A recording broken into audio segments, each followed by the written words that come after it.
Yo, what's up, TJ Laser? Can you hear me? Yes. All right. Yo, what's up?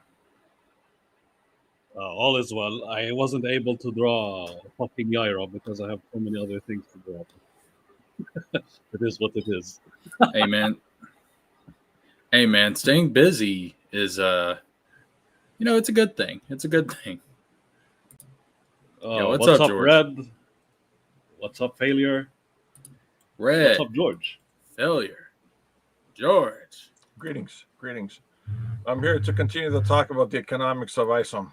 No, we're okay. We can talk about the economics of ISOM. That's fine with me. Are you here to defend the honor of Hargrave, though? That's the real question. Yes, that is my ulterior motive. Yes. Hey, chat. Send me $100 via Cash App, and I'll kick this mofo off the stream. Oh wow, my value has increased to $100. All right, That's right. Your stocks are going Yeah, up. let's go. Your stocks are going up. All right. So we are actually going to review this son of a bitch, or we're going to watch the review of this son of a bitch today. I was talking earlier, Ethan was bringing up this comic Ghost Machine and talking about how they have an ethics page in Ghost Machine. And the ethic is, great stories start with great concepts and great characters. Red says, "I'll give you $300 if you permanently ban George from all future streams." Oh geez, if that actually happens, my value is up to $300. Hey, yo, make it 3,000. What? I want a piece of that action. Make it 3,000. You ain't getting nothing. I bring value to the stream. I know, $3,000 worth of value. Yo, if I actually got $3,000 via Cash App, sorry, George, money talks. Yeah. Goodbye, YouTube. I'm out of here. So Ethan was talking about this comic earlier. That great stories start with great concepts and great characters. And that made me realize something, that we don't even know what the concept of ISOM is. Can anyone tell me what is the overarching idea? What is the underlying idea, rather, of ISOM? Like, where did this come from? Disrespect. No. You see, what it is that ISOM is supposed to, appeal to everybody at the same time. So left-wing nut jobs and right-wing crazies and everybody in between can relate to ISOM. Well, as Father Hostage has pointed out, Eric is secretly an SJW. What, you mean he's a controlled opposition? He might be. Not just that. He's your typical college leftist who just uses the libertarian shtick as kayfabe. It's a gimmick. Yeah, he realized he can make. Melanie Mack is your typical what's it called? Shallow influencer, typical e-girl who masquerades as a Christian. Yeah. Isn't she a smoke show? Yes. She's like all televangelists. Yes, she's a smoke show. Okay, she gets a pass from me then. Red says not. 3,000 too little. All right, listen. Send me $300,000. I will quit my job and do this full time. My job will become talking about Eric July and kicking me off every stream you find me on. You're damn right. Because I live a very simple lifestyle. $3,000 can last me quite a while, unlike a certain warehouse owner that we all know, who is, I would say, probably going to have to maybe give $300,000, if not more, to the International School of Ministry. We did talk about that in the last stream. I kind of started off with that, but did y'all see the website?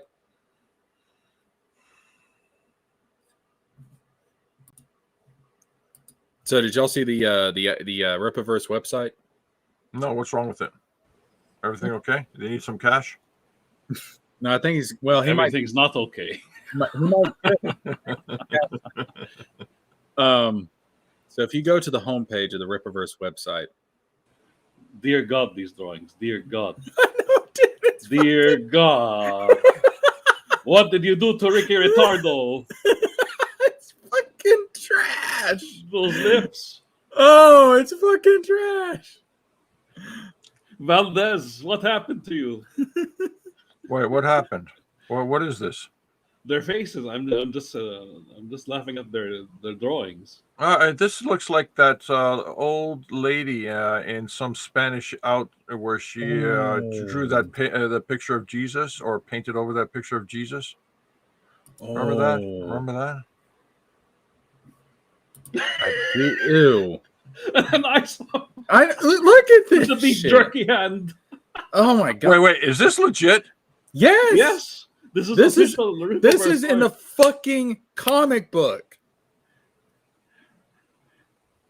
No, seriously. This is not a joke, right? No. No, it's not the joke. This is the website. This is his website. Yeah, Rippaverse. Yeah. The Rippaverse, yes. What the fuck? Yeah, they do look like Flash game characters. Red. Look at that. And, oh god, now he's Chinese all of a sudden. Hey! I'm the only one who's got a black Chinese guy going on here. Oh, I Sensei Nosferatu Puck. That's right. That's I right. had to fight the racism on that one. I was about to say something, but no. Ugh, look at that. Oh, Soska God. sisters. This is the only accurate depiction of how they really look. That's the biggest joke. They look like Glory from Pink Flamingos. You know that know-it-all smug smirk that all leftists have. Yes. There it is. Yeah, they have those. That's right. Yo, man, this is hold up. As Trump would say, that's a dirty woman. That's a nasty woman right there. Oh my goodness. There's Chuck Dixon. That is supposed to be Chuck, right? Yeah. Oh, Jesus. All right. So if we go to the very bottom, dear Christ, this is fucking terrible. We're getting so distracted by the I horrendous can't drawings. help it. It's so bad. All right. Oh, Jesus Christ. If we go down to the very bottom of the website, you see it right here at the very bottom. I'm going to highlight it. Where? I'm going to highlight it for everybody right there in the middle. I've got it highlighted. What? That's just a line, a graphic line. The character Isome is not affiliated with Good Shepherd Ministries. Well, what happened? Huh? Oh, I zoomed in. Yeah, the character Isome is not affiliated with Good Shepherd Ministry International or the International School of Ministry. Wait, that's the legal notice that. Yes. Wait, I thought that was a joke on Tony's channel. No. That is on his website.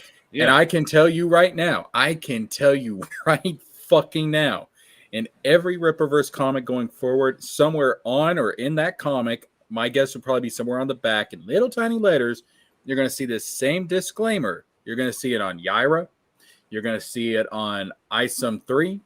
You're going to see it on Alphacore 2, Gooding, Norfolka, Bloodroot, whoever gets a comic book, you're going to see this. I guarantee it. All right. Okay. First of all, I call complete bullshit on this. I'll tell you why. That looks like it's the minimum 1 or 2 point copy in HTML that's allowable on a website. That's number one, and that's not a proper. I mean, technically, it is a legal disclaimer, but that's not a proper legal disclaimer because having something so small that can be easily not read is not holding to the spirit of the agreement. Have you never heard the phrase "read the fine print"? Do you think okay? Let's ask the question with a very easy answer. Yo. How many people read the terms of service on anything, including an Apple machine? No one. Exactly. You're welcome. Yeah. I'm not. I mean, he probably didn't have to put it in big bold letters. I mean, he just had to have a disclaimer. Yeah, and But what I'm saying is that you're going to see this on his comic books going forward. So much for fighting like hell. Yeah. That's all I can say. Hashtag we settle. yeah, you'll probably see on the comic book, right? You'll pull up your magnifying glass. Hey, you see that line right there, just underneath the last legal notice? Hey, the thing that you think it's an underline? No, it's not an underline. It's copy at one point. Yeah, but it'll still be there, and it'll always be there. They had to do the same thing with Hulk Hogan. They had to give a disclaimer that the Incredible Hulk was property of Marvel. They had to do that with Hulk Hogan. yeah, I get that, but Hulk Hogan owned up to it, and it was big and bold. Yeah, Eric's not going to own up to this. He hasn't mentioned this at all. Yeah, he has to gaslight his audience into believing that. How much money? happened. How much money do you think he's losing right now because of this disclaimer? It depends on if they ask for royalties or if they ask for damages. I'm not really sure. We need to see that contract. We need to see it. Yeah. Now the thing Monday. is, though, Can you file a freedom of information with Rippaverse? Well, the thing is, you can the financials of Good Shepherd Ministry are going to be public. They're public. Do we know when they post their end of year notice? I have no idea. I have no idea. But I do know a certain frog that will probably find out for us. Exactly. I have no idea when that information would come in. And I'll tell you this right now. If I had to guess, even on those financials, it's not going to say that this amount of money came from Rippaverse LLC, which is his company. And it's not going to say it came from Eric July. He's probably going to transfer the money through some kind of third party.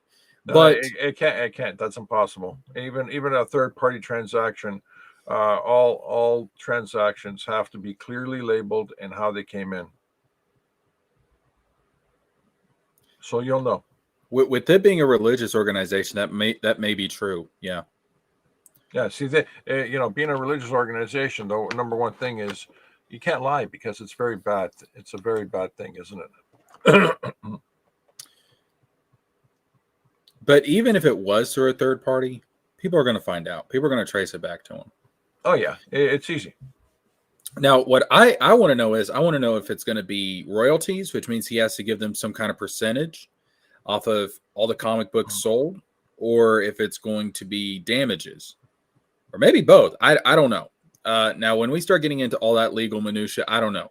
Chris Bacon would probably have a better understanding of that because he's more in tune with the business side of things. I don't know, but I guarantee you he's going to have to pay something. What that is, I don't know.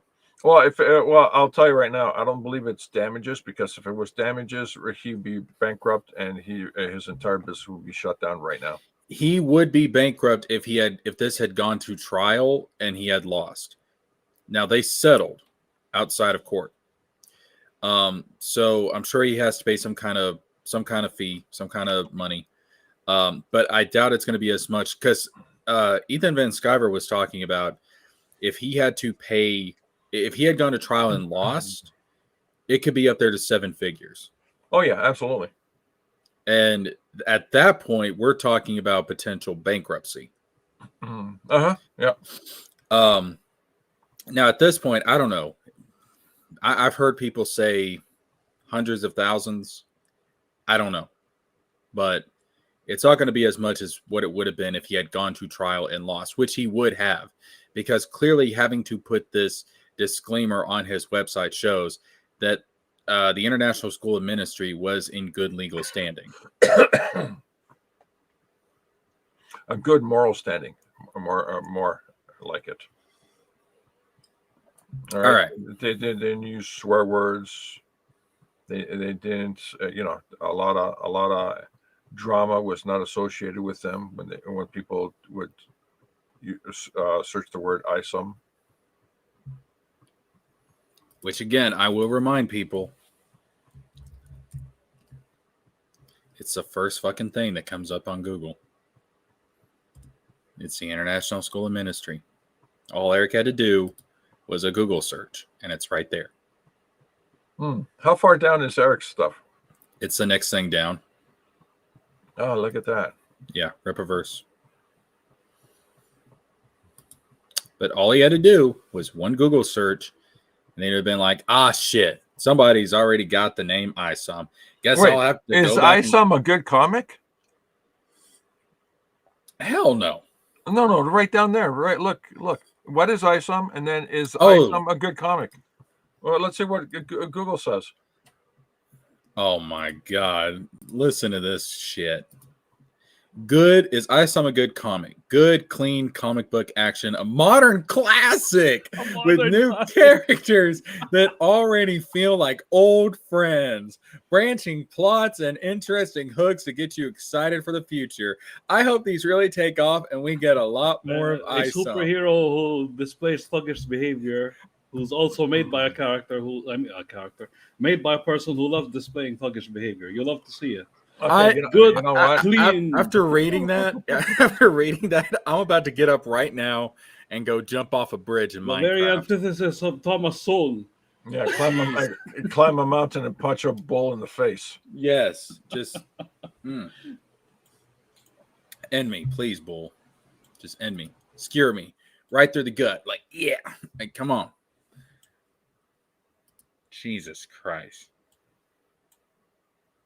What is ISOM comic book? July, Cliff Richards and Gabe El Taib, and published via July's Rippaverse Comics. It was crowdfunded. No, it ain't crowdfunded. It ain't crowdfunded. Eric wants you to know it wasn't crowdfunded. No, clearly this was edited by Snopes. And of course, it's on fucking TV tropes. And released in 2022, Avery Silman was once an entry-level hero named Isome, protecting the city of Flores Park, what the fuck ever, Texas. But certain events caused him to leave his career behind and become a rancher out in the country. Now, if you would like to know what those events are, they are going to be left purposely vague. Yeah, but look at that. A Google search got us the elevator pitch on ISOM better than Eric July. That's true. Google is doing Eric's work for him. What is the mission of ISOM? Oh, that's talking about the International School of Ministry. Actually, can you Google search what is your favorite part of ISOM? Ooh. What is your I bet the merch will show up. The favorite t-shirts. part? We'll see. ISOM. So we got the Gabe El Taib video. Oh, wonderful. John Delarose video. Of course, as his fucking video. Of course. As face. As I have a punchable face. The biggest suck-ups to okay, there's Dick Masterson's Twitter. DeviantArt. ArtStation. Hold on, let me check and see what this DeviantArt is first. I don't want some shit to come up. You never know, man.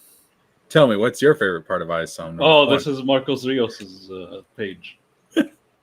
The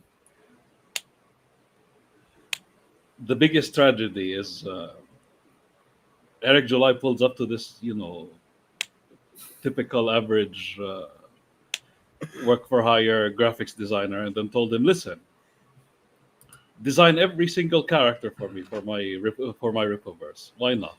Yo, man, Ravi Ravai says, I like the moment where his niece, Vanessa, figured out his super strength, causing Avery to remark that she's too smart for her own good. He should have punched her in the face after that. Is he memeing? I don't know why. It sounds like he's memeing.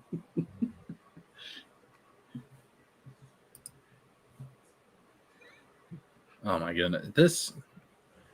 And then we see Dick Masterson again. Yeah, there's Dick Masterson's. Actually, am I following him? Comicsgate.org. Hold on, am I following him?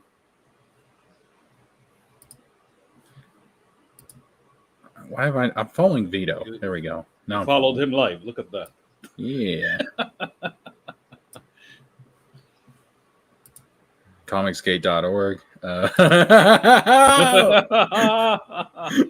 My favorite part of ISOM was that I was not dumb enough to ask that question by Gabe.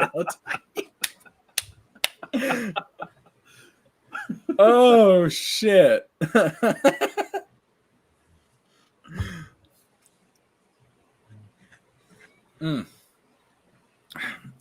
It's like, it's like Ethan said, like, even if it's a troll question, just fucking answer it.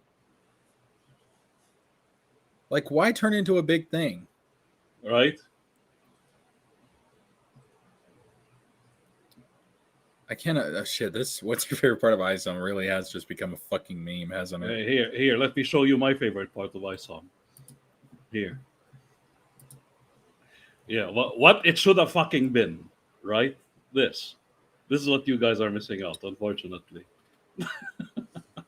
Oh, so basically he's like Iron Man, except his reactor is on his crotch.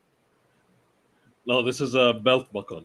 Oh, okay. Cowboy belt buckle. Yeah, with the 3 crosses, like it's a graveyard. graveyard. Yeah. Actually, you know what? That reminds me of The Keep. The movie The Keep.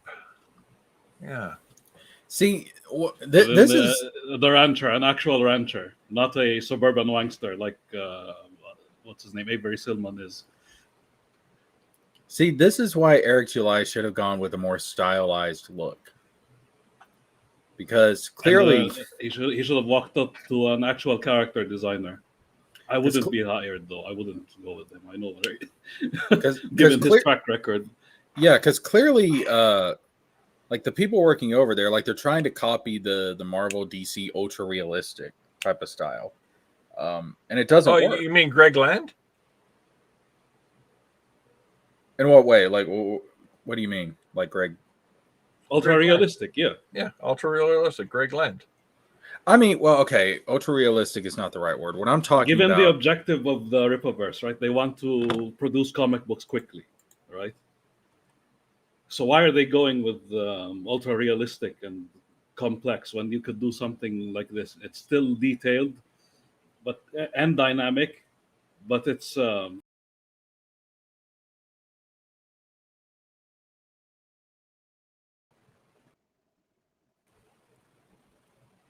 Did we have a lose Jesker? Yeah, I think he crashed. Okay, so here. All right, yeah, I'm back. Sorry about that. Yeah. I had it crashed. My bad.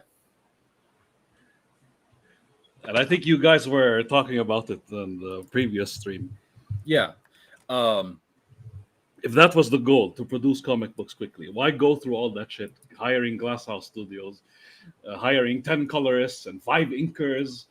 And you know what I mean? Just do something this simple, this easy to pull, to make, and go with it. But they have to be pretentious. They have to pretend like they're making Ethan Van Sciver quality type comic books. Yeah. So when I'm talking about, and yeah, I mentioned this earlier, but like Batman comic. So I'm talking about like this art style where you have to have like defined muscles and everything. You have to really know about, basic, human anatomy and stuff. If you want to be able to nail it down right, compared to Batman Bruce Timm comics, compared to something that's more stylized, such as the Bruce Timm stuff, where you don't have to have everything. Need to go that far. Jack Kirby, Steve Ditko. Look at their art. Yeah, but you get what I'm saying here. Like, if you want to do a more stylized look, you can pump out the comic faster. It doesn't have to be as detailed, and honestly, you have more freedom with it, which I feel like is something that Eric and it still looks should good. appreciate. That's the best part. Yeah, exactly. So I don't know why he didn't go with something more like this. And the It's thing very is, depressing when the trailers have that actual art style you're talking about. And exactly, people watch that more than reading the goddamn comic book. exactly. And if we go, let's go back to YouTube.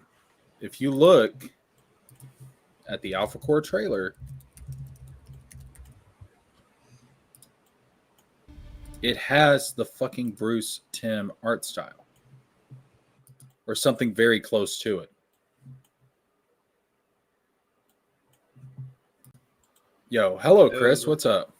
You know what, guys? I'm fantastic. The Chiefs are back in the Super Bowl, and Again. Yo, By the way, watch. Listen, I'm starting to feel about the Chiefs like I do about the Patriots. All right, I'm getting tired of them winning all the time. Okay, you shut your mouth, folks. We just had live on this stream Chris Bacon give me the "you shut your whore mouth" moment.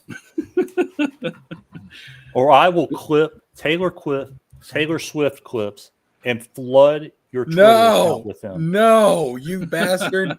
You bastard! I will clip them all day, every day, and flood Twitter with Taylor Swift clips of her jumping around at those fucking games. I hate that shit too. But if you besmirch the Kansas City Chiefs, I'm prepared to do battle with you. I don't want that. Guys, I have to leave by the honor of Howard Grave. All right, take care, George. All right, take care, George. Now, listen, Chris. Listen, let me get something through to you. This year, I am rooting for the underdog, okay? I am rooting. I'm not even from Detroit, but I am rooting for the Lions this year. I hope they go to the Super Bowl, and I hope they whoop the Chiefs' ass. You're not a nice person. You're entitled to that opinion, but you're not a nice person. I never claimed to be a nice person. I'm just gonna leave myself on mute and sulk for just a few minutes. Yo, man, let the Lions have a win. They've never the Lions have never won a Super Bowl, have they? I don't think so. Have the Lions? No, they have not. They've never. Well, I think they've been. No, I don't even think they've been to the Super Bowl. One of 12 NFL teams that do not have any Super Bowl wins in franchise history. They have won an NFL championship. That was before the Super Bowl. Yeah, I'm rooting for the Lions this year. I'm going for the underdog. That's what I'm doing. I'm tired of the Chiefs and the Patriots always having a monopoly on everything. I'm tired of it. You're entitled to your misguided opinion. We'll see. Well, speaking of opinions, I was about to say, go watch Chris Bacon's channel, Rippaverse Detractors, and see his suggestions on how to make indie comic books. And the one thing that stuck out to me was, in fact, that he referred to the art styles we were talking about, like the Steve Ditko and Jack Kirby style artwork.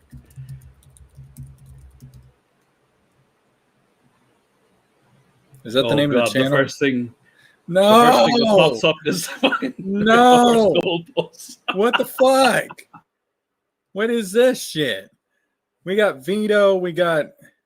Oh my god! Who the fuck? Who the fuck is that? I'll have to leave in 5 minutes because I need to. What the? Okay. Yeah. Okay. Here we go. Rippaverse Detractors. Is this his channel? All right. You get a look at my awesome thumbnails. Aren't you?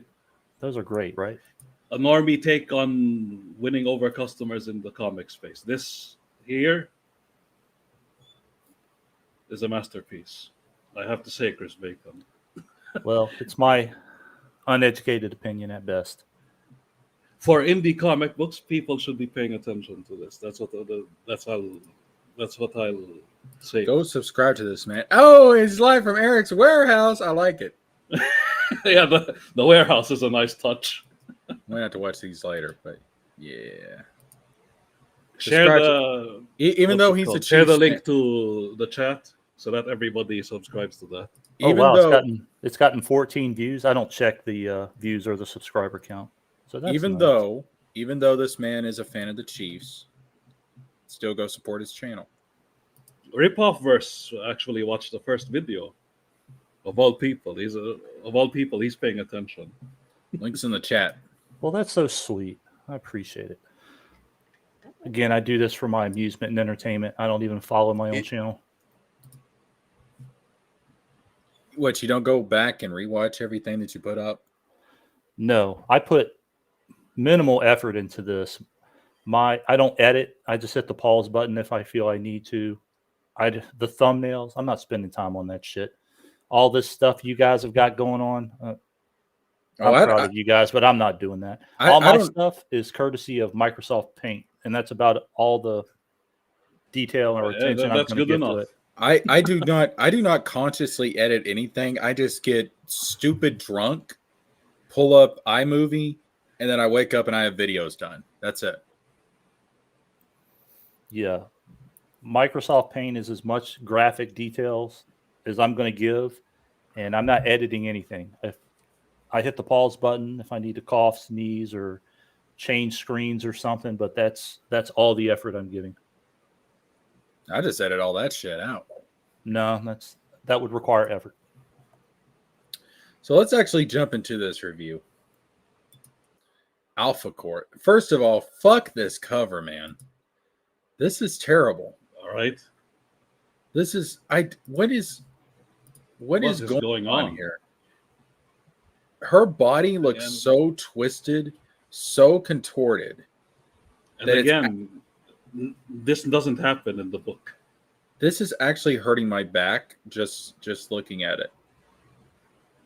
Like, I'm actually getting back pain just looking at this. It's awful. All right. So let's see what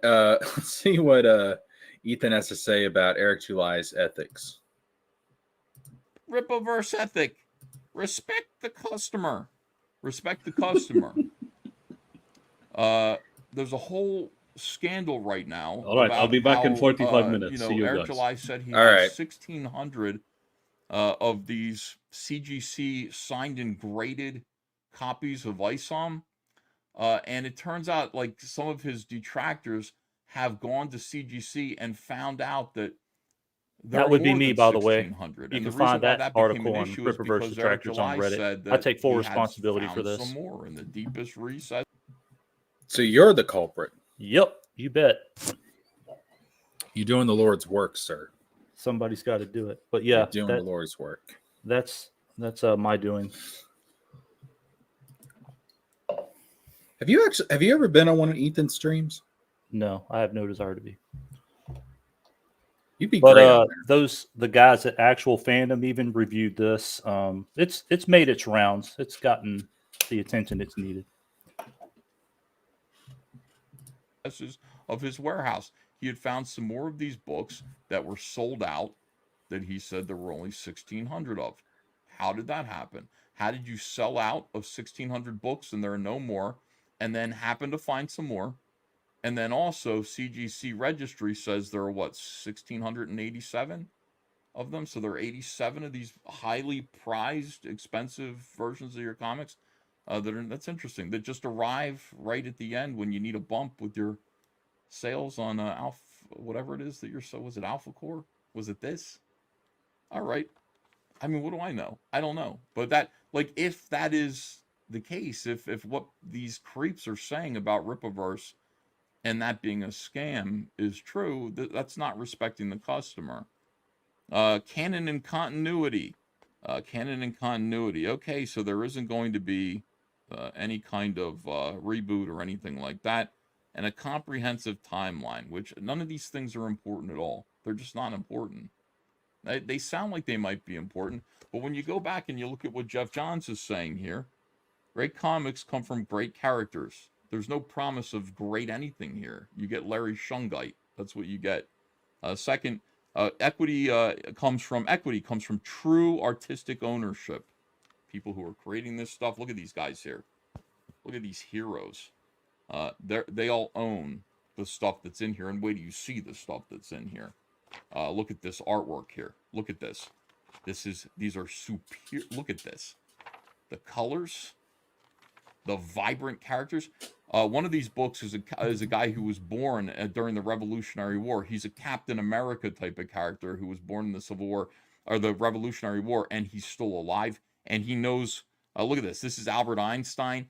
He knew Davy Crockett. Davy Crockett like killed a fucking Sasquatch or something like that. All these characters.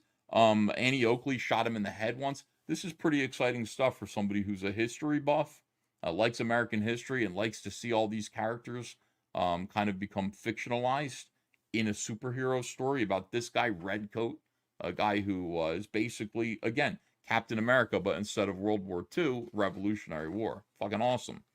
Here we go. More of this. Blah, blah, blah.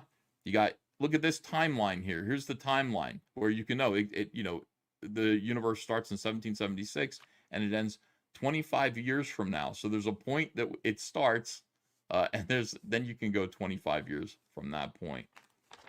Great. Powers. Everything that you need to know about the characters is here. No questions. There's none of this, I don't know, like I'm playing the long game by keeping you in the dark. It's all here. I want to know more about Redcoat. Oh, good. Here it is. Everything about Redcoat. Everything you need to know. Here's the President of the United States, I guess, Sarah Nash. Here's The Rook by Jay Fabic, a great man, a Christian. He's been on this show before, a terrific, terrific artist. Look at his art.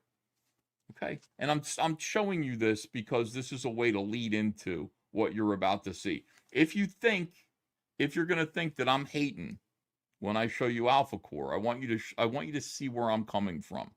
I want you to understand where I'm coming from here. Look at this. Is fantastic. Just awesome. Jay Fabic, man. Look at this whole environment here. Amazing. Okay, so I want to say something real quick, and then we're going to go on to the actual review. And that is this. With as much wasted space and panels that Eric had where he was just kind of fluffing up the comic, he could have thrown in there some bio pages, some pages actually with biographies for some of the characters, for Avery, and actually tell us something about these characters. He could have thrown in a timeline page, something like that. And it would have given us better context as we went into the story. Because there's enough filler, there's enough fluff that he had enough pages, he could have done that.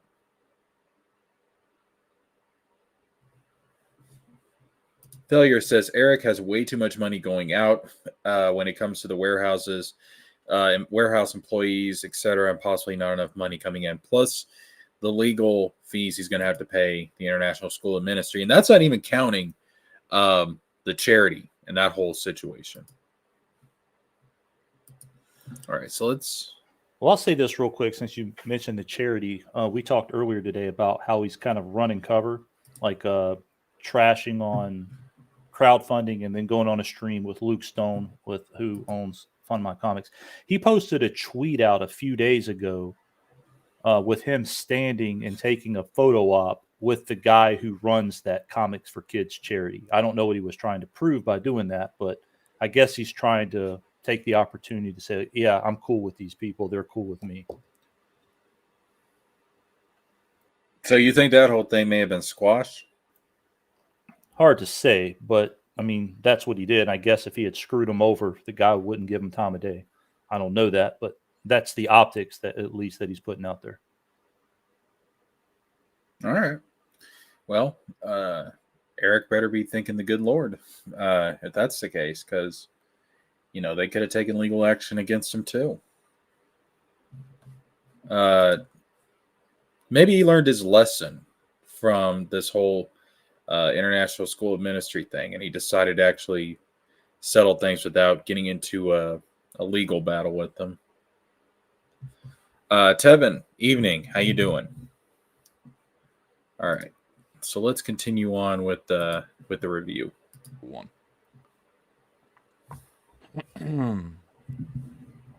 Very nice. This, I think, is Cliff Richard. This is like some Cliff Richard art here. I'm fairly sure it is. So these would be 3D assets posed, but I mean, it actually looks pretty good. I'm not hating on that. All right. Chuck Dixon, the writer. Joe Bennett, the penciler. Joe Bennett, of course, was picked up by our friend Eric July because Joe Bennett was caught hiding politically right-leaning messages in his comics, which I'm just like, salute, dude. I love that. And some of it, I think, was it him that it was like, is this anti-Semitic? Like he had like a jewelry store and it said jewelry instead of jewelry, and it had a Star of David. I think that was Joe. It might have been this other dude, but I think it was Joe. Anyway, then you've got the Inkers, and this herein lies the problem. You got all these all these Inkers. That's a lot of Inkers. That's one, two. I think. I mean, some of them have several names. 1, 2, 3, 4, 5 Inkers. That's a lot of Inkers. That means the book is going to look different. Like Joe's a penciler. His pencils are pretty loose. So throughout the book, you know, these inkers are going to change the way the book looks, and you're going to see that. You know, if you probably recognize that if you read it yourself. These two people right here, if I could fire them from a trebuchet, I would. The colorists here are the biggest problem in the book. These colorists,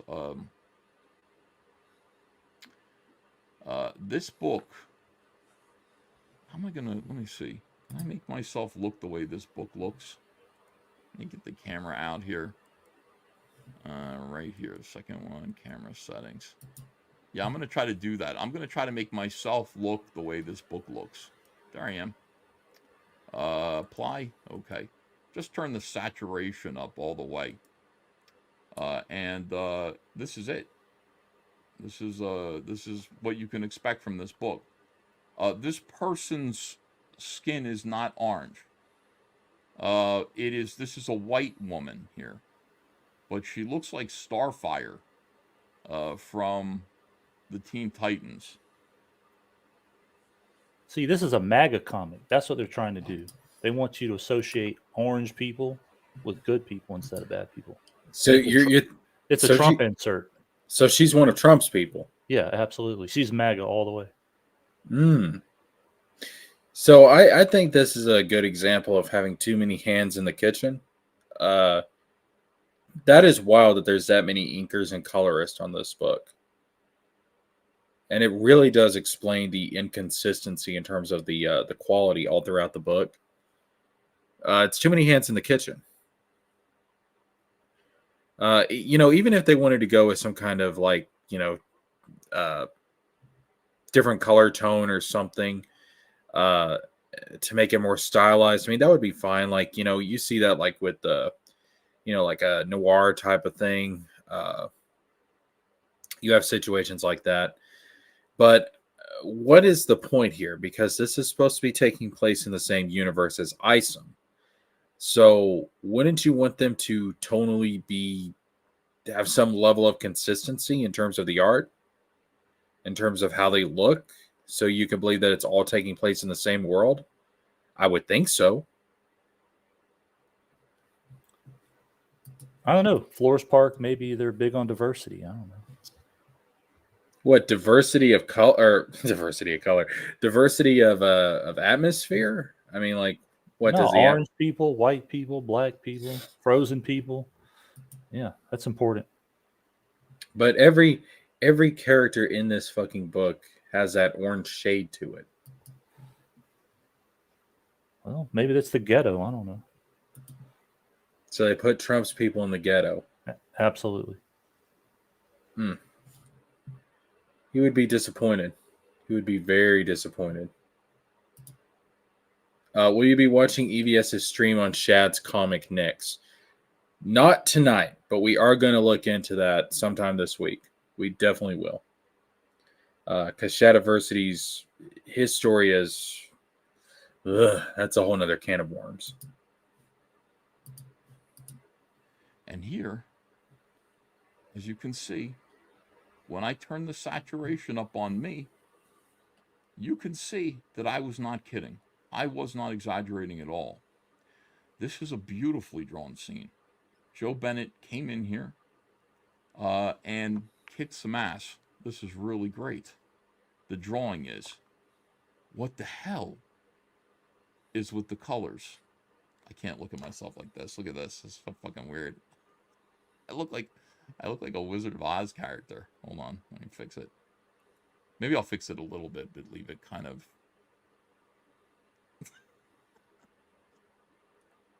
That was very clever. I'm getting to be a pretty good YouTuber. I'm very illustrative. Like I was able to show you guys.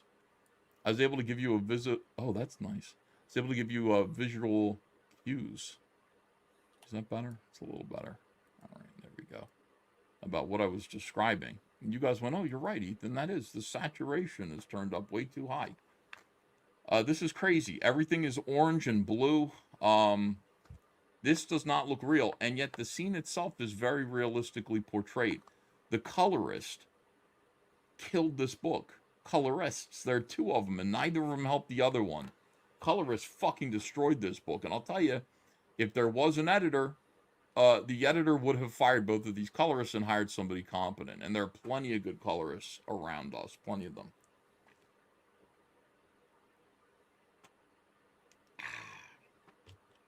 Gotta stay hydrated, my friends. Colorist is, not only does the colorist suck at picking skin tones, and look at this, like, again, this is a Caucasian woman. This is a Caucasian woman here. And her skin is orange. She looks like Starfire. When you see that, there's no possible way. When you look at that, there's no possible way that you think that this is a person, like a human being. You think she's an alien. And you'd be, I wouldn't blame you for thinking that. Let me zoom in a little bit here. Let's take a look. Here's where we also went wrong. Artists like to do line work. We like to kind of sketch a little bit to sort of define and delineate things like this. Hey, colorists, when we do this, back the fuck off. You don't need to come in here and accentuate and model all of the line work that we're putting down here. You've made her look 100,000 years old. And already the line work is weird. Like I would have told Joe, like, don't do this. But look at this, like deep, dark crevices under the eyes here. Oh my God. Like, horrendous. Absolutely horrendous. So I would tell Joe, like, hey, in the future, I want you to understand he's probably already done Alphacore number 2, but, you know, just be aware that your colorist, all throughout this book, is going to model your line work. It's going to put modeling down. It's going to make it look really weird. Really weird. Here you have the main character who is Superman, essentially. So the whole thing about this book is that some deeply unpleasant individuals have become fascist super cops. And everyone in this book seems to deeply dislike each other. I was talking to my wife about this, and I said, it's really easy in general to write hatred. It's easy to write snarky, kind of like bitterness and like people being cruel to each other. It's easy to write that. It's hard to write tenderness and friendliness. It's hard to write Superman. You know, Superman would have compassion on this guy. You know what I mean? Superman would just kind of like be very friendly and likable in this scenario. He'd recognize that this guy's a desperate human who couldn't hurt him, and therefore he's going to go to jail. But I'm Superman. I'm not worried about it. This guy's screaming. He's shooting bullets, and Joe Bennett has the bullets piercing him. These are supposed to be ricocheting off of his bulletproof skin or whatever it is. But they appear from the angle of the gun to actually be piercing the Superman character here, who is mean to him, who is excessively cruel. A man who has Superman's powers, we would admire him much more if he disarmed him and handed him over to the police, but instead he lets him go. This is like a weird panel here because here's the thing. All right, so I'm holding you. I'm taking off your. Okay, so this goes back to something that I was talking about earlier, which is this idea of concept and characters. We know that the concept of ISOM is nothing. I mean, what, disrespect, like TJ said, It's nothing. It's empty. It's fluff. And characters are your anchor into this world. They're how you get invested into whatever you're reading. If you don't like the characters, you're not going to be invested in the story. So none of the characters in this comic book are likable. None of the characters in Isome are likable. There's nothing to get invested in. There's no anchor there. Like, what am I supposed to be invested in? Like these douchebag Alphacore members, which, like EVS said, they're basically fascist? Or am I supposed to get invested in Avery, who his whole motivation is he was disrespected? Well, let me ask you something. What's wrong with having characters who are belligerent, or say, for example, like in The Boys, like Homelander? The guy's a complete troll and a complete ass. And, you know, as long as you're getting some sort of response from the reader, like, hey, I hate this guy. I mean, is there anything wrong with that? As long as, I guess, you keep giving the reader reason to really despise the guy and getting invested in kind of an anti-hero, so to say, or, you know, they're not vigilantes because they're cops, but, you know, to say, yeah, these cops are dicks and I really don't like them. But at the same time, there's nothing redeemable about the people they're interacting with. So I guess I'm okay with it. Where Ethan, it seems like he's taking the stance that, you know, whatever the hell this guy's name, what's this guy's name? The character? I don't even remember. But anyhow, Superman, as he called him, that he should be interacting with him in a more benevolent way. And I mean, me personally, at this point in the story, I don't have any problem with how the character interacts with this thug or whatever.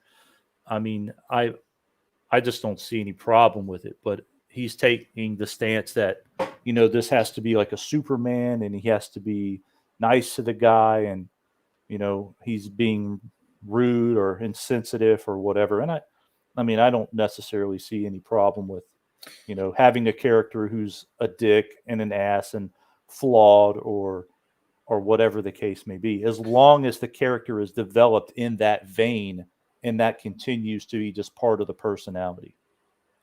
Well, the problem, I mean, that's not necessarily the problem. The problem is that every character in this comic book, every character in the Rippaverse is like that. And it's stale. It's boring.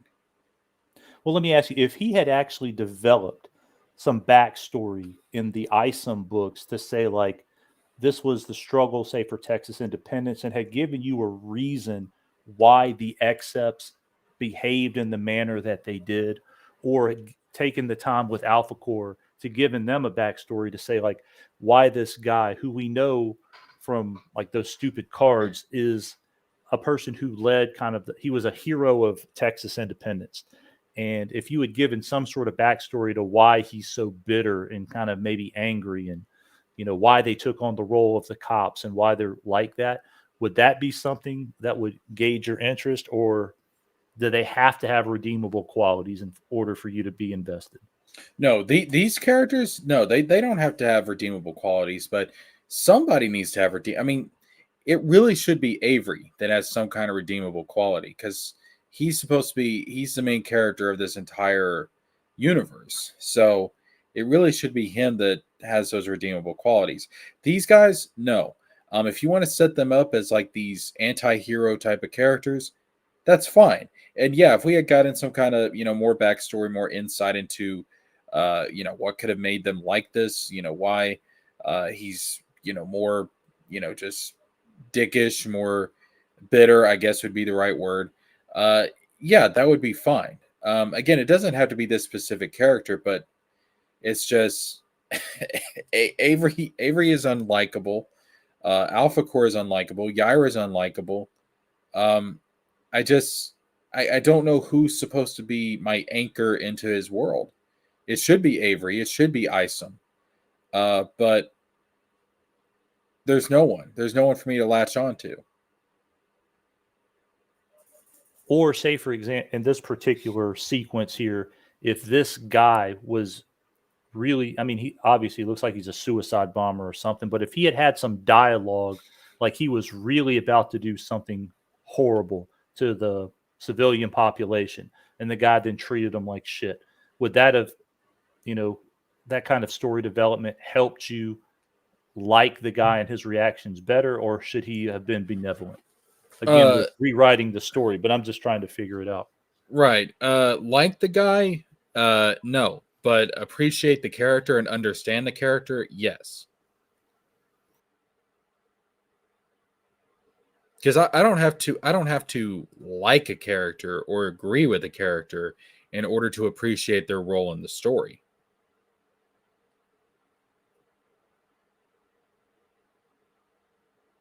You get what I'm saying?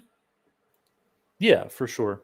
But I guess I'm trying to bridge kind of like Ethan's point of view, because it seems like that matters to him, where to somebody like me who's a self-proclaimed normie, I just don't give a shit. Yeah, well, I think what it is with Ethan is Ethan has a very specific idea of what he thinks a superhero should be.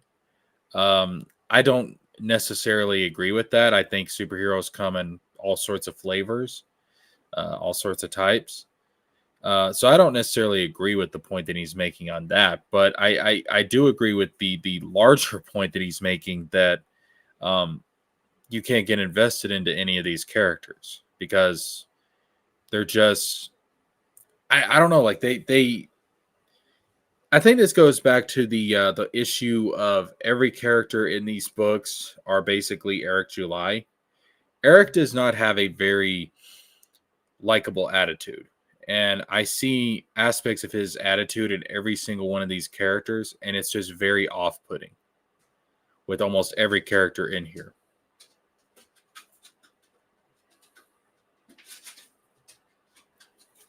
Yeah, that's fair. Yeah. But no, like I don't need this guy to be Superman in order to like, or not even to like him, but to appreciate what his role is in the story. Like, because you could take this character, and again, this is kind of writing the story for him, but you could take this character, set him up with this backstory where some bad shit went down with the whole Texas Independence War, and that maybe could have hardened his heart, made him bitter, and then a few issues down the line we find out more about him, and almost make him to a sympathetic character in that regard. So there's ways that you could take this to where it could work, where you don't necessarily agree with the character or what he's doing, but you can understand where he's coming from. Yeah, and I think the problem we all have with this book is we all have read it, and we know the guy's a complete dumbass, and he comes across as a dumbass, the character in the story. As opposed to, because at this point we have to, listen to Ethan's comments, knowing what the end of this story is like. And yeah, the guy's not likable by any stretch, but I'm just trying to play a devil's advocate based on this point in the review to say, like, hey, this is what you're seeing at this point in the story, assuming this is his first read through, and saying, okay, well, I get why you're saying that, but I don't necessarily agree that has to be the approach that's taken. Yeah, I think maybe he's a little bit, he's looking at this character and how he does kind of look like a knockoff Superman, and maybe he's trying to make the comparison to Superman a little too closely. He doesn't have to be like Superman, no. But I do need to be able to understand the character in order to appreciate the character and what his role in the story is. And right now, he just comes off as a dick just for being a dick. I mean, I don't get what the motivation is here. But let's continue. Bomb jacket, and then I'm going to let you fall. But you're basically the same size in this panel and this panel, which doesn't denote that he's dropped you or that you're falling. You have to really look at that carefully to see that he's falling. While I'm throwing the bomb vest, I guess, into space, but it doesn't even look like he threw it very far. He just kind of lobbed it. It's going to land in the street. Meanwhile, this guy, he falls into the pool. Boom. The bomb blows up, I guess, in the sky. Real quick, while I'm thinking about it, and while he just mentioned about the coloring not too long ago, and how these people look orange, when Alphacore is introduced in ISOM 1, they're clearly, I guess, what anybody would consider Caucasian looking. They're not orange. They look, I guess, normal, all things considered. Is that something that's important for a continuation across multiple books and different properties where these people make appearances, is to have uniform appearance, uniform skin tone, things like that? I mean, I don't know. I don't know how important that is to people or not. Yeah, I think it is. And it doesn't necessarily mean that everything has to be done in the same style, because we know that Superman, Batman, Spider-Man, all these different heroes in the mainstream, they've been done in very different styles over the course of their history. We were talking about earlier, like the the comic book style for Batman, but also like the Bruce Timm style Batman.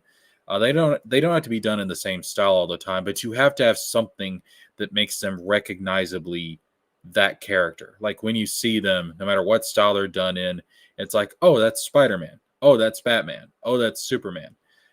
There's nothing here that's recognizable with these characters. That's why we say that they look like generic knockoffs. They look like dollar store knockoffs. Um, the only thing here is that he's got a green suit. I mean, that's it. Like you could literally put Superman's suit on this guy and he would be Superman. There's nothing distinguished here. Isome looks like an orange lantern, or he looks like a knockoff Luke Cage. Yeah, because again, going back to the first appearance of Alphacore, like if you look at the skin tones or whatever, like Brian Solari's I guess, prototypical white guy. But even Braxwell, you can't see much of his face, but you can see enough. And it's the same coloring as Ingrid Valdez and Brian Solari.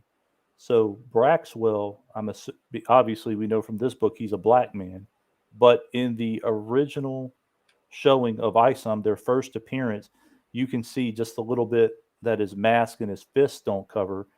He's got the same skin tone as the other ones, and if you didn't know, and you paid attention, you might be surprised to find out that Braxwell is a black man based on his appearance in Isome 1. Yeah, and that's part of why you need to have character sheets. You need to have something that show, okay, like this is who the character is, this is what they look like, this is what distinguishes them. And Eric doesn't have any of that. He clearly doesn't have anything to show a level of consistency across all these books. And that's why a lot of this stuff, even from not just from a timeline standpoint, but just in terms of the look, like none of this feels like it's taking place in the same world. There's no consistency here.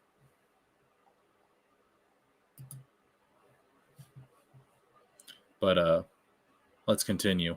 Superman here picks him up. This is just great. I mean, Joe Bennett is drawing some really, really nice layouts here. As I look at this, I really like it. I like the way he filled up the page here. I love just the, when you have a page that obviously it's rectangular, to use up the most space that you can is to go from corner to corner, and you're going to get the most action, the most movement. You can do it this way too. Joe's doing that here. He's just kind of taking the whole page, corner to corner, and really giving you as much of this character as he possibly can. I admire his pencils for the most part. All throughout this book, faces, however, become distorted, silly, ugly, hard to look at. I don't think there's a female character in here. I don't think he draws her in an attractive way even once. I really don't understand that. Anyway, good stuff here again, having to draw this guy here with the gun and the helmet and everything and the police. And this is all top-notch pencil work from Joe Bennett, who is being utterly destroyed by some of the most unattractive colors, the loudest, noisiest, unrealistic color scheme, color palette that I've ever seen. But then again, I mean, Joe does. Oh, look at this right here. Good God, this is what I'm talking about. Let me zoom in on this. These colorists, I'm telling you right now, I would put them in a camp. I'd put them behind barbed wire if I could. This is a fucking disaster here. And then people work hard on this. You know, Joe, there we go. Joe works hard on this, and he's already having a little bit of trouble. Like the mouth is too small and everything, and that eye is too small, and it's a little bit cockeyed. It's a little bit not quite right. But to add insult to injury, the colorist is following through. This is just kind of a shadow line here, and it ends right there, right? And it's in the wrong place already. But the colorist follows it through with modeling. Look at this. Follows it through. And it just makes it look like her eye is like bulging out of her fucking head. Why does that lady have a beard? And you got to tell these guys, you got to be like, hey. That's supposed to be shadow. Looks That's like supposed to be a shadow. I know, it's supposed to be a shadow effect, but she looks like she's way older than what she actually is. I mean, she looks like she's on death's fucking door, for goodness sakes. Even though I put those black lines there, I don't want you to follow through. I don't want you to create a crease in her face. I want you to just understand that could be something other than that. I want you to think, you know, I want you to understand like human anatomy and color appropriately, paint appropriately. Look at everybody's orange. What is this? Like, what is this? Ugh.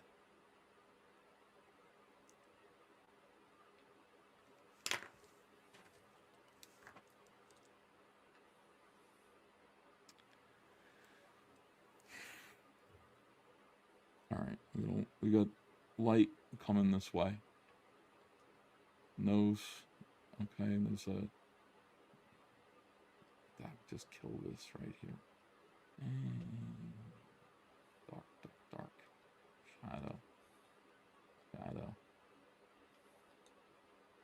Shadow. I don't know what this is. This doesn't belong here. Shadow.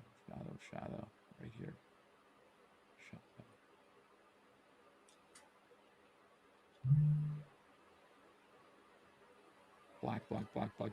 Black. Under the lip here. And go ahead and connect it there. Under black. And at this rate, you're gonna have a little bit of a shadow coming off the nose, like that, a little bit. I don't know what all this extraneous stuff is. I don't know what this is here. I don't know what this is here. But it's just really tough to look at. Makes it real hard to look at. And then I don't know why the light source is going this way here. Like, maybe there's a reason for it. They're in a room. Interior lighting. Okay. I'm sorry for this, guys. Apologize. And I'm sorry to Joe, too. I don't mean to be disrespectful. I entirely blame your inker. I entirely blame your colorist. You're a hell of an artist. Like, this is really nice. It really is nice. You do great work.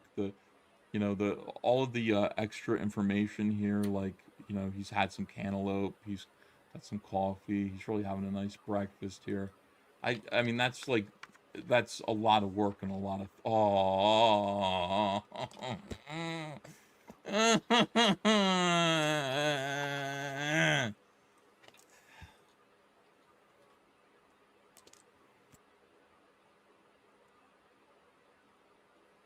okay. I don't care. This is art. This is ugly, obviously. This is great right here, but again, it's the colors, man. What is with the pizza? Why is he flying over? This is not what the ground looks like. Have you ever been on an airplane? Unless a fucking nuclear bomb has gone off over here somewhere, the ground does not look like this. It's not fucking on fire. Unless it's on fire. Is the floor lava? The colors killed this book. It is so unpleasant to look at. This is fine. I like the little Superman thing here. I like this. That's nice. This is really good too. He comes down for a landing. All throughout this book, I don't want to criticize Chuck Dixon's writing too much. These people all hate each other. And I think, one of the reasons why that's going on is because, let me just let's take a break here and understand where Chuck Dixon's coming from. Chuck Dixon got this book here. It's called Alphacore, and he sees that first word there, Alphacore. Chuck Dixon hangs out with Vox Day a lot, and Vox Day has an entirely unique kind of religion built around what it means to be an alpha. I can tell you where Chuck Dixon's coming which I'm from. quite Chuck sure, Dixon's like, do you know how much this motherfucker said he was going to pay me to write this book? Yeah, we know. We know where Chuck Dixon is coming from. Like his favorite thing about Eric July is that he pays him on time. So he's like, I love Eric July. Let me write a letter to him in the back of this book. That's where he's coming from. Which Chuck has done better work like this in the past. However, I do think there is a bit of the George Lucas effect going on here because he's gotten lazy in his older years. So I think he's taking a lot of shortcuts and stuff, which I get it. The man's old. He's just probably tired of doing this, but that kind of goes back to one of the issues of Eric hiring all these people. Does the younger generation really give a damn about Chuck Dixon? Do they even know who Chuck Dixon is? He's a legend. Do the kids know that? Hey, Eric July said he's a legend. They know that. Do the kids know who Eric July is? Do the kids? He's young Ripple. Of course they do.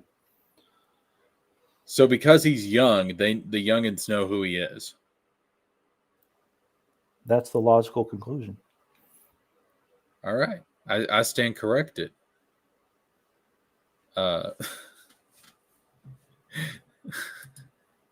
a light-skinned Mexican. Okay.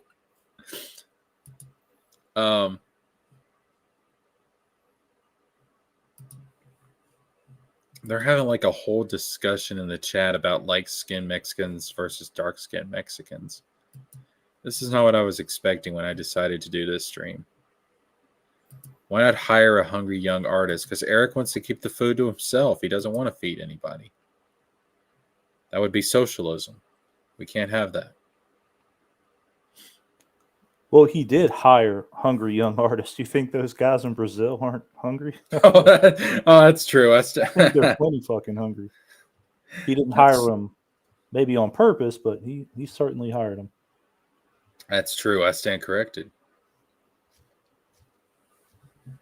So yeah, EVS is taking a bit of a break here. He's doing some shilling, of course. Super chats. So you can only deal with the Rippaverse in moderation. I don't blame him. I mean, I don't blame him either. And he's got his own stuff to promote. All right, so here we go. This is where he gets back to Alphacore. Name is, I guess it's Valdez. She doesn't look attractive in this book even once. I don't know what is going on with the faces here. And everything else is so nicely drawn. Like when you look at this and you go, oh man, he drew this chair. Some of this has to be 3D. I'm not sure. I think Joe pencils like by hand. I think he does. I'm not sure. He could just be this fucking great. So much beautiful stuff here. These great computers. She looks good here. And then you got this. And the thing about it is this is a focal point. Like the face is a focal point here. Oh, I just want to I want to go in and like fix it. Let's fix her chin, you know.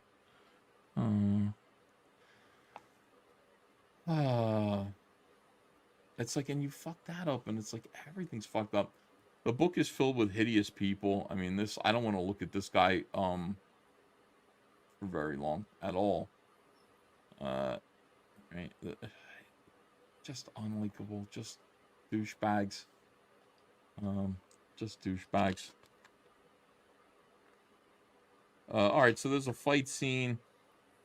And this is a weird thing. Like, here comes this guy, Ricky Ritardo. He comes in and he kicks the electric guy in the face. And then this is really confusing here.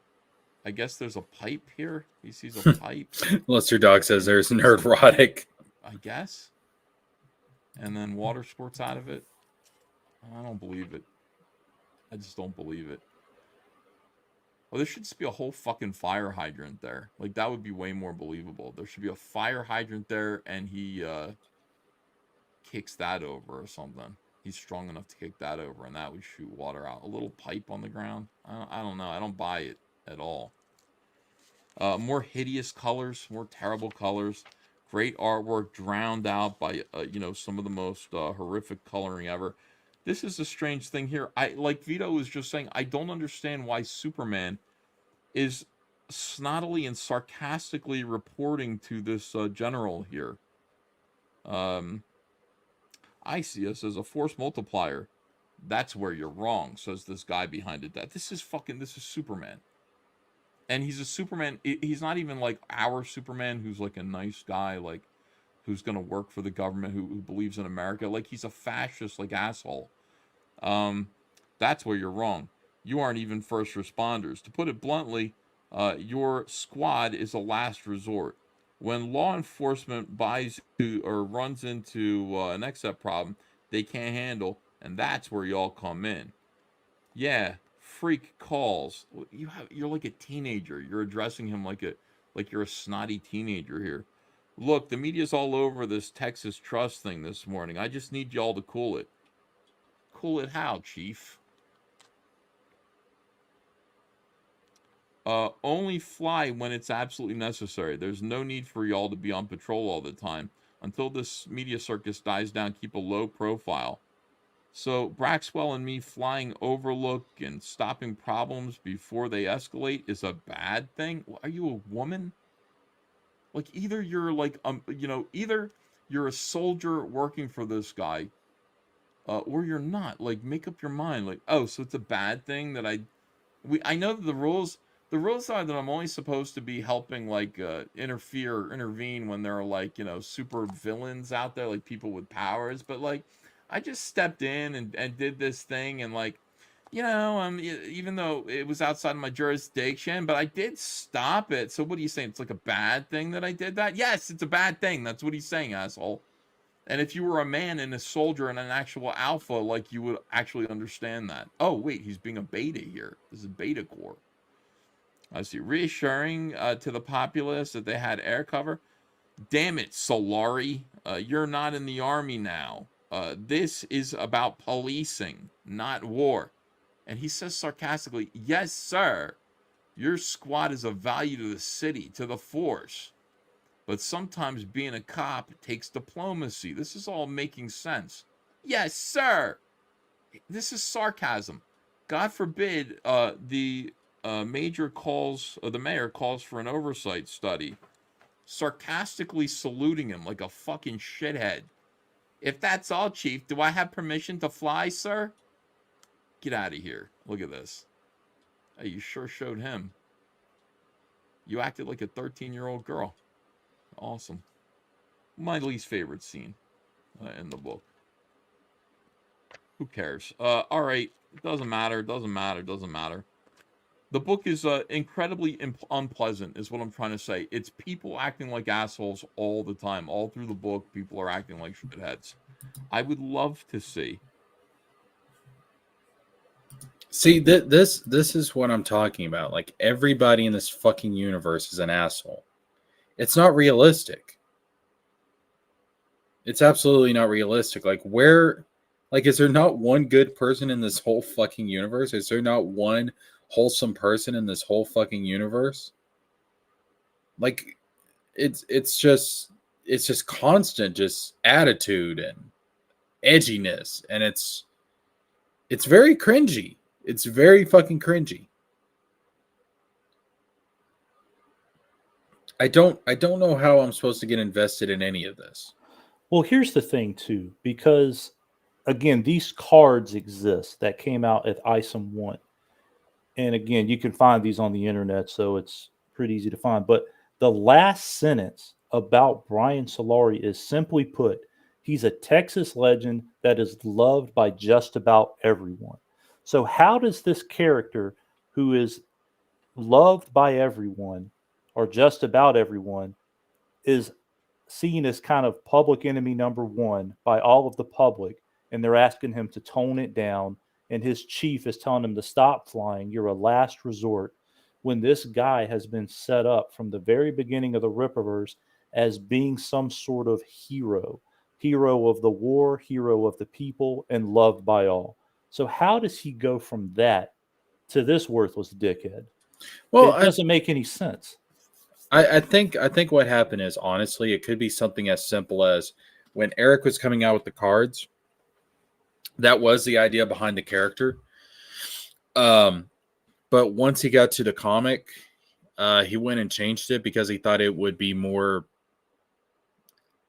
I don't know, I guess he thought it would make for a better story, create more conflict. If they were like that, to go the whole, again, the whole, authoritarian cop route with these characters. I don't know. It seems like, what conversation was he having with Chuck Dixon just to give him some initial guidance? He could have said, Chuck, hey, here's Brian Solari. He's the head of Alphacore.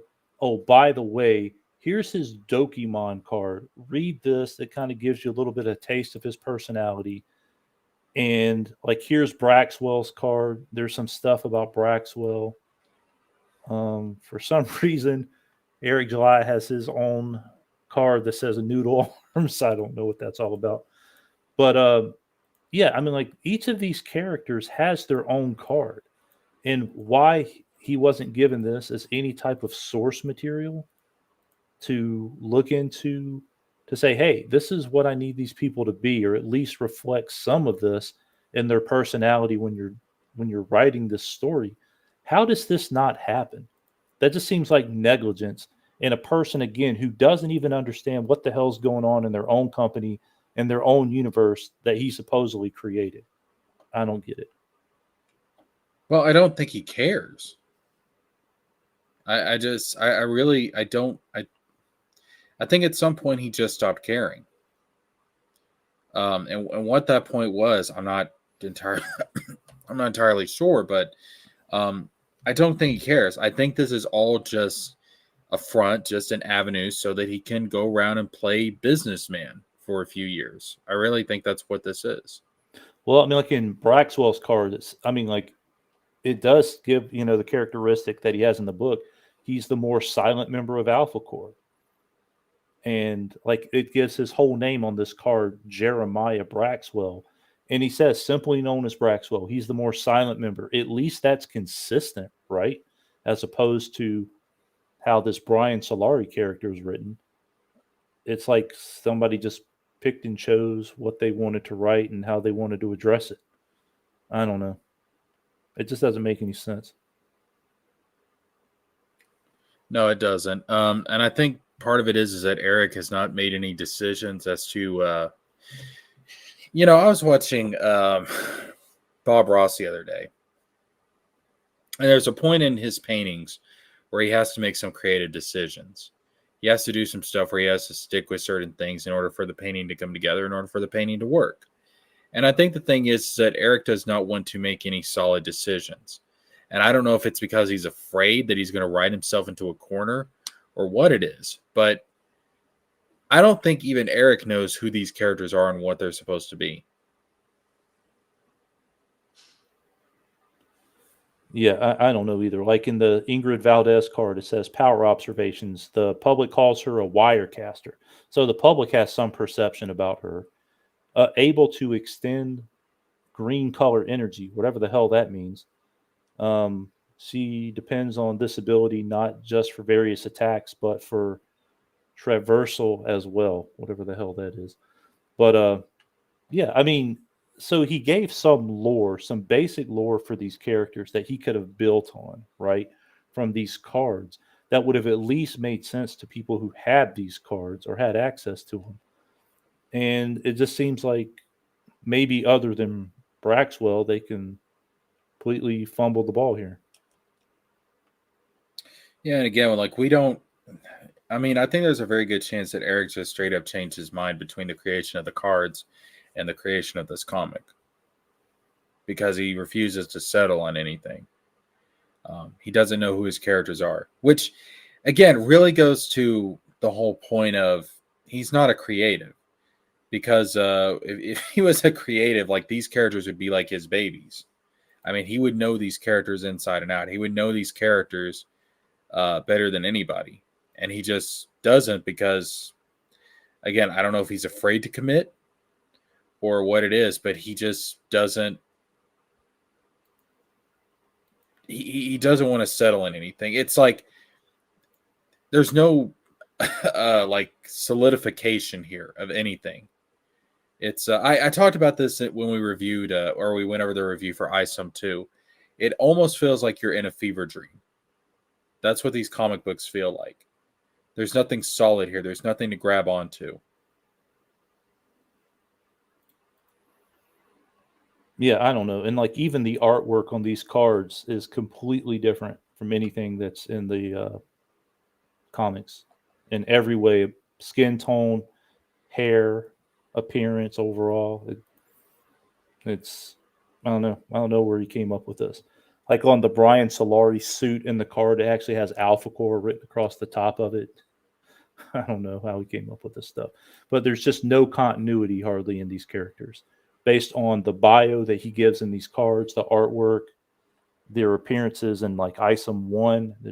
It's just kind of all over the place. Yeah, Eric needed to sit down, and he really needed to come. I think what Eric needed to do, because he's not a good enough writer or a good enough quote unquote creative to work on the fly. I think he should have sat down and he really should have extensively planned all this shit out. In other words, take the J.K. Rowling method. That's what he should have done, because he's not an Akira Toriyama. He's not creative enough or smart enough to be able to come up with this shit on the fly. And I think that's what he's trying to do. He's trying to not write himself into a corner, and he's not that talented. He's not talented enough to do that. So I think he would have been better served by going with the J.K. Rowling method of just being very extensive about where all this shit was going before he sat down and even started writing page 1 of this shit. Yeah, trying to understand his thought process is futile. I honestly believe it's a mess. I mean, I really don't know where he's coming from. I try to figure it out, but I don't get it. Like, I don't get where he's coming from on any of this stuff. And that's probably why it feels like I'm walking through a fever dream every time. Because, dude, I swear to God, that last live stream we did talking about Isome 2, it really was draining. Like, I was starting to get a headache because it was just, it was nothing. It was so sickening. It was like I was trying to grab onto a cloud. That's what it felt like. There was just nothing there. Nothing there. And it really was sickening. Like, I was trying to wrap my mind around this, and I was actually starting to get a headache. Like, it was exhausting. I was so happy to go to sleep that night. It was really fucking exhausting.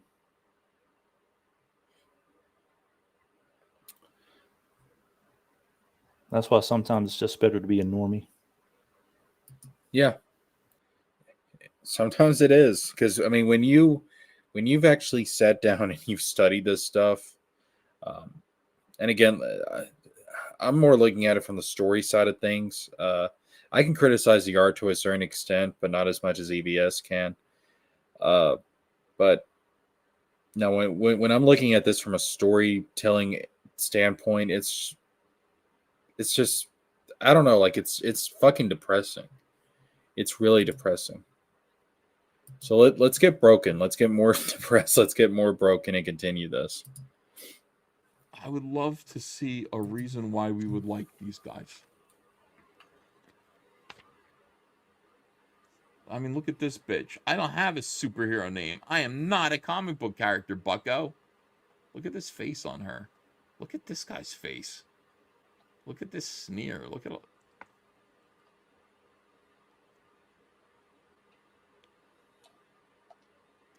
I mean, I just want to like these characters. I don't want to hate them and loathe them. I want to like them. But everybody's mean to each other. What they're doing doesn't make any sense. And they all hate each other. And why is it my job to like them? I don't like them. I don't like this guy's forehead. I don't like the way he's colored. I don't like this goofball right here. This guy's a criminal who has psychic powers. He's hypnotizing everybody so he can... I don't like that.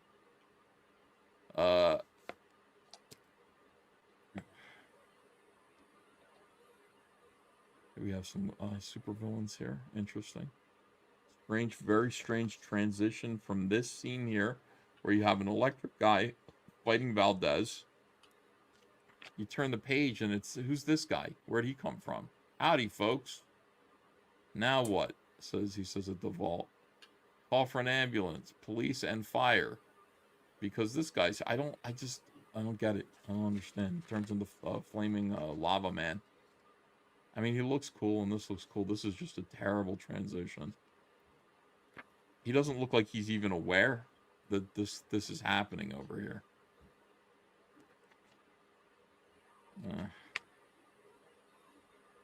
This guy's spitting hot lava. This wooden table is able to deflect it. Okay. I mean, come on. I feel like the wooden table would not withstand the hot lava. But okay, I don't care. It doesn't matter. Chuck manages to put together a pretty good plot here. I don't want to spoil it too much, but the guy tricks them into...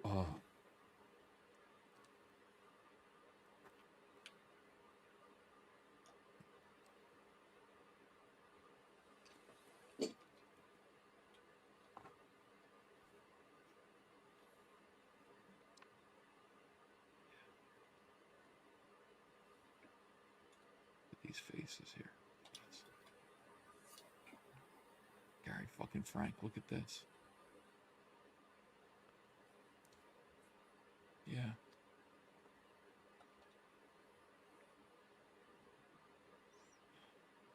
Just give me a minute.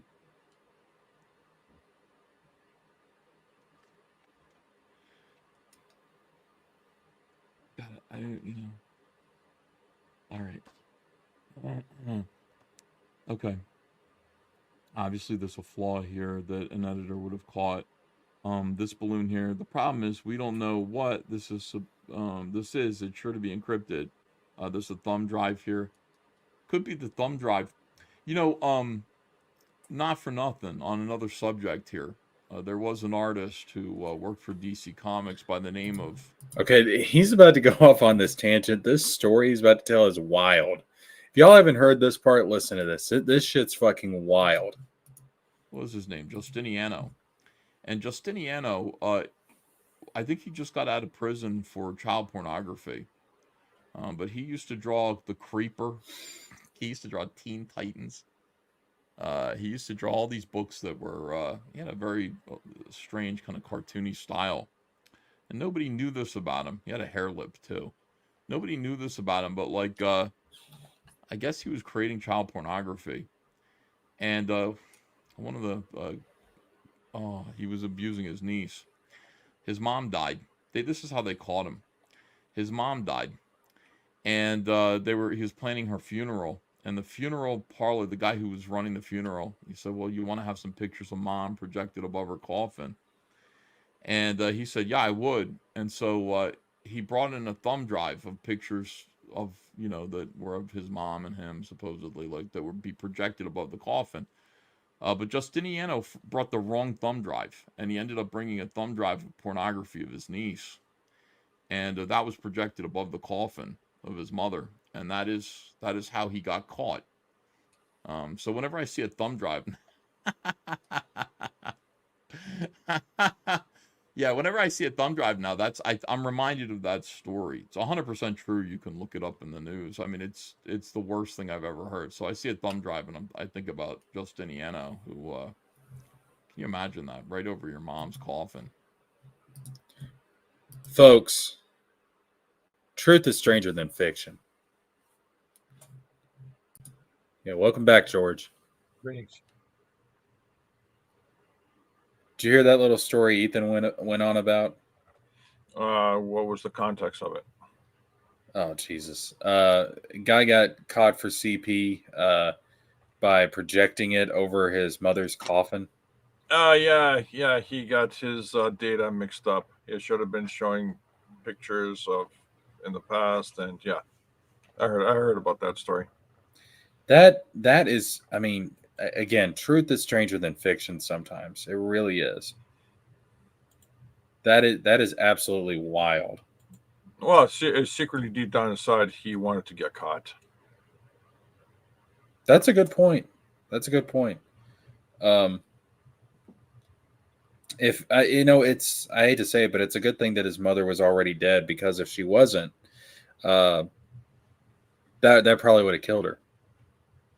Yeah, very sad. I mean, she probably would have had a heart attack over that.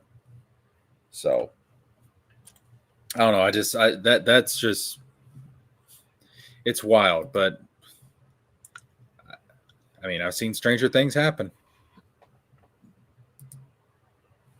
It doesn't get worse than that. Anyway, back to the Alphacore. Anyway, there's this thumb drive here, and they're trying to figure out what. Yeah, speaking of things that are horrific, let's get back to Alphacore. What's on the? His name's Justiniano. They're trying to figure out what's on this thumb drive. This balloon here. All I wanted to say. I mean, I told that elaborate child pornography story, just because I wanted to say that balloon belongs here. That's all it is. Okay. Yeah, that belongs there. This forehead is enormous.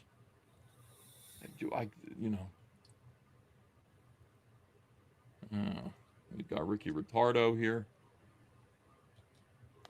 Again, these are the only characters that I like. I like the villains who are enjoying themselves. They're the ones who planted the thumb drive. What's it gonna do? They're stupid. The heroes are stupid. By the way, the tagline for Alphacore is "Failure is not what we do," which sounds like something Eric July would say, because it's not grammatically correct. It's stupid, and also it is precisely what happens here. This is actually really good. I like this here.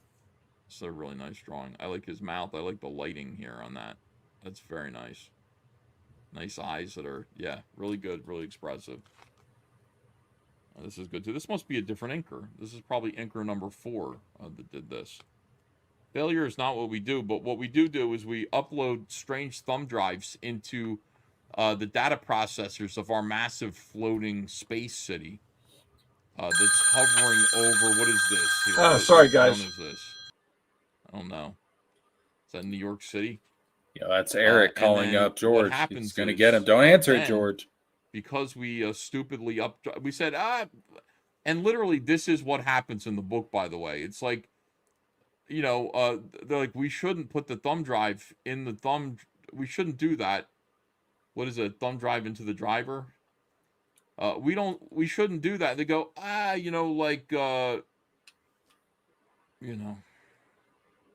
why not try it out? What do we got to lose? What ends up happening is the whole fucking thing begins to crash into the city while these two are just enjoying themselves laughing. See, I like them. What kind of game is this, Lil? No game. And if it were, I've already won. We already win.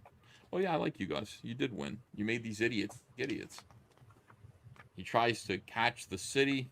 They're thoroughly enjoying it. This is another inker here. You can tell. A whole other way of inking. Oh boy.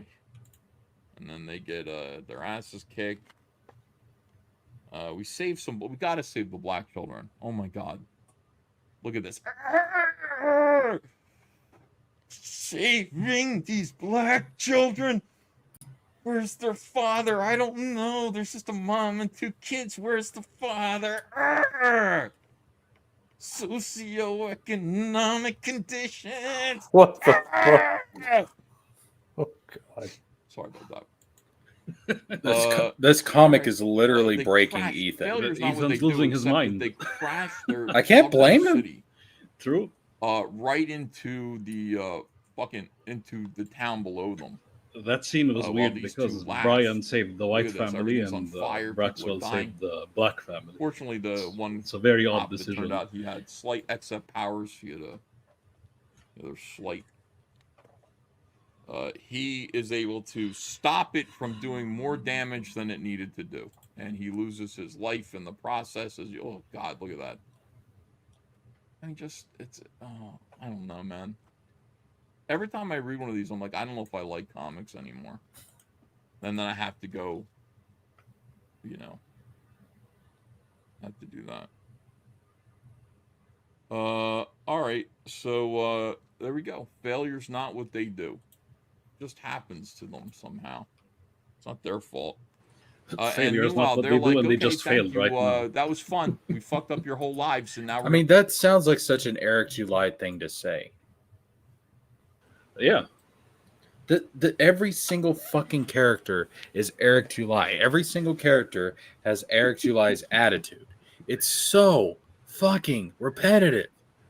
None of these characters. Even though Chuck Dixon wrote this, that's the strange part. Like somehow, for some reason, Eric July still his tentacles spread that far.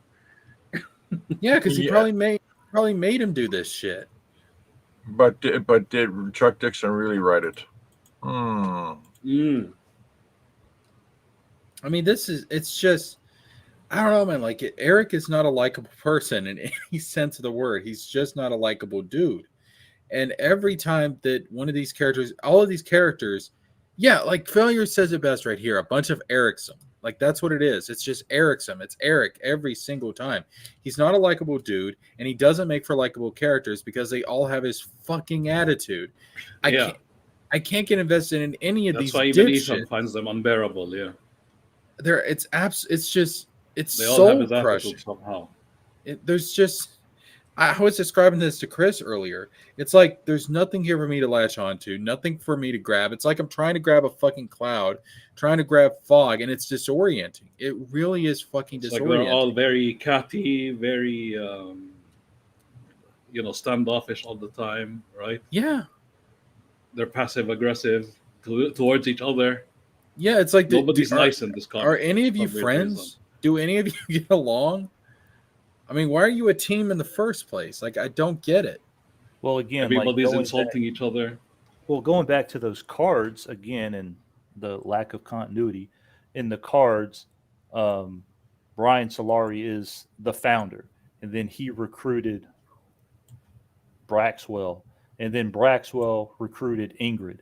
So you would think that there would be some cohesiveness between all of these three, as they're all linked together and were handpicked, by someone on the team. But yeah, they don't have any real relationship.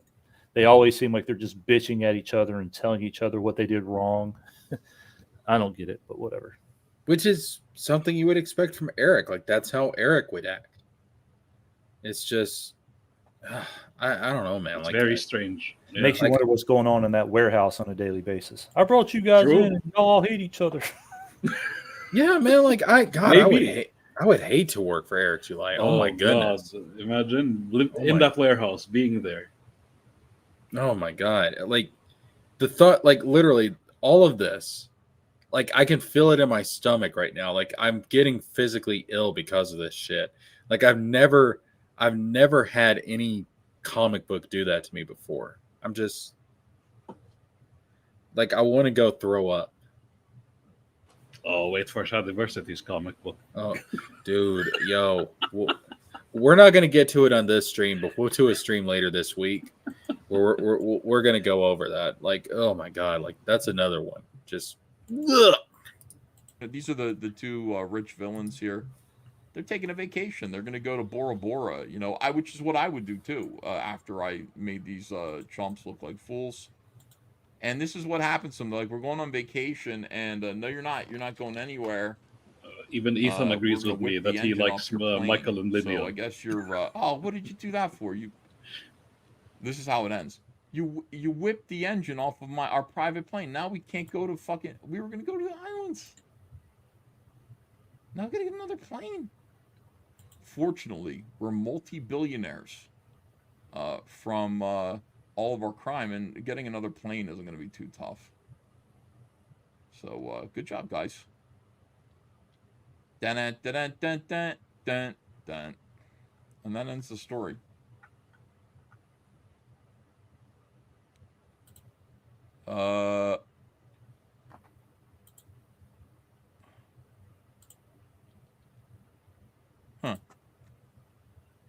That's awesome right there. That is great. Here's an essay from Chuck Dixon. That's it. Yeah, I mean, they like honestly, they hold on a second. Let me just check. Am I correct in assuming that they crashed that these people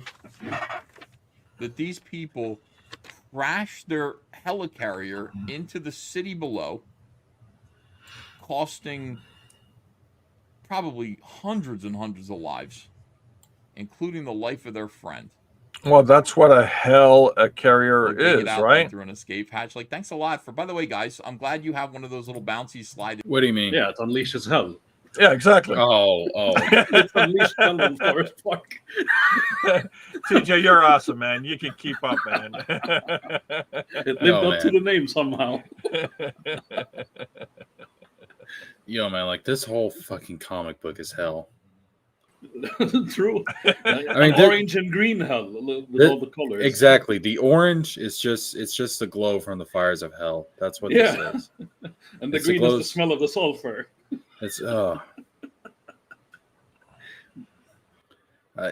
like I said, I've never had a series of comic books that have made me want to physically just puke. Like this is so fucking terrible. Escape hatches like they do in you're not even holding the comic book. You're already like for your helicarrier, which is now sitting on top of the homes, the row homes of apparently hundreds and hundreds of black children. Black families hardest hit. Black families are hardest hit. So thank you. And I think and by the way, you were burying people. He was a hero. Like, he was a real hero. Like, he stopped the helicarrier from moving another few feet. This would have knocked down the Javits Center, I guess. I don't know. I'm not sure, like, why he's a hero, but he's a hero. And these are not heroes, really, as far as I can see. They're just kind of shitheads.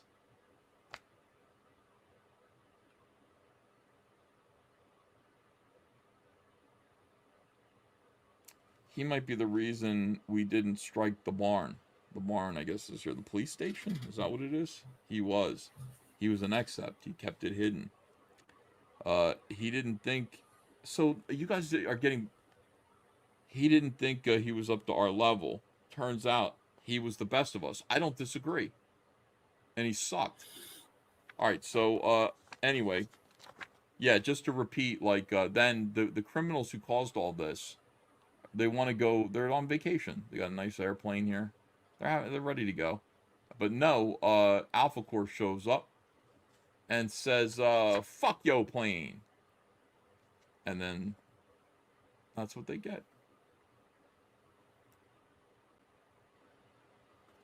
Anyway, let me read this essay from Chuck Dixon here.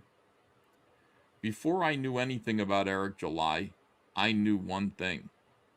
I liked Eric July. Because he paid on time. Well, exactly. All the right people hate him. Because the check cleared. I agree. And he literally says that at the bottom. Just wait for it. You know those people. The ones who always have to be right, who assume they're always right.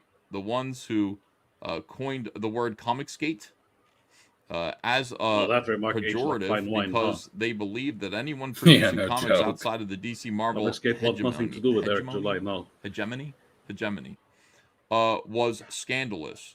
The folks who think that free speech is dangerous. Then I learned more about Eric and the Rippaverse, and I liked him even more. He's a hardworking guy who took a risk with his own cash to create an alternative to the glut of poorly crafted comics that had driven away even longtime fans of the medium in recent years. He thought, like I knew, that there was a large undeserved bunch of comics readers whose only recourse was to reread the stuff in their long boxes, and he damn sure knew that this weak cheese the Big Two was shilling had nothing to offer new readers. Just suck his dick some more, why don't you? Right? So he created his own comic book universe that I refer to as the Blue Sky comics. They're exciting, Wouldn't that have been a better fast-moving, name, Blue Sky escapist Comics, adventures. instead of Where? Rippaverse? Yeah. How did Chuck Dixon come up with a nice name? Yo, man, like that. Blue Sky Comics. Look how Yeah, nice Blue that Sky is. Comics. That makes me feel happy, man. That's so optimistic, right? Suddenly, I just want to fly. Right? You think of blue skies. Better Yeah. tomorrows. Rippaverse instead of like a Snyderverse, like rip him off, sure, of all people. God almighty. It's like the Rippaverse. Like that, like it doesn't it's A not rapper appealing. name and then end it with a verse. Like it's so bizarre. It's not appealing whatsoever. Yeah. Blue Sky Comics. I like that. I'm Blue stealing Sky that. Comics, Jesus. Yeah. Yeah, I'm stealing that. I think George stole it already. I'm Damn it. already on the Library of Congress. I'm filing the copyright notice now. Oh, you bastard. These guys are too slow, man. Oh, Jesus Christ, man. But Blue Sky Comics. That's beautiful. I love it. Where are those, Chuck? They're also imbued with Eric's own infectious optimism. Did you read? When y'all think of Eric July, is optimism the first word that comes to mind? Yes. Every single For Canon's Sake episode is him melting down. Man, all I think Lots about of is optimism. when I see Eric July and I see the meltdowns that he has, the first thought that goes through my head is, am I in danger? Like, Yes. because I've gone out and publicly detracted from this guy, am I actually in danger? Like, Yes. am I going to get taken out? Yes. Like, I fear for my life when I see Eric You're about July. to be touched. Oh, no. Either Taserman, Sturgis, Bruce, Hail the Lore. One of his people is going to get you. I don't Yes. I don't want to be a victim on Law and Order SVU. I don't want them to take my real life case and turn it into an episode of Law and Order SVU. Stabler, Benson, please, God, don't.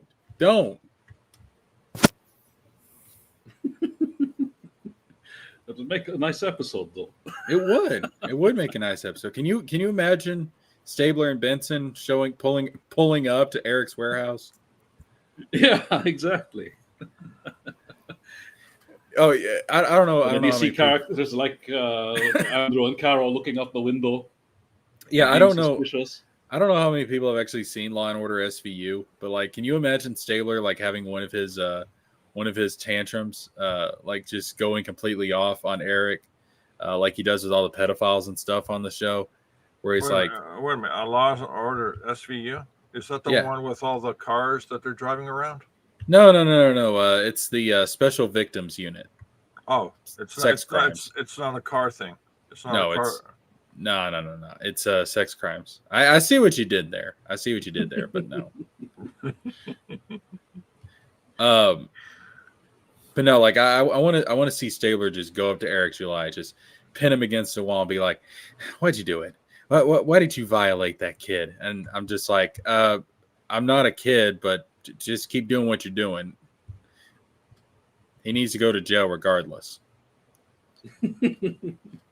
You know what? No, I take that back. Eric July has violated the kid inside of me. He has violated my Well, there inner you go. child. He's violated my inner child. So yes, I am a special victim in that regards.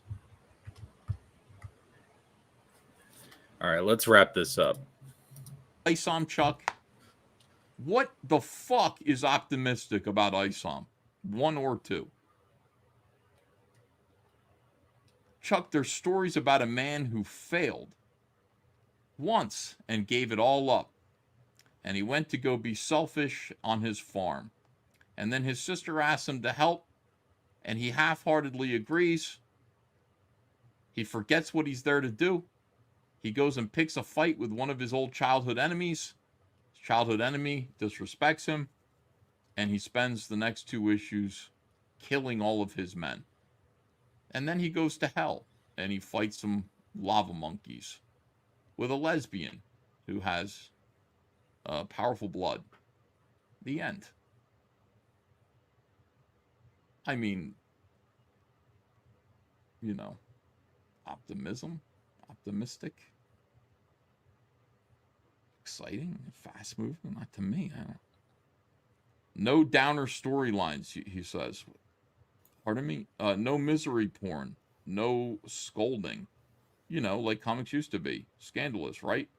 Well, when I saw the path he was on, I reached out to Eric. I wanted to offer my support, and if he wanted it, my advice, derived from a long history of watching new comic companies make the same mistakes over and over again and wind up crashing and burning. But the more I talked to the guy, the more I realized he wasn't making any of those mistakes.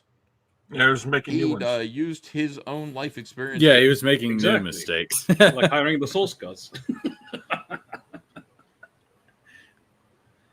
I mean, this is like this That's should the have. least of the mistakes. There are bigger mistakes he's doing. I mean, So I get didn't into think those. I didn't think dick sucking was allowed on YouTube. I thought that violated terms of service. Like, this is literal pornography right here. What he's doing. Like what John Reedman is saying, it's glazing. Ugh. To inform his decisions, and it's impossible to argue with the results unless you're just one of those internet nabobs who live and breathe and eat pizza rolls just to hate. You hear that, Jesker? You hear Pizza that, rolls right now. George? You hear that, Chris? You're all nabobs. Long story eat short, pizza Eric rolls. asked me if I'd like to do some writing in the First of all, well, he also said you're just you're just here to live and breathe and eat pizza rolls. First of all, yes, the whole point of me being here is to live and breathe. Thank you very much. What the fuck is that? Number 2, what the fuck is wrong with pizza rolls? They're delicious. Man, fuck Chuck Dixon. Yeah, failure is right. Dick sucking has become a professional sport now. And speaking of dick sucking, let's bring this thing to a climax. Rippaverse. The rules were simple. I'd write a graphic novel, further developing the superpowered cops who patrol the skies and streets of Florida Park. That was it. I was free to create, imagine, and build whatever I wanted within this new reality. I had Eric's trust. He knew I wouldn't break his toys, pee in his sandbox, or make his characters mine. Those are very strange analogies, right? Talking about toys and sandboxes. Oh, and I'd be teamed with Joe Bennett. I obviously said yes. I mean, they're playing with toys in the I wonder sandbox. if that's what they. I wonder if that was the actual conversation that happened. I think they were. I think they were about playing toys with and sandboxes. I think they were playing with very adult toys and sandboxes. Yes, I mean, I'm not saying that. I'm just saying, I am. because time and time again we've been seeing how childish Eric July is, and I wonder where the toy analogy comes from. From their happy, fun special time. You know what this is. You know what they're doing in that warehouse.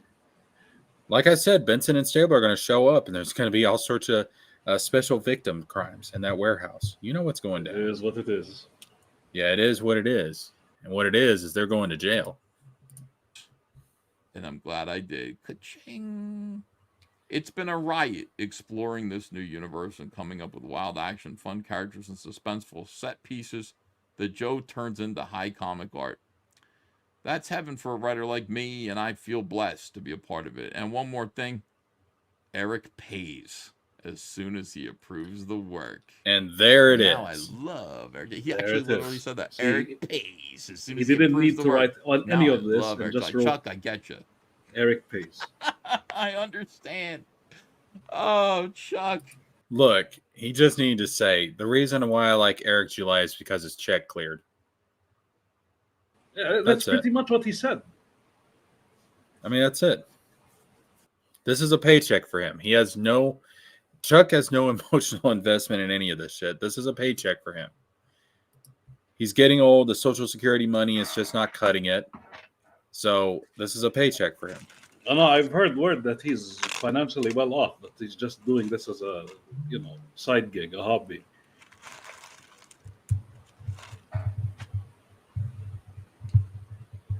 You mean the comic or what he's doing with Eric in that Comics warehouse? oh my god. Comics in general. Don't set me up like that, man. I can't resist. You know, I this is a medical issue. I can't help myself.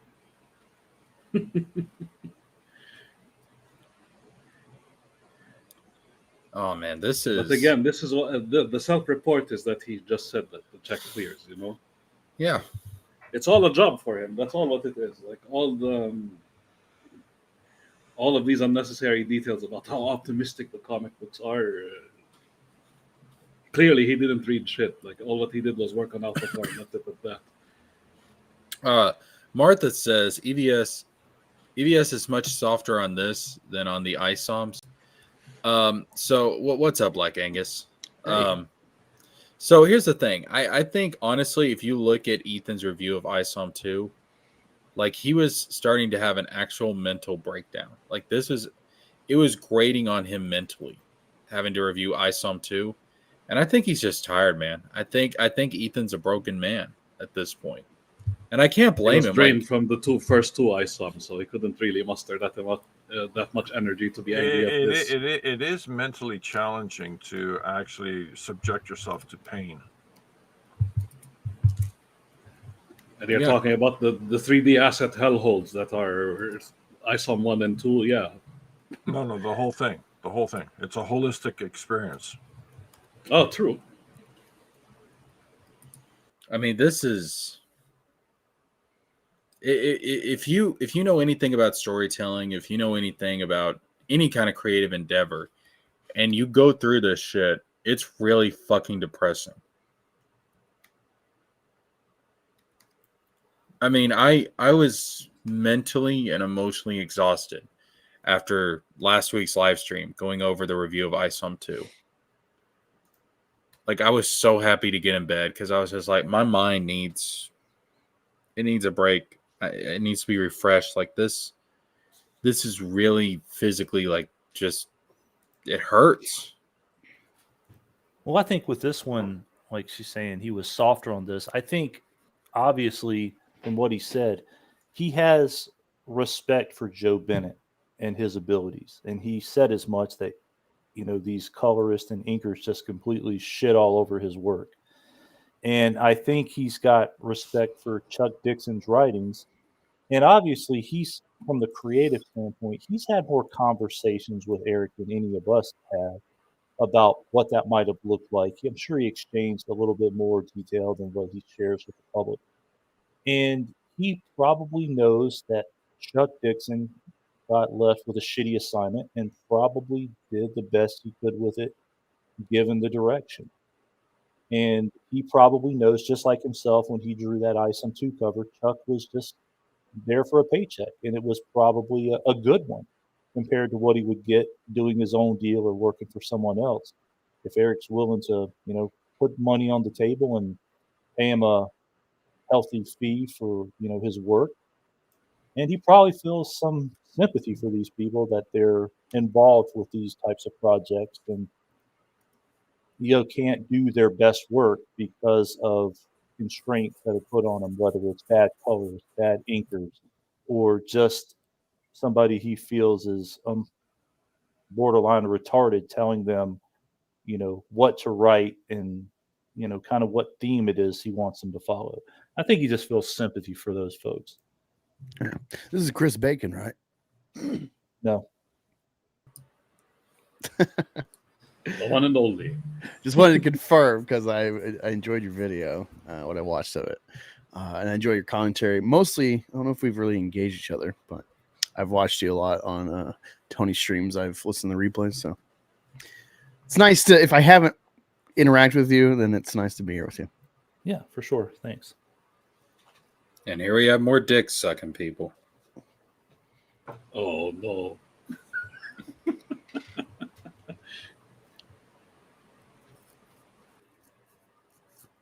I have nothing to say. It's like, you got me, I guess. Oh no, I was actually texting Katie. She was saying that her son isn't feeling well. I was telling her I hope he gets better. That's why she's not able to show up tonight. It's unfortunate. Yeah, sorry I was late, man. I just been engaging the Ripitards. I've gotten their ire. They're trying to clown me for my poster campaign and whatnot. And it's like, you see, y'all are just tourists, man. You're phonies. Oh, I'm loving your content. The mammoth that is Yaira. Yeah. Sometimes, you know what it is? I'm when you watch funny people, it starts rubbing off on you. And when you're having fun, you get a little more creative. Your juices are flowing mentally.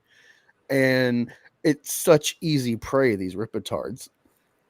Yeah. Because they're just here for YouTube merch. And as you see with the Hell of the Lore, he's been white knighting for this. He never even read this shit until just now. And then, of course, he's going to say, oh, it's so great. And he's trying to, like, argue the art's better than EVS's Flash Rebirth, which is, like, crazy. Oh, God. Wait, what? Yeah, he tried to say he in his actually review. said that. Yeah. Yeah, he did a whole he calls himself a reviewer, but all he does is, like, I guess post a thread on Twitter. I found his channel, and all it is like videos of, like, slideshows of published comics, like Wildcats or some shit. Like a minute slideshow. So his only content I found is copyright shit. I'm not going to report him or anything, but it's just like, I will. I'm going to report his ass right now. It's really skeevy, to say the least. That is wild to make an accusation like that. Jesus Christ. Or to make a claim like that, I should say. Yeah. But yeah, no, it's just I've been, getting nothing but notifications, and it's like I get sucked in on Twitter where it's like I'm having fun. They think they're, like, clowning me. It's like, yeah, no, I haven't made money on my poster campaign, but, like, I funded the original one. It broke even. I have the posters. It's promo art. If you don't know, the whole idea is because it's like, well, like, I'm an average guy. I'm trying to save up money to make a comic. So it's like, yeah, these people may not understand, but we all don't have a Glenn Beck behind us. Well, not even that. It was also my idea at the time when I released this was, I don't know how long you've been in Comicsgate or watching EVS, whatever, but there was this guy, Critias. I don't know if you remember him. Yeah. He was the famous or infamous campaign. Everyone's there excited. Things like Dr. Dead or Detective Dead. Looked really cool. I didn't get to back it, thankfully so. But he, like, made like 40,000 for his first campaign. He's like, whoa, he's doing great.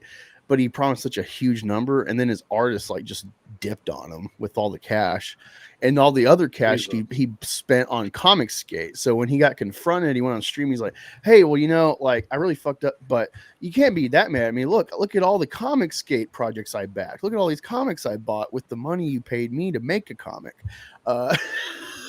Ooh. So the posters. That didn't happen. It didn't Wait, happen what? like that. I watched that stream. It didn't happen that way. What Curtius did was he spent the majority of his money on securing the Comicsgate trademark in the tens of thousands of dollars across multiple categories, and then he didn't have any money for the comic book. Huh? Because I remember the stream. And then eventually the trademark was given over to Ethan. Then there was a fight with Ethan and Preston Poulter over the Comicsgate trademark, and then discovered that actually Dark Gift was the first guy to actually put the trademark in use. It was his trademark, and he handed it over to Ethan. Okay, so I wasn't aware of all the trademark stuff, but I saw the stream with Critias live. He was being fronted, and yeah, I was there.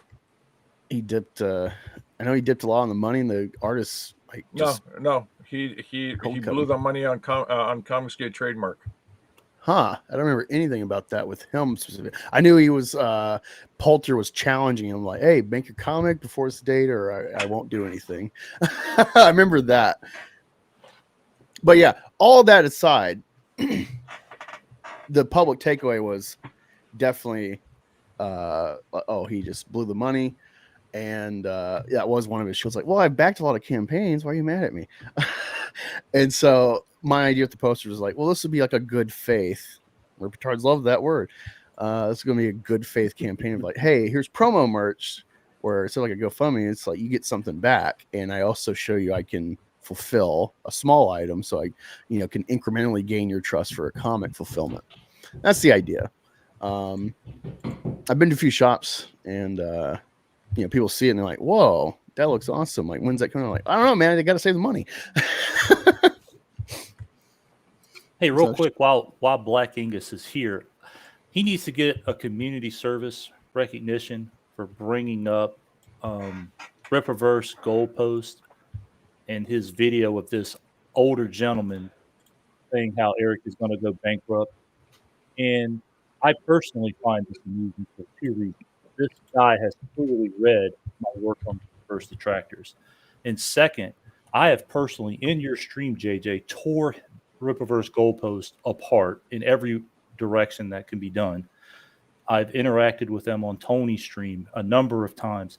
I don't get this kind of attention from this guy, and I've put more damning information out there about the Ripperverse and Eric July's business tactics, and basically said the same thing this guy did in this 2-minute and 20-second clip. They won't go after me. No, they won't go after. They look for people who are easy pickings. What's that? I saw them go after Ruby King out of all people. It's one of our frequent viewers on the Geek Getaway. Mm-hmm. They only look for anybody who's easy pickings in their mind, only to find out that I will go after them, and then they'll stop. Yeah, they think money, again, they just show their hand. They think, oh, if you don't make money or something. It's like, I'm trying to make art. So like, I'm not going to it'd be way smarter for me to try to grovel at Ripa's feet and get whatever crumbs I can from his audience. But I'm not doing that. That should tell you, me trying to be a creator, I have more integrity than groveling at. But this particular guy here, he had 7 followers on Twitter. Yeah, his YouTube channel had skyrocketed now. And they went after this guy, and the guy's like, I was going back and forth with Eric for a weekend. I mean, this is a guy who was a customer who said, I bought the books. These are my thoughts on the books. They're not good. And then he, made comments about, Eric July and the Ripperverse and their business decisions and what they're doing and how they're eventually going to run out of money. And they put this guy out on blast.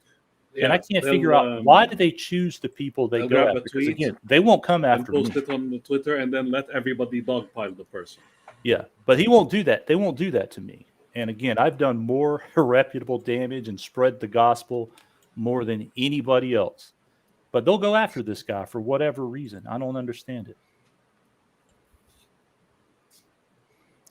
Personally, I think it's intimidation. They're trying to intimidate people too. Yeah, they think they can work this whole monetize your hater angle of like finding, kind of autistic dummies that aren't good at arguing online. So they trip over themselves, look stupid because they're not versed in this format. Or they get befuddled with all the numbers that are watching them, whatever the case, they get in their head. And then Eric's like so aggressive and hostile, they don't know how to counter that by just being calm.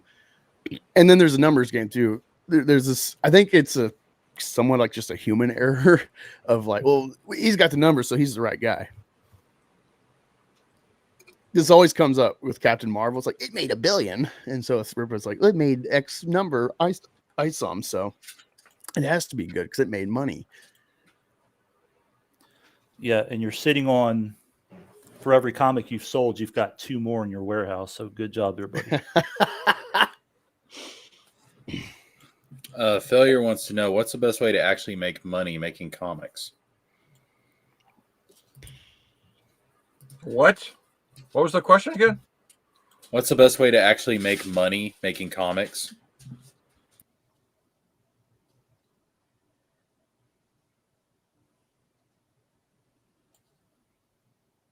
Well, for what it's worth, I made a short video about it, what you could do to get my money as a normie customer.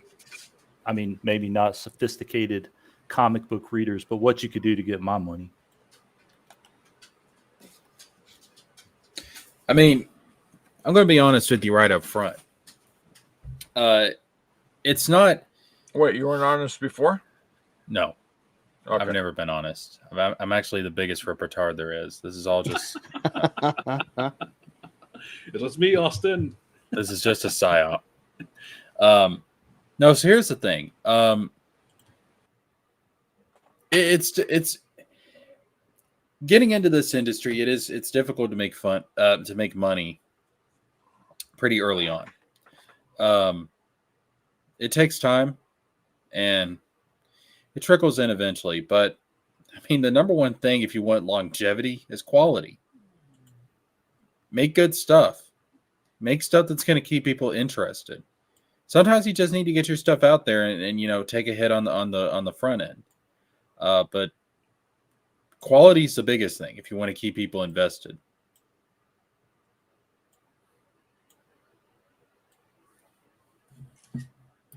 That's it. Okay, there's a follow-up. So like how the big two make money, but more like Image Comic on a lower scale, if that makes sense. So correct me if I'm wrong, but Image allows the creator to actually retain creative control over the characters, right? Image is just a broker house. They just put your book out there. They make a percentage. They don't own your property.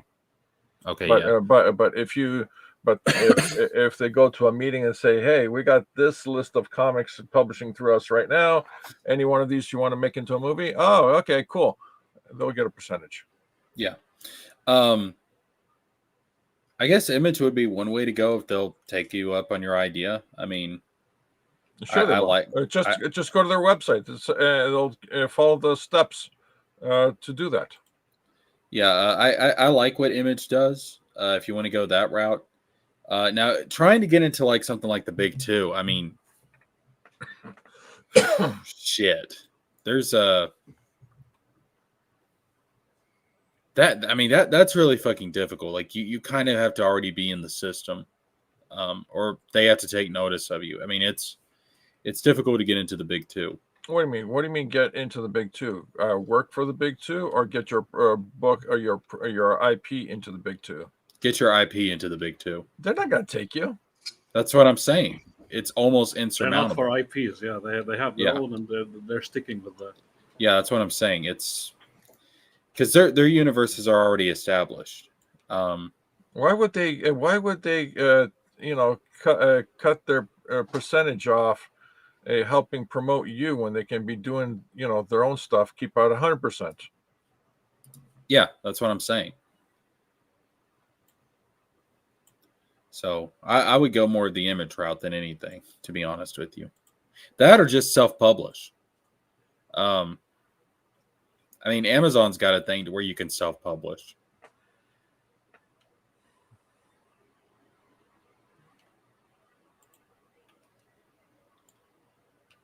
So what would you do, George, to make money? That's the real question. Find the audience that you want to market to. Create your book to that audience. Use print on demand, so you don't carry inventory or any overhead, and then sell. Get yourself out there. Let people know. Your book is subject is on wine. Then you contact. You make your contact to the wine industry. Wine forums. Your books on children playing in the playground. Then you contact families, schools, scholastic, you name it. Your books superheroes. Then you go to where the superhero world is, Comicsgate or anything else like such. Yo, fuck me, man. The 49ers beat the Lions. Oh, come on. Oh, you should have known. It's a rematch of Super 54? Which one of these guys has a girlfriend named Taylor Swift? That's the Chiefs, dog. Oh, okay. Yo, fuck this, man. I was wanting the Lions to go in there and beat the Chiefs so I could rub it in Chris Bacon's face. Eat shit and die. Go fuck There we go. Go fuck yourself. Chris, meet you. Speaking of sucking dick, you can suck the fattest of dicks. Fuck you. Yeah, Chris Bacon unplugged. That is some old bull. And get this, it was 34-31. They barely beat them. They were up by 10 with that's 3 minutes to go. Don't feel Fuck. too bad. Fuck that. Man, the Lions can never catch a fucking break. Oh, Every Thanksgiving, it's just like, well, let's go watch the Lions lose. It's like, fuck this. I am convinced that there is a God and he hates the Lions. I'm convinced. Oh, the Lions are plagued by the hyenas. I see what you did there, George. We don't have hyenas in the United States. Yes, you do. Everyone who's laughing is a hyena. We have Eric kind of looks like a hyena a little bit. Eric is a comedian underneath. You know that, right? That would explain so much. That would explain a lot. That's true. Yeah, he's right now doing a Jim Carrey bit, but it's Andy Kaufman even. Yeah, Andy Kaufman bit, and it's on a long-term schedule. Yeah, and he's playing the long game. We do have lions in the United States. Like we have mountain lions. I'm going to be the biggest retard in comics. Yeah. Yeah, did you know the mountain lions in the United States just casually walk around reporters reporting in the middle of the night and not even taking a bite? It's a thing. Yeah, one of the news segments we put up last week, I think it was, a woman's reporting in the middle of the night, and a mountain lion just walks right by her, 2 feet distance. And she thought it was a dog. That's everybody in the studio knew it was a mountain lion. They go like, run. That's kind of how bears are, and like where I live in Tennessee. Yeah, bears are kind of like that. Yeah, the wildlife has now gotten a little clever and adapted to the human population. They know, they got to work together. Yeah, there was literally a bear just walking around the parking lot at one of our malls. It was interesting. Yeah, a deer celebrated kicking a soccer ball through the goalpost while no one was watching. A bear sat on a parking bench, just like a human, waiting for food to come to the bench. Animals are watching it and they're learning. Yeah. We're becoming one. We're turning into 12 monkeys. We're becoming one with nature. It's finally happening. Well, yeah, the monkeys. Where's it? The Philippines and stuff like that, where you go and the entire place is full of monkeys. Well, the monkeys learned that if they take your bag away from you, or if they take an item away from your bag, like a phone, and they know what a phone is, by the way, they'll hold it hostage for food. We know how important this is. Real quick, what is the context behind this LG reply? Oh, that's if you go to his link tree, he is pushing sex work is real work, which I agree with. It's just strange being a ripetard with all of their like anti-degeneracy, this whole fandom, like they talk about degeneracy and whatnot. Dynasty Doms. And then LG is promoting pornography, and it looks like escorting essentially, and strippers. Well, isn't he a DJ at a strip club? I guess so. He is, yeah. Which is fine. It's just like it's very counter to the Ripaverse, and to the problem is, he's also professed red pillar on top of that, and as we know, red pill. Well, he's promoting broken homes and whoring and whatnot. It just doesn't add up. Hey, what is wrong with these people? Sluts are a man people full of contradictions. Yeah, no, I support just like all ripotards.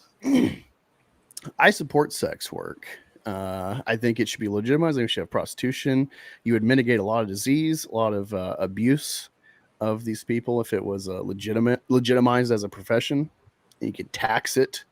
But women aren't going to vote for that because it undercuts their corner of the dating marriage market. But I also am aware of that's not necessarily conducive to the right wing traditional family and all this, and it seems like a mixed message being a Ripper But then toy. again, they're okay with the Soskas running their comic book. So Yeah, it's this is why we are having fun, because we Yeah. don't make these proclamations in general. Like, we're just, hey, make comics and, you know, actually build a craft, take criticism. Hold up. Bucky's, is LG friends with a pedo? Yes. Yeah. Like Theo an Lee like a- something. Yeah. Oh no, don't Registered. No. Oh no, don't On tell me his record. name's don't tell me his name's Theo. Fuck you, TJ Laser. Don't you tell me that shit. Yeah, he actually. Well, that's his name. His what's it called? Online name, but he has a real name. Well, back to the Let me drawing pull board. up Theo Lee Ronin, I believe. Fuck.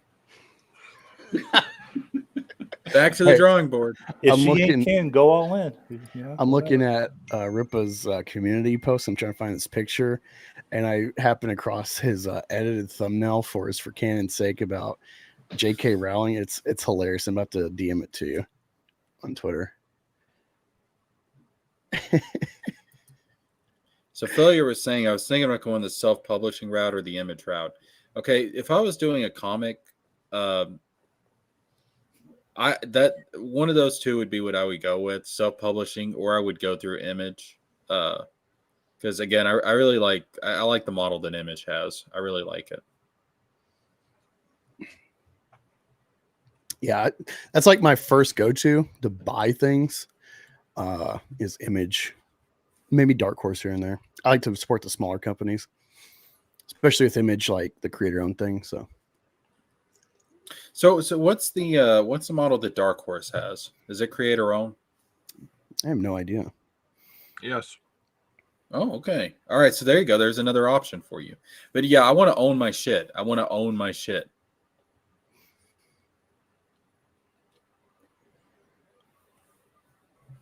I missed this one. The boxing historian says, how long is excuse me, how long has Eric actually been reading comics? He sounds like he just started back in 2016. I believe so. I wouldn't be surprised if it is. Yeah, and he's more concerned about the MCU than comics. Yeah. This whole Rippaverse thing is his revenge plot against Avengers Endgame. That's what we found out at the Clippaverse along with Riley. You have to look at what Eric is doing. Like, he's really following in the steps with a lot of stuff of the MCU. Like, when they say parallel economy, they literally mean parallel to the mainstream. Not alternative. That's all they know. Not They alternative. don't know anything. Parallel. It's not an alternative.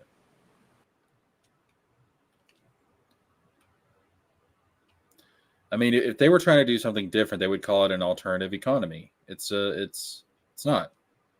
It's literally paralleling what the mainstream does. Because that's, like TJ said, that's all they know. And they're doing it worse. Like, I'm sorry, but I would rather read whatever That's the funny schlock. part, right? Yeah. I would rather read whatever schlock is coming in. Like, even the worst DC and Marvel comics, I would rather spend money on that than to spend any more money on the Rippaverse. Like Like, when it's Captain Marvel comics look better than the Rippaverse. You know you messed up. It's actually made Marvel and DC look better in comparison, which is wild. I think it increased Marvel and DC sales. I have no doubt.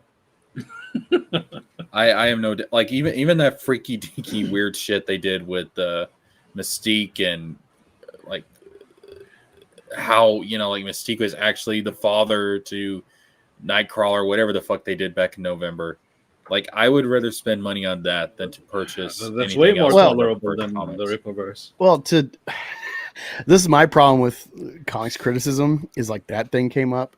And again, I am a novice to comics, but I've read about Mystique. Mystique's a very interesting character to me. And this was like the original concept of Chris Claremont that they wouldn't allow back in the, I guess, she popped up what, 79 in Miss Marvel. So Interesting. yeah, he wanted to do this from the get-go. So whoever created this, like, I really think you can feel about it however you want, just conceptually, especially with today, we're so clouded by everything being politicized And so there's definitely like this trans angle today by these creatives to plug this and use the excuse of Chris Claremont's origin intention. But my view is like, this is comics. So like someone like Mystique that can literally morph into any person. She can shift her organs to avoid getting shot in like the gut or something. It's not really so far fetched when you have like Galactus as an entity in this world and Ghost Rider. It's not crazy to have a trans, morphing character, be a father, mother, whatever. I'm totally fine with it. I'm like, that makes sense, honestly, for the fantasy of X-Men. Yeah, that's not the point. The point is that we've had this established history for Nightcrawler and his parentage, and his dad is Azazel. We've had this established for so long. Why? What's the point in changing? Why change it all of a sudden? Yeah. If you were going to make that story, make a new character that went through the same thing. Yeah, exactly. But that's typical of Marvel. They like messing up like that. Yeah, To answer Failure's question, I actually read Chris Chan's comic book of all things, and I find that 100 times more readable than Isome. Oh, I'm not willing to go that far. And I'm yet. actually being serious. It's not much of a slog. You can actually go through it. There's a story from top to bottom. So whatever Nubia is, but if Chris Chan is better than Isome, in my view, I can imagine Nubia would be a better read than Isome. I'm not willing to go that far yet. Chris Chan's comic. I mean, I'd rather spend a day with Eric. Chris Chan does better basic storytelling, like storytelling 101. Imagine, of all people, and of course, Mr. Eric July is so dumb that he can't even do that. Oh no, man! It's hard. It's hard for me to give Chris Chan any level of credibility. Okay, Chris right here says they should have just had Mystique have another child where she is the father or something. Yeah, that's what I'm saying exactly. Instead of having to retcon, but they love their retcons, Marvel. Yeah, well, let's be honest with you. The people working there now are not creative enough to come up with a new character. So they have to. They're afraid to. It's like A, because they themselves are very uncreative. B, because I'll call out the fans also. The fans themselves are very fickle. Like they don't give a fuck about anything that's new. Oh yeah. They so want it's like both sides. They're both idiotic in their own way. Yeah, they don't want different. They just want to read what they know. But no, like I don't understand like why change the history of the character. It's been established for so long. I mean, I remember back, in the 90s and stuff, like Nightcrawler is the child of Mystique and Azazel. Like that's what it is, and it's been that way for decades. I don't know why we have to go in. Because see, the thing is, like once you start changing all this stuff, you really start to muddy the history of the characters, and there's no like established thing where I can go to a newbie and be like, okay, here's the basics on Nightcrawler, and this is how it's been for a while. This is the basics on Nightcrawler. Like I need to have some kind of basic framework in order to explain these characters to a newbie. Yeah. And hey, I sent you that picture in your DMs. Oh, what picture was it? You'll see. I just thought it was funny. It's like Eric actually, or whoever's making his thumbnails for him, if not him, actually had a little humor, and it's like I appreciate that. It's funny, especially with that stupid face. Oh, oh, come on, man. Now I'm curious. This is why you stay sub to Eric, so you can see his community post pop up in your feed. Come on, man. This is He's the gift that keeps giving, in your words, Black Angus. It's just one meme after the other with this guy. Look at this stupid. Look at this stupid shit. It's funny. And give him props, or his That team face. props. You're a wizard, Eric. This is like Wait, did he do this? This is from is for Canon's sake. He originally had the picture without his face in it, and then they added him as, I guess, Harry. I wonder if this is how Eric looked in high school. Probably. Yo. Without the beard though, and much skinnier. No, he had the beard from birth. We know this. It's part of the lore. It's canon. He had the beard from birth. He came out with the beard, and his parents were like, "What the fuck is that?" When he came out, this is the sound he made. He was like, "Wah, wah, wah." Like that's literally how he cries. Imagine, if you will, Blue Sky Comics, and you have Smiley Eric July running it. Like an Eric July that looks like this. Wouldn't that be pleasant? Like, wouldn't that be something you'd like to read? I want to be part of that universe. Right? Where's that multiverse so I can cross over there? Yes, please, God. Look at that Eric July. Look how pleasant he looks. He's like Colonel Sanders. Happy. He's happy. He's like man. Santa Claus. Yeah. I just want to sit on his jolly Eric July. I want to sit on his lap. Well, you know what? Maybe I don't want to go that far. Why am I so close to this white woman? Who let this white woman into my warehouse? Oh, look, ma'am, there are 2 to 3 gates. Oh yeah, true. You have to infiltrate those.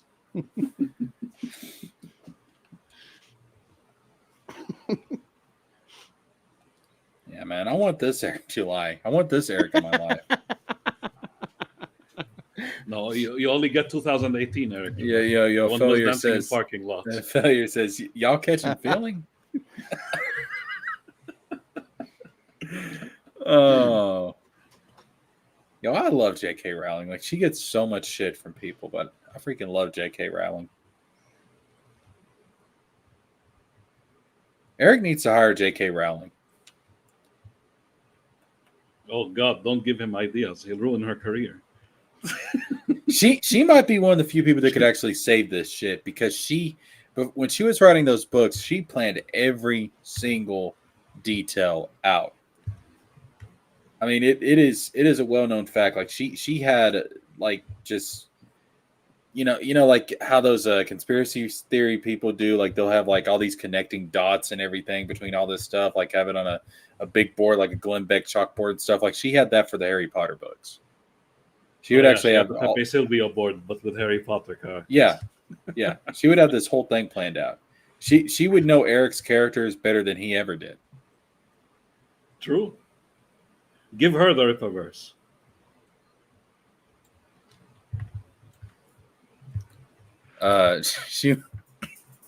She was a horrible script writer for those Magical Beast movies. That's true. She really ruined them.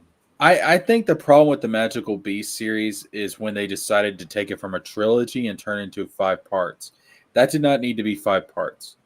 It should have just stayed a trilogy. That was the original plan, was for it to be a trilogy. The whole thing between Dumbledore and Grindelwald, you could have told it in 3 movies. It did not. That could have been its own story and keep the magical beasts out of that. To be honest with you. Yeah. And the other thing about it was making a movie is different from making a book. I kind of felt like this would have been better if she actually made a trilogy of books and then it got turned into movies. That's probably what should have happened. But I wonder if it's JK's fault or the studio. Maybe honestly, the studio didn't have the confidence in Magical Beasts and said, "Let's make it a prequel to Harry Potter." I think it could have been the studio, because I think that's what I'm thinking. Yeah, they were trying to do the whole Wizarding World thing and everything. And I mean, let's be clear here. Even though the Fantastic Beasts series of films, even though they didn't take off like they could have, and they honestly should have, because the story of Dumbledore and Grindelwald is a very good story. I mean, it's it doesn't get fleshed out as much in the movies.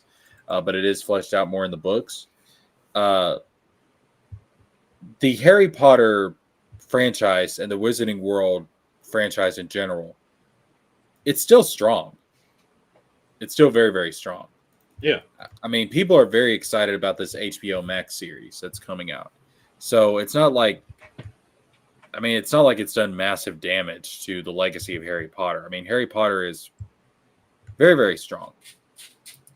Tevin Daniels, good night, guys. Now I can take a well-earned break now that my second draft is done. Yes, Tevin is also writing a story.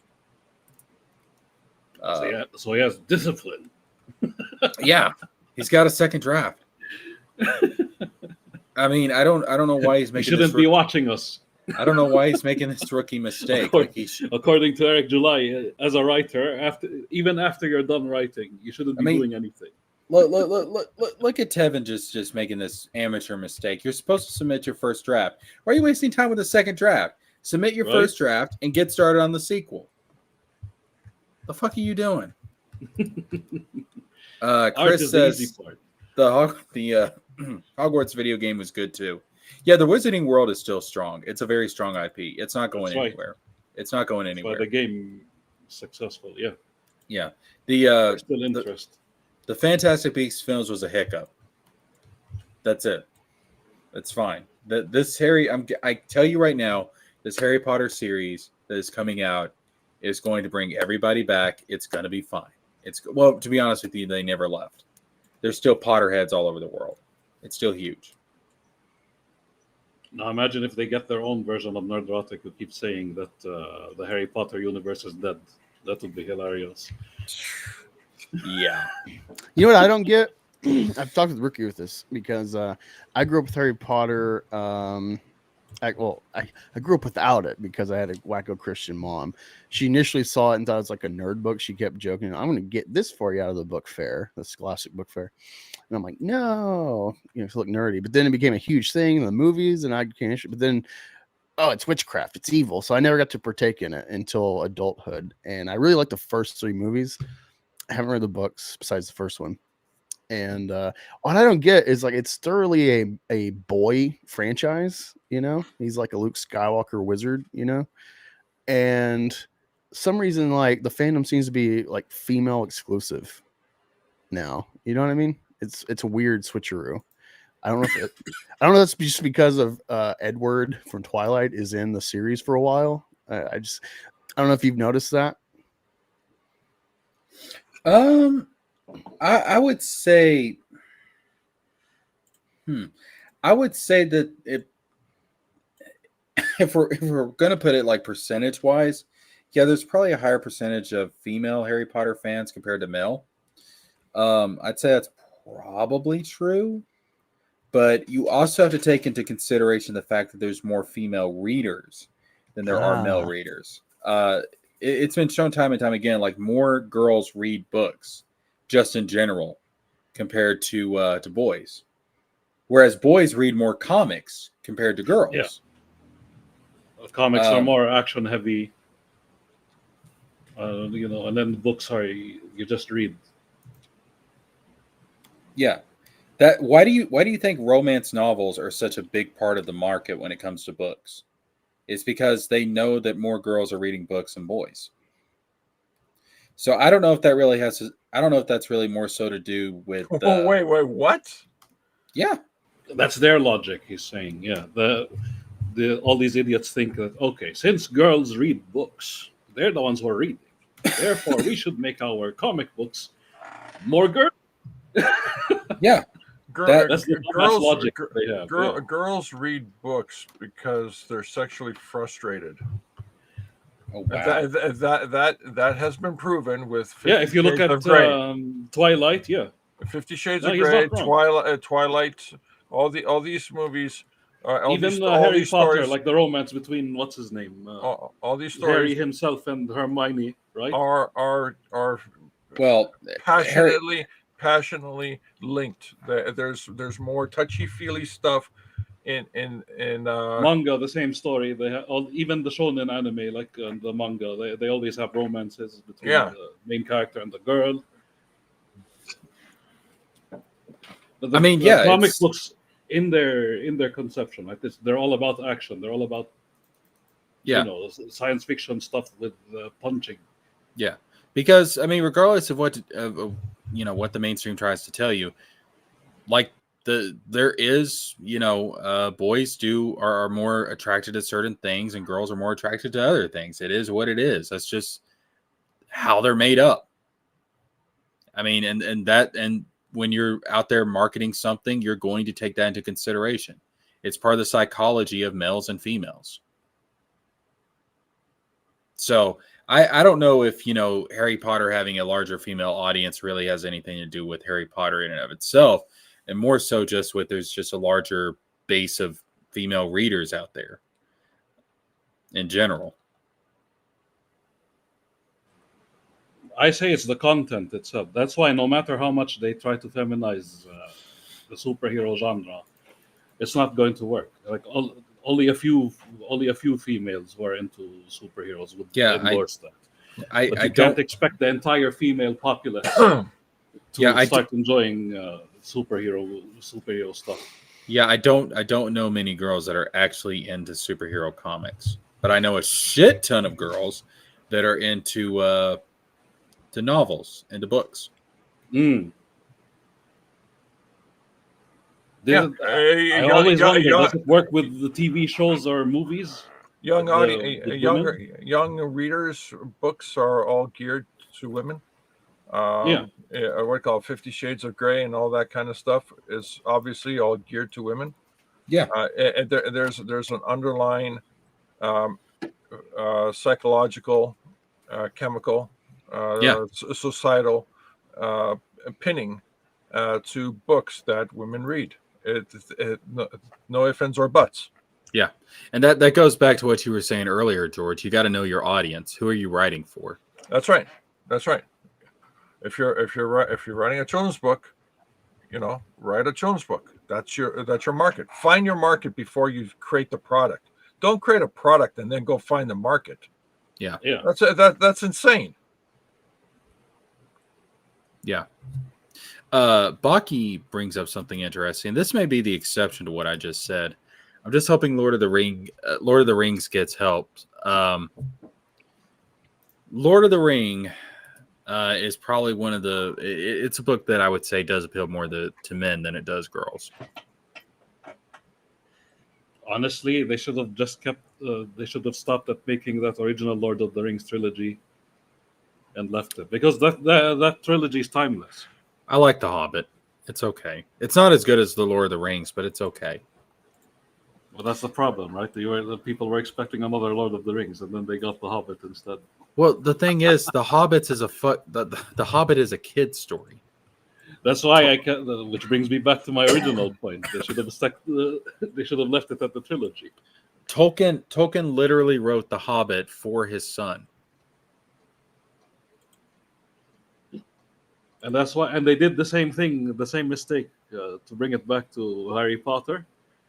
They did the same mistake, adding lore from Lord of the Rings into The Hobbit, by bringing up Legolas and all that shit. Well, just to stretch the movie. To be fair, though, Tolkien did that himself with The Hobbit, because the scene with Gollum, I remember he did. He did a few retcons. I remember that.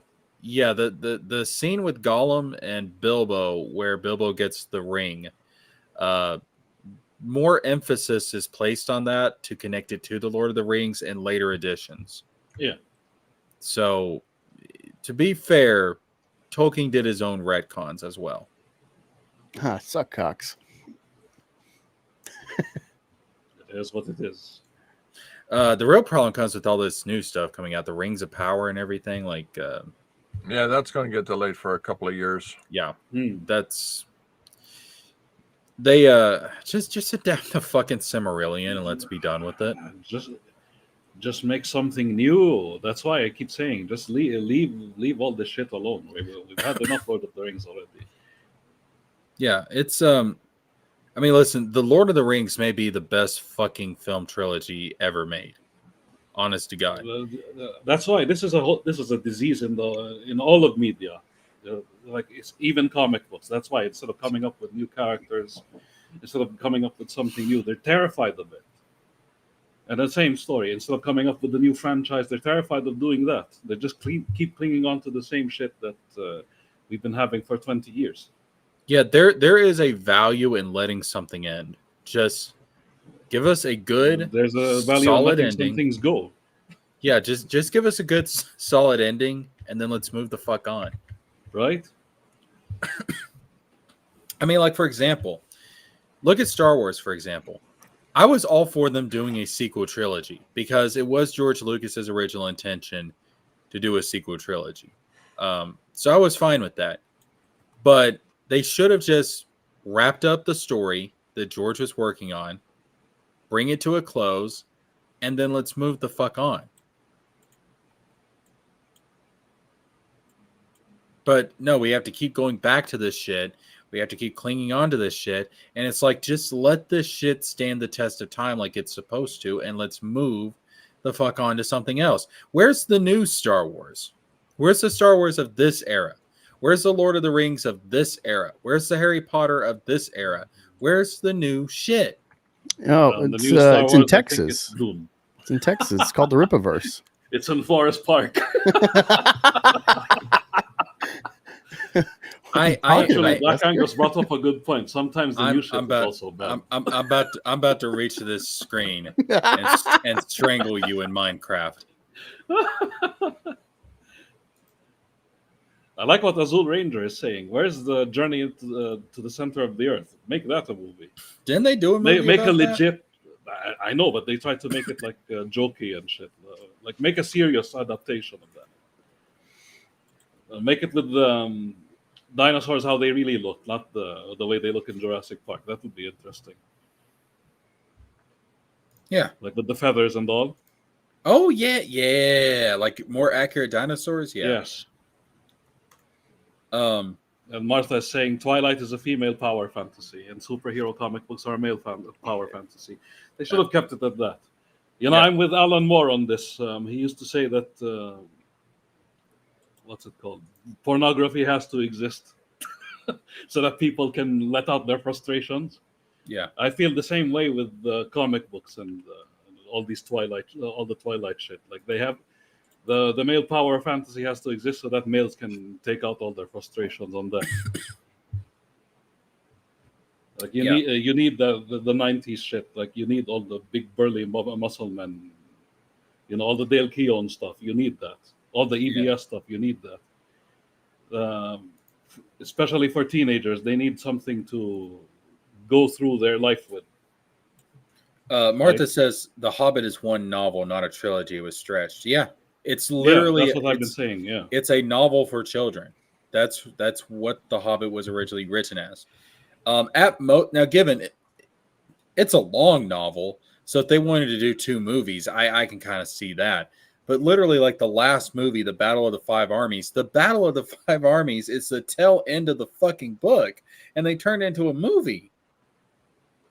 I know, wasn't it cool? Hell yeah, it was cool, but it was still stretched out. There was one person who, and God bless him, whoever did it, but he made the 2-hour cut of the Hobbit trilogy, and it was beautiful. Yeah, it's a fan edit.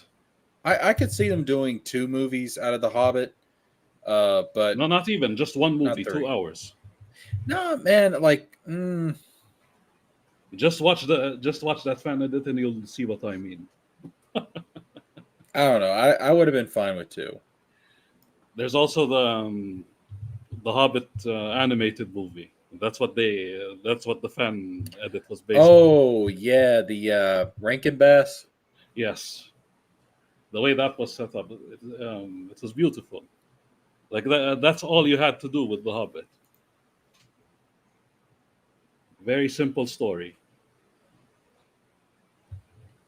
Bilbo Baggins goes from point A to B to A again. It's true. Now, if they're going to do anything else in Middle Earth, just adapt the Silmarillion. Martha says male and female readers don't always like what they're supposed to, but those are the exceptions. Those aren't the rules. Yeah. I'll give you a good example. I'm a dude. At least I think so. Hold on, let me check. I'm still a Okay, dude. pronouns. I'm still a dude. But one of my favorite shows, and it's a guilty pleasure, I admit it, is Once Upon a Time. That show was made for girls. Absolutely, that was made for women. I still fucking love that show. But I'm the exception. I'm not that show's target audience. I'm the exception to that. Even girls who end up watching superhero stuff, they're exceptions. Or Yeah. women. And I mean, it's just In a million years, I cannot walk out of my house right now and pull up to any girl and ask her, "Okay, do you like superheroes?" In a million years, I won't find anybody who will say yes. Yeah. That quickly. I'd have to find one in between 30 women. The chances of me going up to a random girl in the mall and asking her, "Who's your favorite Robin?" and her being able to give me an answer right there on the spot, very low. Is it impossible? No, very low. And there's a reason for that. Again, like the medium in and of itself, the medium we're talking about. Okay, forget what you're trying to do to the content within the medium. The medium, as in the book, right, is more appealing to a girl than a comic book. Here's the crazy thing.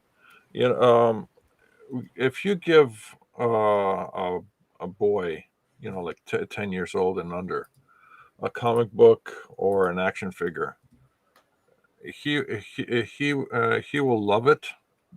He will experience it and enjoy it. If you give a teenager, boy, all males, by the way, a comic book and a toy, the feeling won't change. If you give an adult, man, a comic book and a toy, it won't change. If you give an old guy a comic book and a toy, it won't change. It won't change. Yeah, that's right. Now, if you give a girl a comic book and a toy, before 10 and before, their experience with it is haphazard. They don't know what to do with it. No, actually, no. Let me rephrase this. Let me get this right. They will enjoy it because it's a new experience, right? Yeah. But in the teenage years, they will dismiss it. In their adult years, they will forget about it. Do you know why? Because women are chemically based decision makers. They God bless them, but their body, and it goes through such a drastic change in biology, from a child to a teenager to an adult, that by the time they hit 30 and beyond, that's their decision making is partially chemical, but it's all connected with emotions. It's all connected with they're wired differently. They're completely wired differently, and the wiring regarding a woman, as far as I understand it, based on empirical evidence, like 50 Shades of Grey being very popular with a woman audience, is that it has to be emotionally connected to a product, to a book, to whatever they have in their hands. If it's not emotionally connected, if there's no emotion whatsoever, it will be disregarded. Yeah, and honestly, this is how it should be, because we're the yin to each other's yang. That's what makes the world go around. True.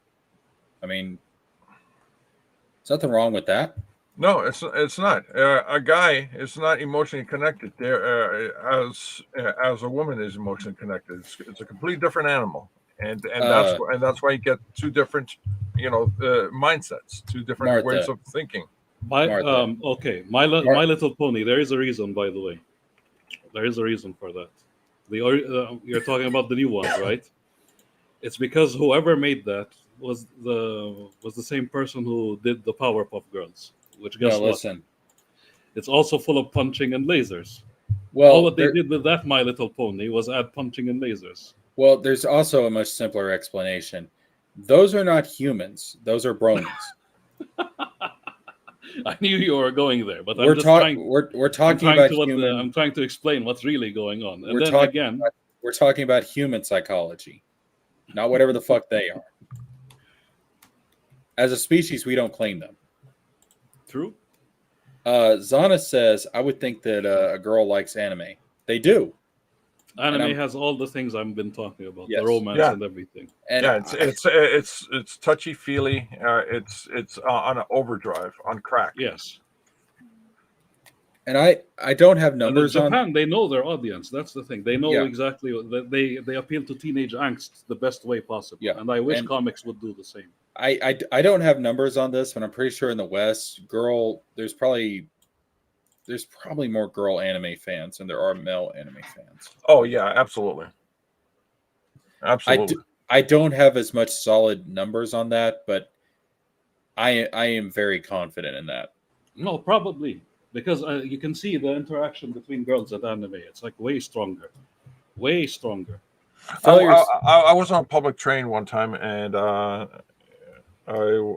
sat down. It was a long train ride, and I look over around my surroundings just to get an understanding of who's around me and all that stuff. And I see this woman who's reading a really fat graphic novel. It took me a couple of minutes to wait until she moved the graphic novel so she can flip the page to read.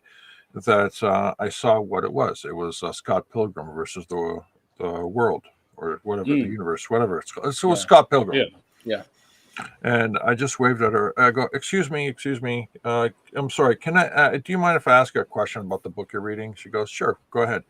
What interests you about that book?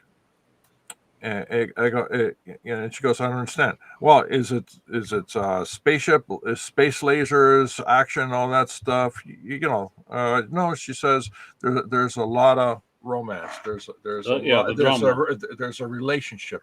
She also used the word drama. She said there's a lot of relationship moments going back and forth with characters and stuff like that. And I go, okay, thank you very much. And that was it. Girls eat that shit up. If you want to get a female audience, do a lot of shipping stuff. There's a reason why the Hallmark Channel is so popular. There's a reason why soap operas are so popular. It's all about the relationships. And global, by the way. Every country has their own version of soap operas. Yes. Yeah. Failure says Dick Grayson, no question, but Tim Drake is the best representation of what Robin is supposed to be for Batman. Yeah, Tim Drake's my favorite. To me, like he is the quintessential Robin. When I know a lot of people when they think of Robin, they think of Dick Grayson. When I think of Robin, I think of Tim Drake. My favorite Robin is the girl Robin in Dark Knight Returns. Really? Now that's interesting. That's thus far. I haven't read a lot of Bat family stories. Okay, but I really liked her. I don't know, just maybe it goes with like the spirit, because like I think the Dark Knight Returns has a lot of like the spirit of Batman. It's kind of a reinvention, or like Miller honing in on Batman and maturing him for readers as well, and him being like a inspiration. That might be the subconscious angle I got, where it's like he inspired her to find him and help out, be part of the family, and then she kind of carries it on. And I haven't read the middle one, but in Master Race, she's in disguise as Batman in the suit and gets apprehended and gets the fuck beat out by all the cops. And it's just that's one of the reasons why I like Tim Drake too, because he actually found Batman. But conceptually, I just don't like Robin. It's just weird, It's one thing for like Batgirl, but for like Batman like adopts a kid. And I think it kind of goes into like the Batman's kind of psychotic, to bring a kid into this world of crime fighting. He dresses like a giant bat and goes around at night beating up criminals. And that's his own one-man mission. But when you start bringing in family, and one of them's a child that takes up, it's kind of unfortunately this world's been ruined recently politically, but he's groomed this child into his psychotic one-man fight. Sometimes I wish people didn't read into this shit that much. Well, the thing Because is, the idea between here's the funny part. Back then, I always keep making fun of the comic books today because it's like manga and anime stole all their shit and they're getting away with it. Robin was made as the teenager to be with Batman, and then you get to see, whoever or a kid would read that, and he's like their point of view character. Yeah, who's going through the adventures of Batman. That was the purpose of Robin. Yeah, you're trying to get more readers. I totally get that. One of the things I like about Tim Drake is that he wasn't adopted by Batman. Like he found, like, he deduced Batman's true identity, found Batman, and wanted to become Robin because he said Batman needs a Robin. That's the difference between Tim and all the other Robins. Like he wasn't, well, obviously Damian's his actual biological son, but that's a whole different thing. But like he wasn't like adopted by Bruce. He's just this really smart kid who figured out who Batman is, and he actually found out who Batman is because of one of the previous Robins, Dick Grayson. He recognized a move that Dick Grayson Robin did as one of the moves that the Flying Graysons did because they were part of this whole circus act. And so when he found out, Batman adopted Dick Grayson, Robin is using this move that the Graysons used in their act, he connected the dots and figured out, Bruce Wayne is Batman, Dick Grayson is Robin. And that's how he figured it out. Martha says there's a Rankin Bass and a Bashki version. Of The Hobbit. Yeah. So Rankin Bass did The Hobbit and did The Return of the King. Bashki did a movie that was a combination of Fellowship and Two Towers. Yes.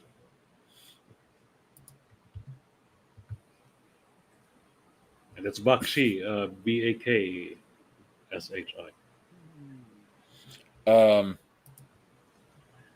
Martha says that's not necessarily true. Most grown men don't feel for comics the way you do. No. Here's the thing. The comics themselves may be more niche, but I guarantee a vast majority of men, they like Batman. They like Superman. They like the idea of those characters because it speaks to their inner child. I mean, most of us grew up with these heroes. Although we're in very weird times where people only know them as movies right now. That's true. It's true. Like for that, especially now that you have him on the picture. Eric July was one of those people, him and his audience. They only know superheroes as movies or TV shows. Martha, yes, we're the same species, but it's shown over and over again. Chemically, our brains work different between males and females.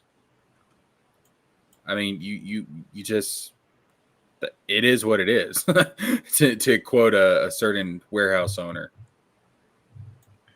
And then even as a marketing and the business standpoint, right? You have to, you don't look at exceptions unless you really want your market to be extremely niche. Yeah. I mean, you may not like it, but that's just the cold hard facts. I mean, it literally is what it is. Like you can't change reality. Every now and then somebody can break the mold, just like the one who came up with those iterations of My Little Pony. That's fine. Like you can do that, but just don't expect that. Yeah. Don't expect it to be a hit immediately. That will. Well, here's the thing. You give a doll to a girl, she projects herself into the doll. The doll becomes the girl. You give a doll to a boy, the boy becomes the doll. Right? If the doll is Batman, if the doll is Batman, the girl projects herself into the doll and paints Batman pink and with lipstick and all that stuff. If the boy it gets a doll, a Batman doll, he becomes Batman. And again, we're speaking generalities. There can be exceptions here and there, but as a business person, well, the exceptions, the exceptions are they're just batshit crazy, but everything else is Straight on. I mean, yeah, like I'm sorry, but like if you're in business and you want your product to sell, you need to know the audience you're selling to, and you need to understand the psychology of the audience that you're selling to. Yeah, like Target. And here's the crazy part. The SJWs, for example, this is why they're idiots. They think that by conditioning people, they can reverse that, right? They can change the way people act towards the media. It doesn't work. It will never work. That's why we have normies running around. I've said it before, and I will say it again, and it will be true now until the heat death of the universe. If it comes down between man versus nature, nature always wins in the long run. That's right. Every single time. I don't care what you do. I don't care how much you try to fight it. Nature is always going to kick your ass. Mother Nature is always going to kick your ass. Every single time. She will grab you by the balls and she will make you her bitch. It's like what Jeff Goldblum's character always says in the Jurassic Park movies, right? Yeah. What's it? Nature will find a way. Yeah. Nature will always find a way. He says, nature will always find a way. And that's chaos theory. Yeah. It's you can't beat it. Nature always wins in the end. You cannot beat it. And the male-female dynamic, that's nature. It's always going to be there. Sorry. Can't beat it. I like what Martha's saying, though. There are male versions of 50 Shades where the boss lady makes the guy submissive. Those are called critical drinkers books. You better check them out. There are people like that. Step on me, mommy. There are people who have, how do I put this? They have very eccentric sexual tastes, but we don't need to get there. Yeah. but again, you're talking about the exceptions. That's why, for example, if you go back to Rippaverse again, a lot of their characters are boss ladies. That's them. And a lot of Rippaverse fans, all the Rippatards as well, they are that kind of person. Yeah. They're the kinds of people who want to be stepped on. It's a strange phenomenon, and it's fascinating. It is very fascinating.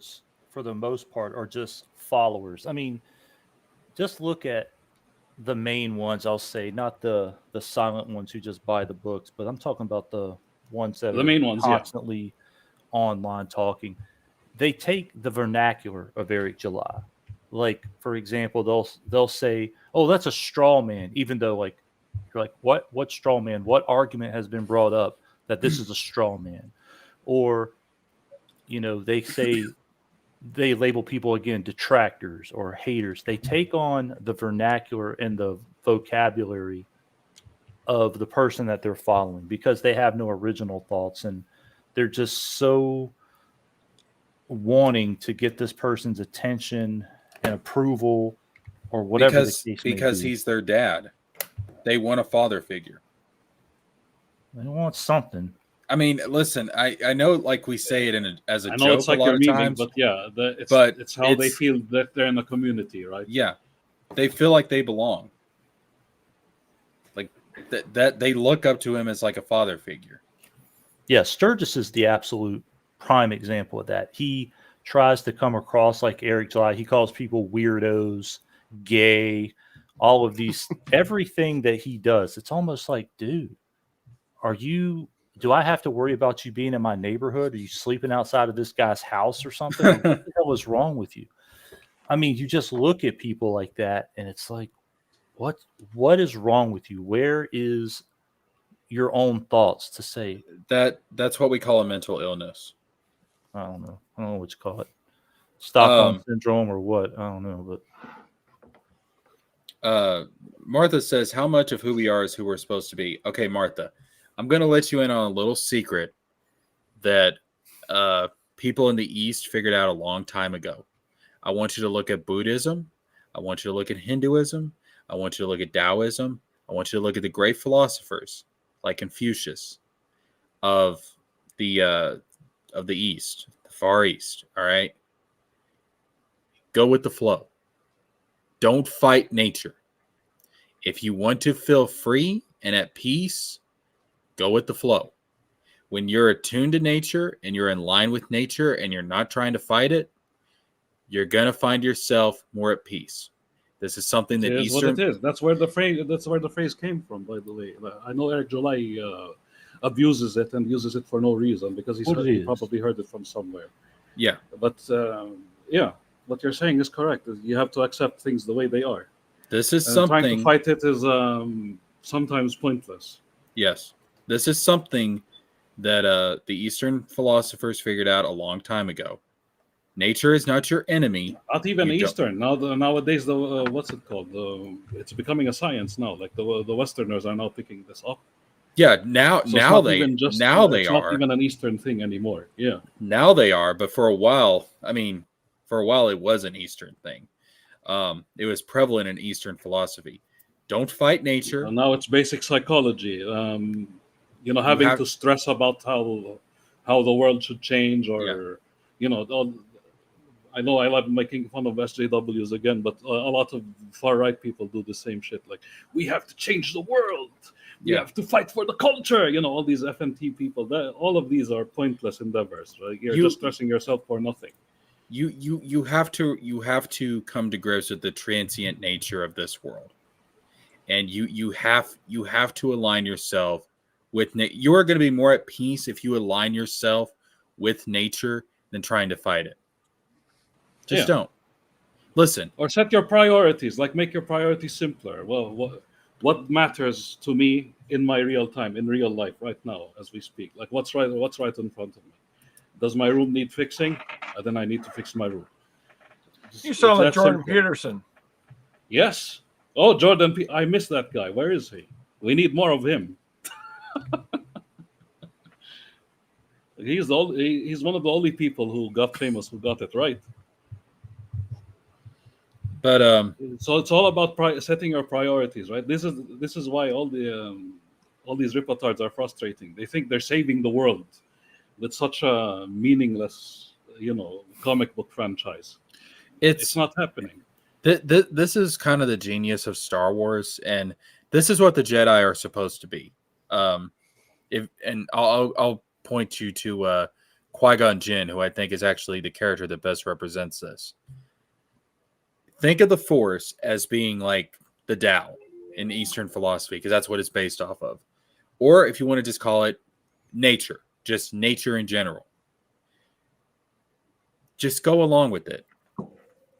The Jedi are supposed to obey the will of the Force. They're not supposed to control it.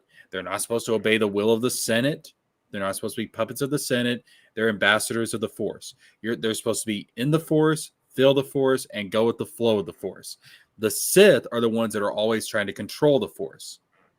That's what separates a Jedi from a Sith. That's the big difference.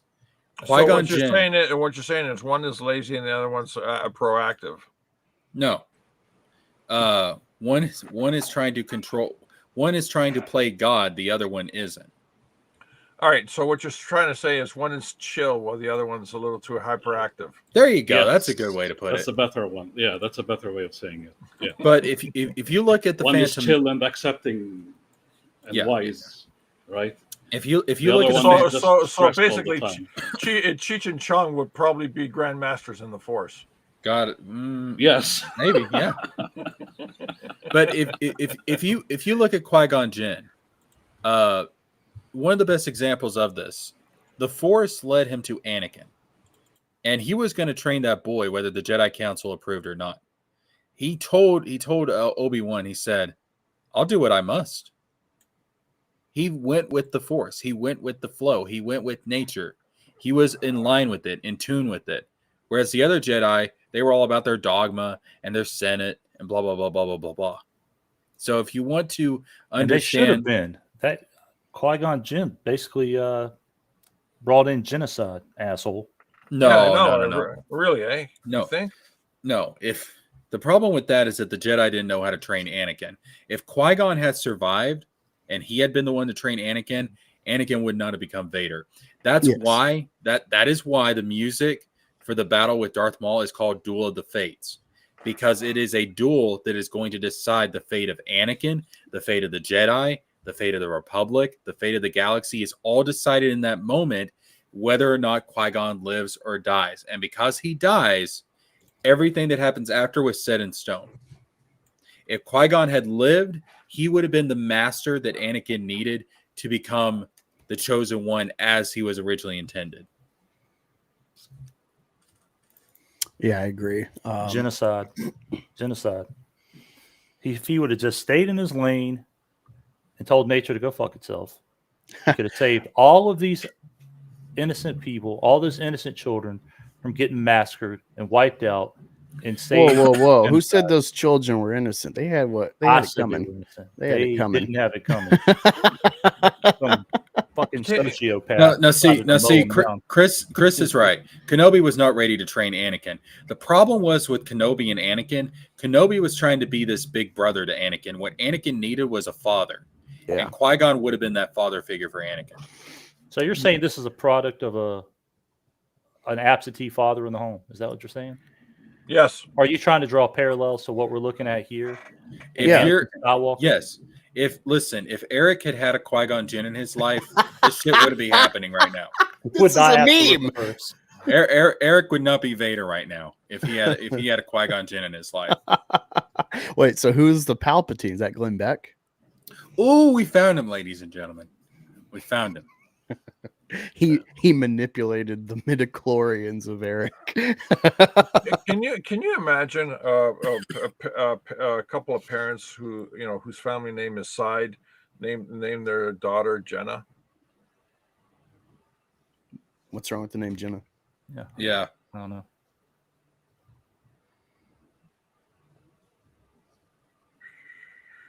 Who is Really? Jenna? Really? Come on, guys. No, I got Not nothing. following you. Yeah. Last name Side, first name Jenna. Genocide. Oh, I see what you did there. That's awful, man. Jeez. Martha, That was not an obvious joke. So sorry about that. Martha says, "What's nature? Isn't humankind adaptable?" Nature. Okay, I can't believe I'm having to explain this. Nature is everything. It is you. It is me. It is the rocks. It's the trees. It's the universe. It's the sun. It's the moon. It's the star. It's all of that collectively. And there are cycles to it. There are laws to it. We call them physics. There's an order to nature. It is better to just go along with that order, the natural order of things, than to fight against it. You're going to be much happier. Trust me. In the long run, you're going to be much happier. Because you're a part of it. You can't escape it. You are part of nature. No matter what you do, you will never be able to escape and this is something that the ancient philosophers understood, because they viewed the human being as a microcosm of the universe. You are the universe, and the universe is you. You are inseparable from it. You're not this little individual thing running about that's this anomaly. That's not what you are. Stop thinking of yourself as some special little thing. You're not. You're part of the universe. The universe is part of you. Go along with it. You can't escape it. These cycles of nature we see, the seasons, the movements of the planets, all this stuff, it's all a part of you. It all affects you, and you affect it. Roll with it. The Rippaverse is nature. Just roll with it. Buy the books, buy the merch, and just roll with it. Just like the ancient people waited for Genghis Khan, Alexander the Great, or Pol Pot to come through and just murder all of them. We just have to go with the flow of nature. Let these motherfuckers kill you and destroy your life and take your money and give you bad comics. That is nature. Deal with it. That is the Sith, sir. No, that's nature. Eric July is nature. The Rippaverse is nature. You know I'm not a detractor anymore. I think I've been converted. I don't want to be part of this universe now. If that's nature, I'm becoming a Sith.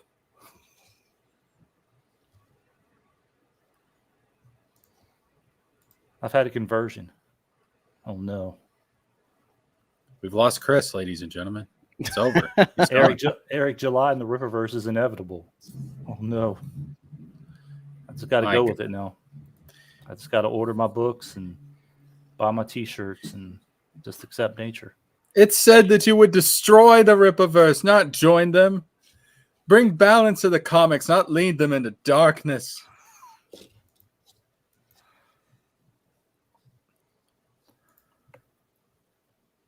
It's too late. Oh man, we're gonna have to Vader this guy. We're gonna have to put him in the suit.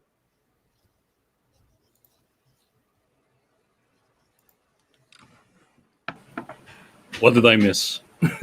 Well, Chris basically pulled an Anakin on us. He's gone to the dark side. I blame you. You're the one who's telling me I have to go with nature, and Eric, July, and the Rippaverse is nature. I It's never inevitable. I never said Eric was nature.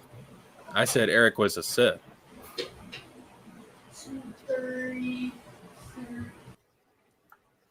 Strike EVS down and you become more powerful than ever before.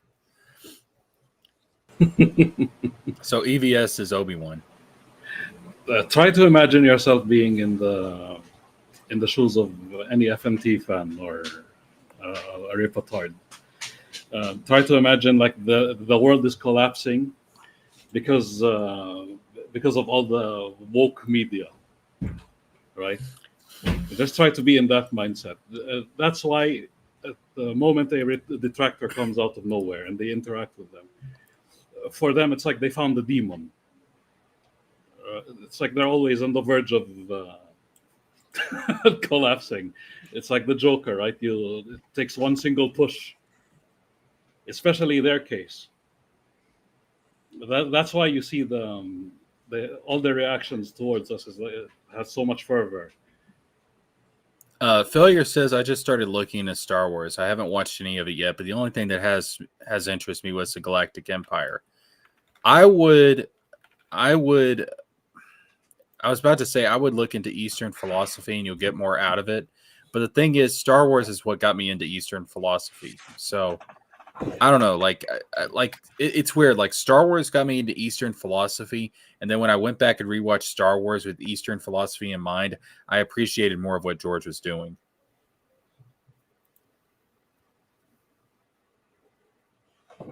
Yeah, I'm a big Star Wars guy, and I've had so many conversations. Me enlightening Ricky on my knowledge of like Christianity and Judeo Christian ideas and stuff has been thanks to the fiction of Star Wars. Like, I really hate when people write off fiction as just kid stuff or whatever. Don't take it serious. Like, no. Lucas, so brilliant. He made Star Wars being aware of the vacuum of what dying religion is leaving the world.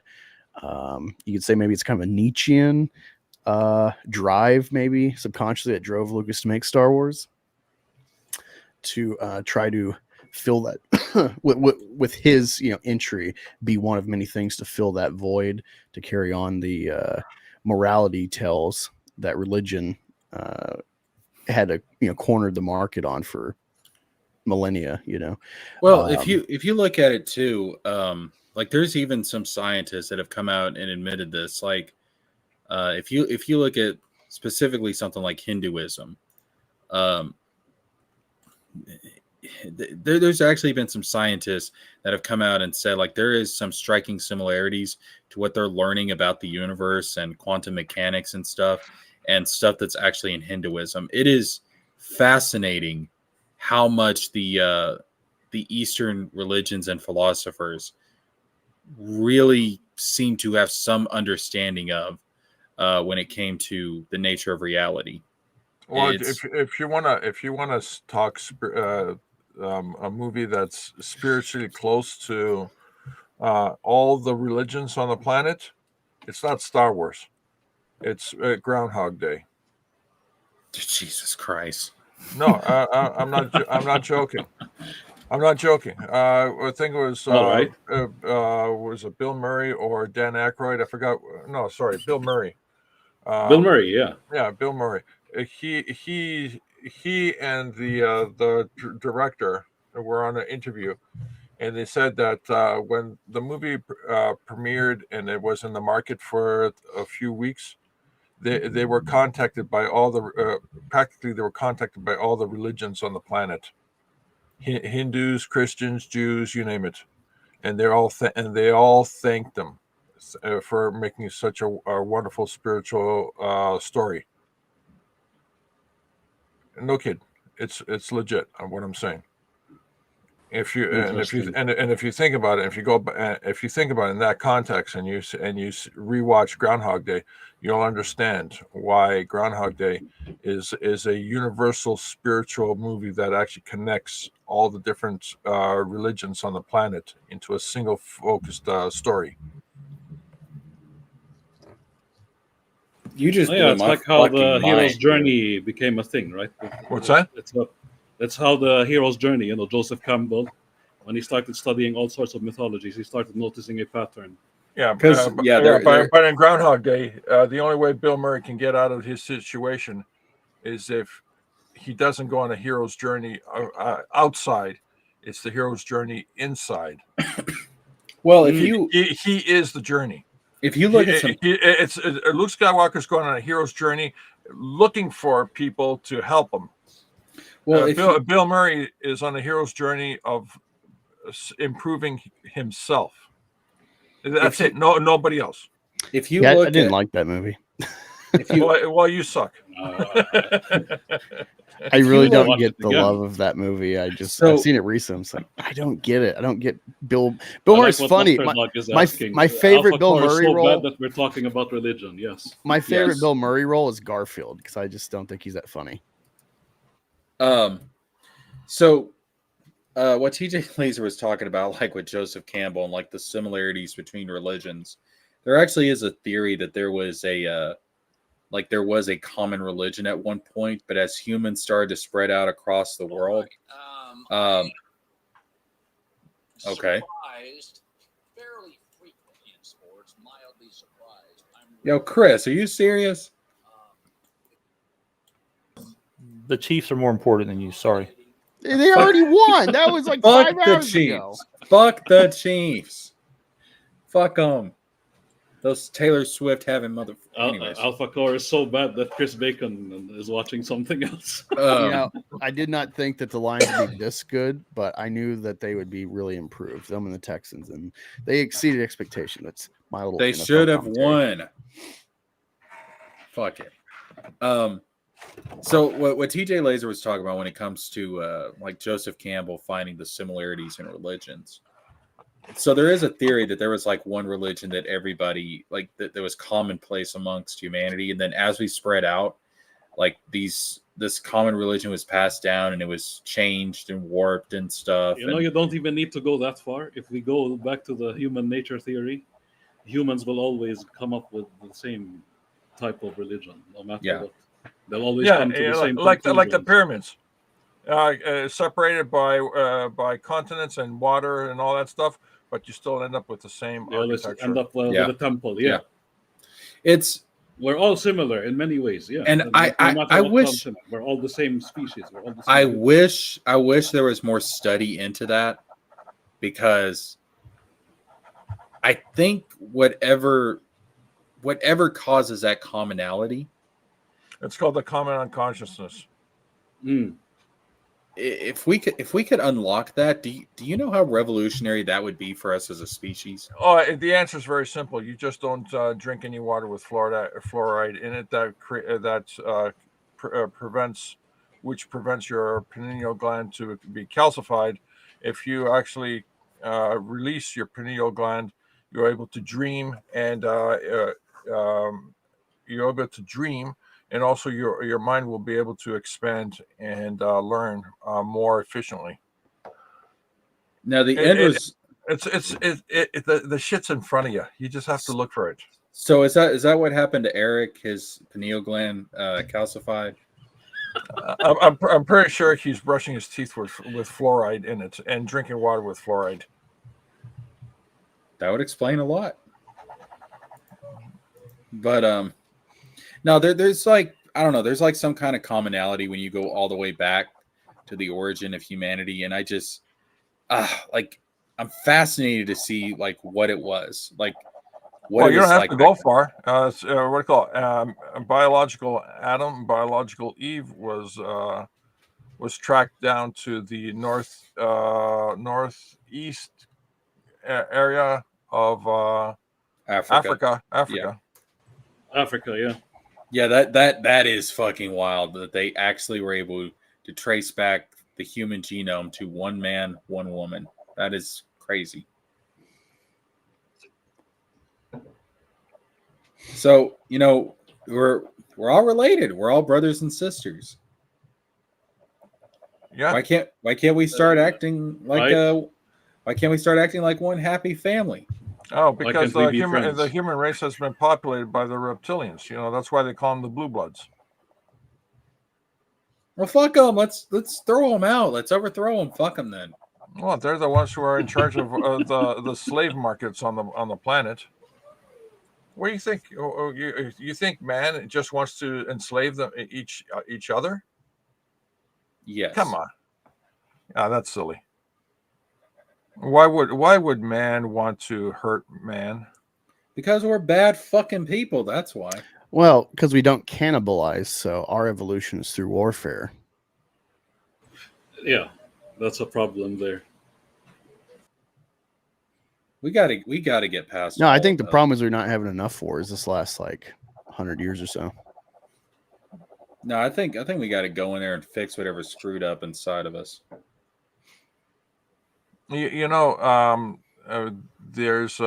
in the ratio in China, women to men is predominantly in favor of man. So there's too many men compared to the women, and basically China is a sexually frustrated country. In terms of the Middle East, again, too many men to women, and again, a sexually frustrated part of the world.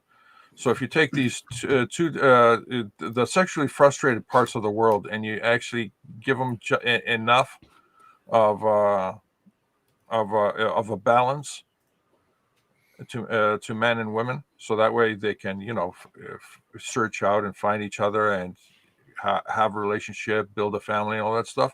A lot of the shit would just go away. So you're saying just like with Star Wars, it's all about finding balance. Yeah, that's really weird, actually. Given the Middle East is full of kind of time immemorial warfare, not just the global war on terror stuff, but they're always kind of infighting within their borders, and then it's Israeli wars. You think they'd have a deficit of men in the Middle East? But I was looking Saudi Arabia has a 119 to 100 male to female ratio. The global ratio is 1.01 in favor of men slightly. I have to correct the record. Yeah. I said my favorite person is on the screen. I'm not talking about Eric July. I know a lot of people were confused. Extra Hero saw right Harry here. Potter. He's so cute. Yo. He's going to wizard school. Yo, man! We lost Chris Bacon. We lost Extra Hero. This is not good. Wait, how much did Eric pay y'all? I'm just asking for a friend. I got Chuck Dixon money. Sasca's sister money, both of them. I mean, going back to the original point again, if Eric July was this happy and he made Blue Sky Comics, if he was chill. I wish he was a better man. I say it all the time. That's all this. You see, all these tangents we were talking about is all to say we need to be chill. Bitch, be cool. Yeah, comics. if we want better comic books from Eric, he has to be a better person. Yeah. Yeah. Hey, your overlay, it's blocking one person. Who's the last person? Who's the first person on the left? That's me.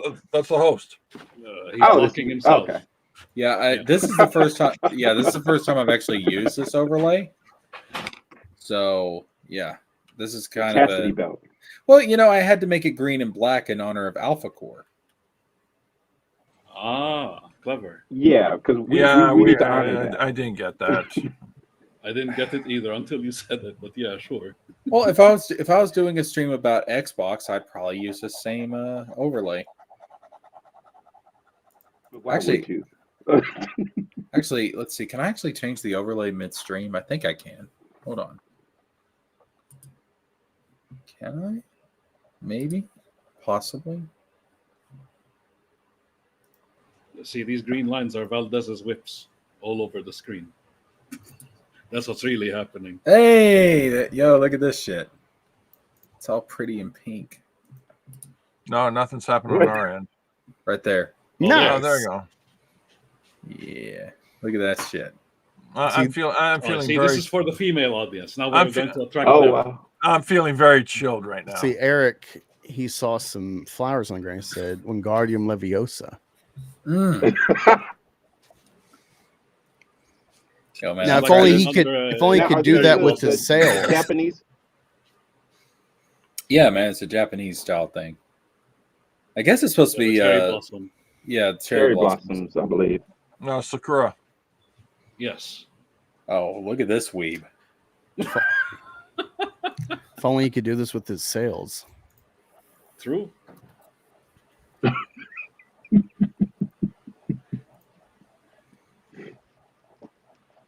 Now this fits. So we were talking about Eastern philosophy. This fits. This works. But no, man. Like whenever I pop in, you're talking about something that's not actually on the screen. You say that like it's a bad thing. we're like nature. No, we just go my with the flow. specialty is We go going with off the flow. topic. True.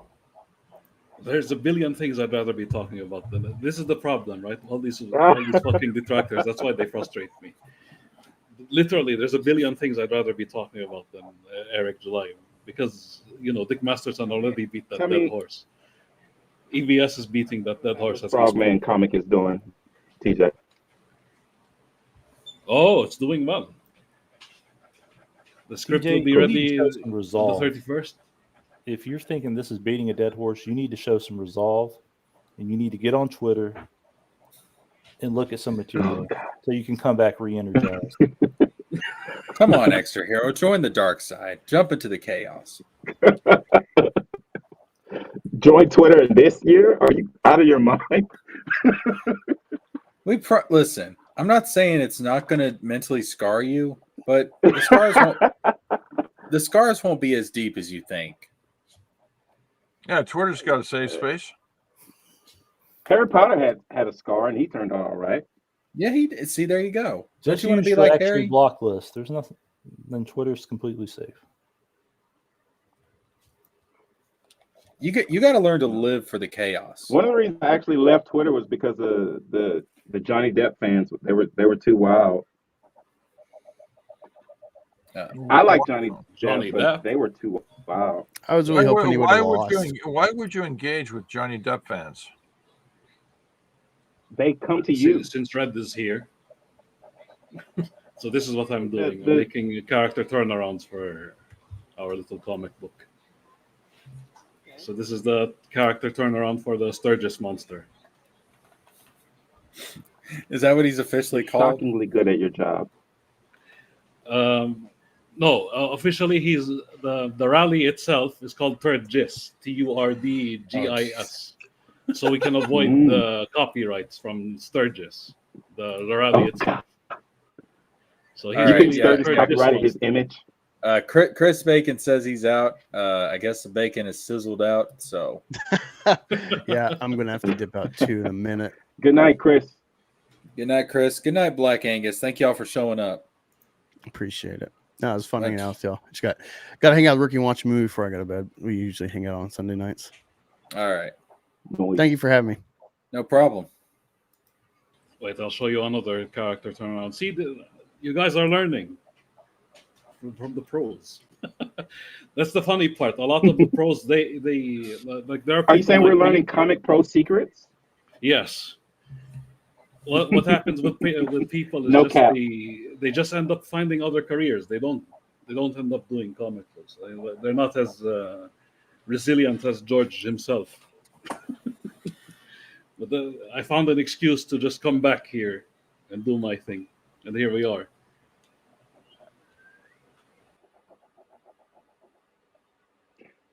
George would be ridiculous if he was in any other industry. What do you mean? Imagine How if do you George know? kept Wait, like if you how do you know he isn't like in if you another tried to industry? shield like energy drinks or something like that. I did energy drinks for Cot. Oh god. Oh, Rezek, it's a rat. But yeah, he has ape-like features, almost Neanderthal. Neanderthal. Did someone say Eric July? Uh-oh. He's like an overweight-looking rat, hunched over, with a big belly and everything, and his head is oversized, and he has a beard. Don't talk about Eric like that, man. So did y'all go over the You'd think I'm review? talking about Eric July, right? Wait, you're not? Uh-oh. Talking about character. Yo, I actually had I guess somebody. that doesn't narrow it down. I actually had somebody earlier this week was talking about how, like, how pathetic is that we're always talking about Eric July. I don't know how many fucking times I have to say this to people. This is a pop culture channel. YouTubers are one of the centers of, they're one of the nexuses of pop culture. When Eric does something stupid, what am I supposed to do? Just ignore him? I might as well just shut down the fucking channel. I don't want to talk about Eric all the time. Shit, I have better things to talk about. But it's every like fucking we're doing now, day actually. with this shit. Every fucking day. It's with much this more shit. pathetic to be into him. Yes. In like a genuine With way. all what he's doing. That's why on the daily, every time we pull up these streams, we always find somebody who says, I used to be a fan of Eric July and not anymore. It's every fucking day, people. Every fucking day. It's not me creating this. It's him. It's him. What do you want me to do? I mean, do you go up to NBC and tell them, hey, listen, just stop talking about the news all the time. All right, just go home. We don't want to hear it anymore. It's like, what the fuck are y'all talking about? We're not talking about a private citizen who's never doing anything. Okay, here's a good example for what another fuck up Eric July does, and we like to make fun of it. All he needed was something like this. See? The character turnaround. And you wouldn't see Isom's face keeping on changing. All he needed was just something like this. Oh, Color palette. Print out multiple copies, hand them to all the Brazilian children. Yeah, exactly. The entire Brazilian army over there. Oh my gosh. Give them this. And all these problems wouldn't be there.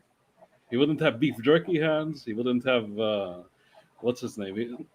He wouldn't have a different face every time. He wouldn't look like Jamie Foxx in one panel and then Chinese man on the other. Yo, talk about diversity and inclusion. Yo, he's straight up looked like he was from China in that fucking picture. This is a very basic. This is literally 101 shit. Like, this is something you have to do off the jump before you start your thing. But here we are. Yeah. This is why it's very fun to talk about this guy, because it's like every blunder is hilarious.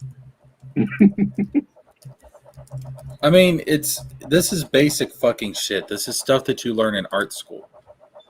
Well, Eric is teaching us what not to do, and that's valuable. He doesn't know he's doing that, but that's what we he's were doing. just done reviewing Alphacore, right? Yeah. Yeah. Let me show you something about shading, lighting. Even at that, Jesus fucking Christ, they can't get shading right. They can't get anything right. I'll have to pull up the file though. Oh, so the Ethan Alphacore review. That's the first time I ever saw that cover for Alphacore. What the fuck was that cover? Back pain. Really bad. I mean, seriously, like the way that she was twisted and contorted, that actually was making me feel back pain. Get past anyone. Even the printer should have been like, "You sure?" So I want to show you guys something. Speaking of character sheets, I want to show you guys something. Let's see Theo. it. This is no, it's not Theo. Although I am working on that. That is in the works. Okay. Might be something on Valentine's Day. Might be a little Valentine's treat. Just saying. So this is for a fucking video game, and they even have character sheets. Oh yeah. Look at this shit. This is Sora and Riku. Sora and Riku? Yes. Yeah, in Dream Drop Distance. This is their costumes for the Tron Legacy world. Look at this. You have them in the suits. You have the suits by themselves. It's to give you a reference of how this shit is supposed to look like. This is a character sheet. This is so. I mean, God, is there any game with more character sheets than Kingdom Hearts? I guess Mortal Kombat. But yeah, maybe more. But Nomura does this for every single game. He has these character sheets because Nomura, his original job at Square Enix was a character designer before he became a game director. Like a lot of the Final Fantasy VII designs, that was Nomura. Yeah, this is Sora, Kingdom Hearts 3. Look at this shit. This is basic fucking shit. So is that the tie between the two franchises? They share a creator? Yeah, oh yeah, yeah. Nomura worked on Final Fantasy before he worked on Kingdom Hearts. He was a character designer. Yeah, he was a character designer for Final Fantasy. Wow, that's a nice step up. I'm with you, Razik. A lot of libertarians are turning against Eric July just because of the way he behaves, and they all end up on our show, and they're all welcome. So this is character sheets for the three heroes from Birth by Sleep. You got Terra at the top. This is him outside of his armor, inside of his armor. You got Ventus outside of his armor, inside of his armor. Aqua outside of her armor, inside of her armor. This is basic fucking shit, people. This is basic shit. Like, come on now. By the way, you said that you were working on a Kingdom Hearts video? Yeah. It's basically going over like everything we know about the game going into 2024. Because I suspect that after Final Fantasy VII Rebirth releases next month, after that we're probably going to get some Kingdom Hearts 4 news. Because I don't think they want to conflict with the 7's release. Oh, so God, I didn't draw this. It's right? Eric on steroids. I didn't draw this. One of our fans. Yo, Father Hostage. Will know who he is. What's up, man? Samurai Snowman drew this, and I was very interested in it. Yeah, how you doing? Ren and Stimpy. How you doing, Father Hostage? Oh, me, I'm good, man. You know what I'm saying? My bad for the late show up, man. You know, I heard the homie, extra hero and TJ Laser. Hey. I think y'all had Chris Bacon on it. Yeah, we have bacon. You smelled the bacon. Yeah, all the original Mighty Morphin Power Rangers. We all here. All we're missing is like a bald white dude to tell us he's looking for teenagers with attitude. All right, Zach. You're going to be the Black Ranger, and Trini, you're going to be the Yellow Ranger. Hold up. I mean, I give Power Rangers this, man. It wasn't racism. It was just, you know what I mean? You the black guy, you be the Black Ranger. You know, you the Indian guys, you be the Red Ranger, Jason. No, seriously, they literally, like, it really was on accident. Like, they got halfway through season 1 and they realized the implications of what they did, and even they were like, oh shit. But no, it actually was legitimately an accident. They did not realize what the fuck they were doing. When I read it, I was like, yo, Jason, I ain't know Jason. Because I was always looking at Jason like he don't look, you know what I'm saying? He looked like he's something else. And to find out he's a Native American, I was like, wow. No, Tommy was Native American. No, Jason was Native American, dude. Jason the Red wasn't Ranger. Native American. Hold on. He was Native American. No, Tommy was Native American. And the thing is, even though Tommy was the Green Ranger, he was the White Ranger in Mighty Morphin. What did they do with this motherfucker? They made him the Red Ranger in Zeo. They did it man. again, man. They did it again. Oh man, it hurt my spirit when somebody says Tommy, man. It's I know. oh my God. You know, it's like it's rough. oh, man, his death is like Kobe's death, man. It's like you know what I'm saying? Like it hurts, man. It hurts your soul, that was one of the few celebrity deaths that when I heard about it happening, and especially when I heard about like why it happened, I cried. Like that was fucking that was my childhood right there. Tommy, that's what happened when you do your job really well. Something Eric Bly does not know about. Well, I mean, you know, I'll say this to segue to the Eric thing is that, man, I think, man, and you know, since we all here, you know, I know Black Angus was here, is that, man, people got to tag Alex Steen, man, because now the heat is on, man. When the guy attacks the Blaze, who's his main supporter and all that stuff. Did y'all see that video? Did y'all see Hmm? that video where they basically made out? That shit. Oh yeah, was the apology video. Oh, that was fucking ISOM 2 ridiculous. coming out soon. It's like, all right. We That see was a what good this troll. is. We see what That was this a good is. troll. Because it's believable that Alex would think that that's what's happening. I would love if after he said that he was like, ISOM 2 coming out soon. Eric just looks at him, he's like, it's because I'm black, isn't it? Nah, man, you know, on a serious note, I just think, man, with the Alex Steen and the fact he jumped on EVS and then the fake firing thing, I personally think that, man, Eric's burning everything because I mean, it's like a roller coaster of what can I do and get away with it. Okay, you know, charity fraud, you know, scamming your customers. You know what I'm saying? Threatening a Or woman. what can I do and how can I fuck up doing it? That's a better.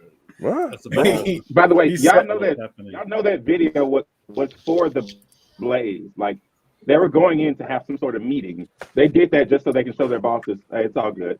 What? We're not causing any trouble here. Yeah, but now you're looking at Eric's numbers. I mean, when Eric has 500,000 views, and you know, I know YouTube. I know the way the algorithm, you know, if it doesn't like you, it doesn't like you, man. You know what I'm saying? Yeah.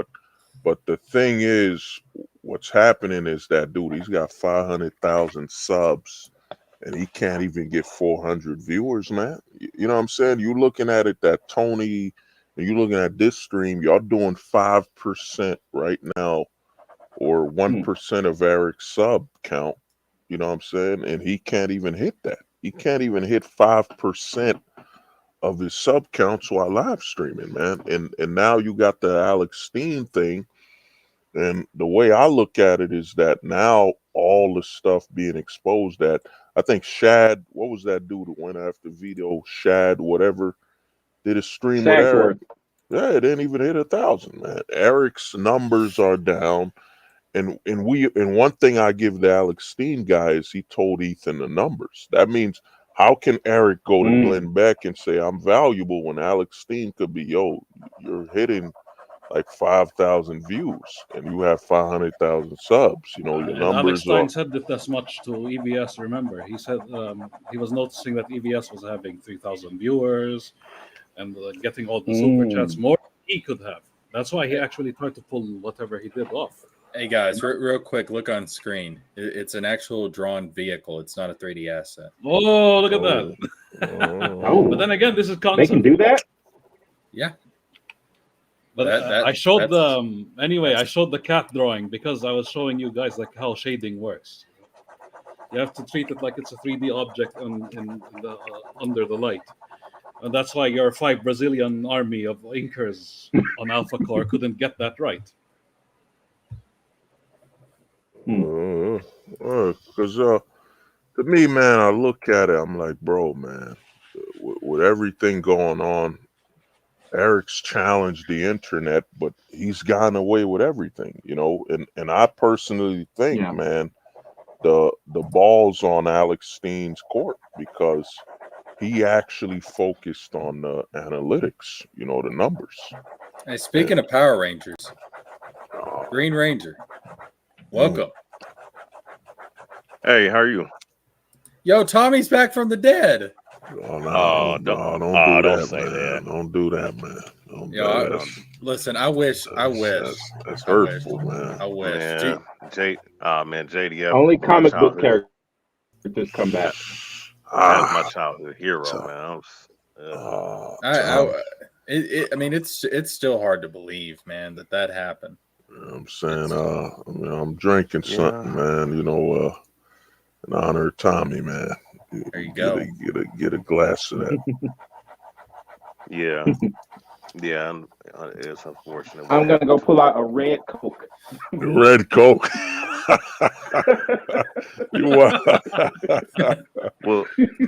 Well, he was what, Red Ranger, Black Ranger, Green Ranger. He was them all, man. He started out the Green Ranger, because he worked under Rita Repulsa. You're giving me such a headache. It's time to conquer the earth. To 10,000 years, I'm free. 10,000 years. You know what I mean? Yo, they still haven't outdone those villains, man. Not just Rita, but you know what I'm saying? Badass villain. Oh, they brought Lord Zed back for the latest season. Zed is the GOAT, man. That's like the greatest villain they ever had. The way he looked, his body. It's like their version of the Shredder. And he was perfect. He was an original He's the greatest villain they ever had. Stayed a villain. He was an original villain too, because he wasn't part of the Super Sentai. Oh, yeah, he was an exclusive. And you know what? His character almost got that show banned because of how gruesome he looked, because he had basically outer flesh. That's what made him so fucking awesome, though. Without skin, yeah. Oh, Zed was scared, man. He was real, dog. I mean, to me, I'd say Power Rangers. After Zed, the most important type villain was probably Power Rangers Space. You know what I'm saying? Space Rangers with, Andros. Yeah. That was the last good one. Listen, man, if they had ended it there, if they had ended it there, I couldn't hate them for it, because that was a great finale. They couldn't, because dude, you forgot about SP, man. SP no, good, dog. You know what? No, there's great. I'll say this: Dino Thunder. Yeah, Dino Thunder, SPD, Wild Force, RPM. Wild Force was hard. Zanaku, man. When they made him human, that's one of the Rangers where I'm like, he became check good. What Rezik is saying. Huh? Oh, what the homie read. Check what Rezik is saying. Look for those character sheets. He wants to see. Can you find the character sheet? Oh yeah, I can. They're probably here. Yes. Good. Let's see. This is all Birth by Sleep stuff. So this wouldn't be. That would be Kingdom Hearts 2. Would be those character sheets, because that's where the Lion King was a world. KH2 Lions. Has any show ever done what the Power Rangers does? Like flip the whole cast every season, basically? Nah. Well, I mean, now to think about it, not really. I mean, to me, Power Rangers, the problem with Power Rangers is that, you know what I'm saying, they just stopped caring about the story. It became chasing fads. They got a Power Rangers that's a clone of Harry Potter. All of a sudden, the Rangers are riding fucking. Hey, I like Mystic Force. Mystic Force. Hey, Jasker, you leave the stream, even though you're hosting it. You leave. No, you leave right now. Listen. The fucking Mystic Force was amazing. Sir. All right, you leave right now. You had a Korag. You had a, what was that one dude's name? Imperius. He was a dick. And then you had the Master, and they brought back Rita Repulsa as a good guy. She was the Mystic Mother. Oh, dude, Rita Repulsa passed away. She passed away too, man. Oh yeah. Oh, R.I.P. to Rita, man. Damn. Hey, instead of having that big white area, share my screen. Mm-hmm. Oh, he's right. Yeah, he is drawn. That's. Yeah, I would do that. Man. Share his, man. Yeah, I don't think. That's what. Yeah, I can't do it with there being this many people on there. You can't single him out. No, I can't expand his I mean, I can make him the full screen Yeah, if I you want make to, him, man, make him but the full then screen. that'll block off everybody else. Well, you're already blocked off at the top. You barely see each other. Fuck you then. He's drawn, man. Damn, George like him thick, man. I like them extra thick. It's the angle. George wants a woman built in the back like two Whoppers. You know? It's the angle. That's what we call now. That's a good looking bird right there. There you go. I remember the picture you sent Tony, George. I'm saying, George, did you watch that show Like Stripperella? Red Hat Amazon, Jesus. You ever watch that Stripperella show? Yeah, Tony should show the DMs, man. I need, Justice George's honor. Yeah, that's okay. It. I can't find the one where it's got Donald and Goofy, the concept art for them in the Lion King world, but I do have the one where it's Sora. Oh yeah, George. Let me ask you something, man, because I tried to talk to an artist about this because I come from a game design background. It's like, how come? And I think it would help artists a lot more faster to get the stuff right there. done. That's Lion. Why not? Well, you're doing it with paper, but why not illustrate half of her, then duplicate it? Peace out, Baki. Thanks for showing up. Appreciate it. Oh, Baki the grappler, man. Dude, there's 30 seasons of Power Rangers. Power Rangers could go on forever. It's just the problem. Well, they're taking a break now. Like Power Rangers for everybody. they brought back Lord Zed to have this big finale, and they're going to be taking a break. They need to reset it and go all the way back to that might be what they do. That's what they need to do. Reset the whole thing, because the movie, man, when Hollywood had, that's one thing I give the Hollywood situation and compare with the Eric situation is that, dude, you got the money, you got the resources, and you're purposely creating garbage. Like when we were younger, we were like, man, one day, you know what I'm saying, the graphics will be right. And, everything will be, we'll have all this technology. And you're like, man, you saw I didn't even go watch the Power Rangers movie. I saw the trailer and I was like, wow, this is what the fuck y'all doing with Power Rangers. You know what I'm saying? Y'all didn't even cast Rita right. It was a race swap with Rita. Then the last monster they're fighting, then their robot was skinny and built like a Starbucks person. Oh, they tried to make it premature. Fuck, man. You know what I mean? Well, what they're trying to do now. They're trying to get rid of Super Sentai aspect of it, the Tokusatsu aspect, and they're trying to make it more diverse, which I don't know how that's possible. That's one of the most diverse shows ever. Oh yeah, right. How you gonna make it more diverse than that? I mean, Power Rangers. Look, they were so diverse. That's one of the shows that was already diverse from. Yeah, you had every color of the fucking rainbow. Dog. Oh yeah. Well, shit. I mean, that honestly, if you really think about it, that was the first show to feature a black superhero that you could take serious. And if you look at the Turbo season, y'all took Zach seriously with those dance moves. Okay. Hey, don't be hating on Zach, man. Zach was filthy. He's amazing. Zach hate out here, Jasker. You the host, but you gotta leave. But if I leave, I'm taking y'all with me. But you know what though? Jihad the stream. Hey, but you know what? Speaking of diversity in that series, I was just thinking about this because I was just looking it up. That Turbo series, when they did the power transfer, where Tommy and the team gave their powers to the other ones, where they had TJ as the leader. Honestly, that outside of the little kid, everyone else was like either Asian, Filipino, Black, Hispanic. I mean, I don't see how you can make it even more diverse. If you look up the root of the word diversity, it's Power Rangers. Oh hell! I mean, Power Rangers. To be honest with you, it was advertising for the green card, man. You know what I'm saying? That's anybody can get the green card. Asian, African. Power Rangers was the show that did diversity right. It was just there. They didn't make into a thing. It was just there. Right. And we loved it. And no, they never mentioned race. You just see Tommy, Zach. They were Or just was it chilling, that man. we were too young to be politicized, so we didn't care? No, man, I went back and I watched Power Rangers. No, seriously, like a couple of years ago, the Power Rangers YouTube channel has been uploading all the old seasons. So I've rewatched it just in recent times. I have rewatched all of Mighty Morphin.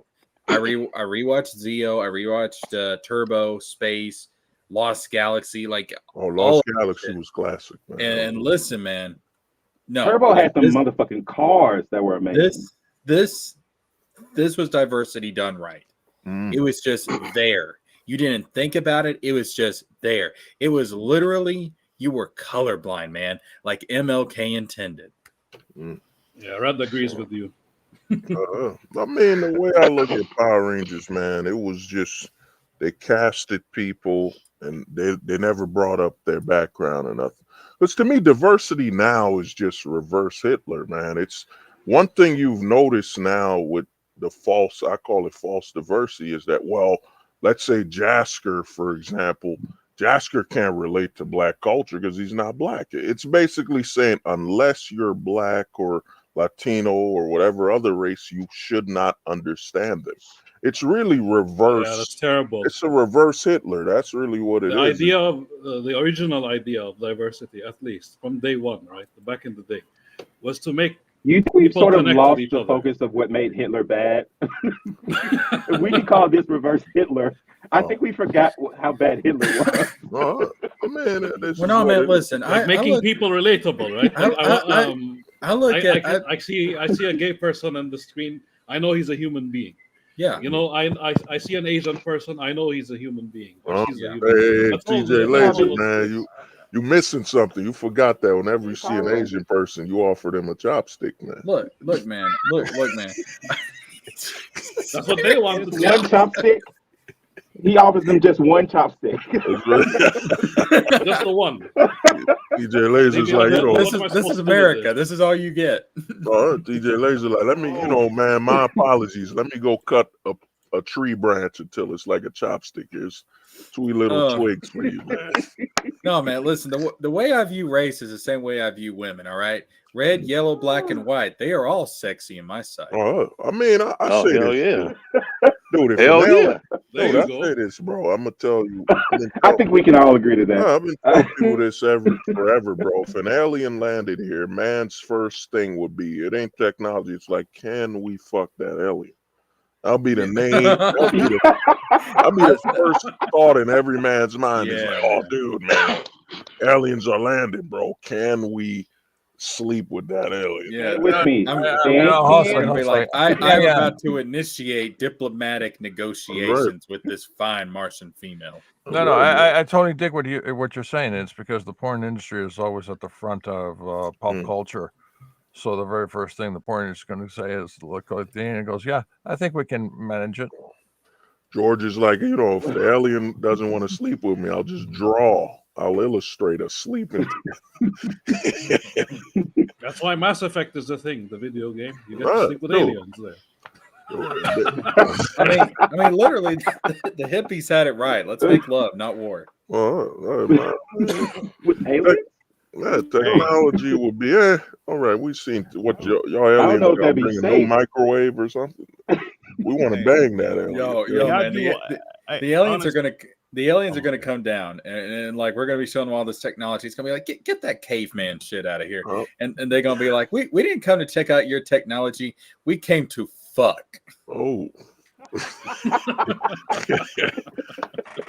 just said some aliens just landed on Earth to you know use. I can't use the R word on mankind. They're gonna be like, listen, Eric July, right? We think y'all are we think y'all are cute as fuck. We here to fuck.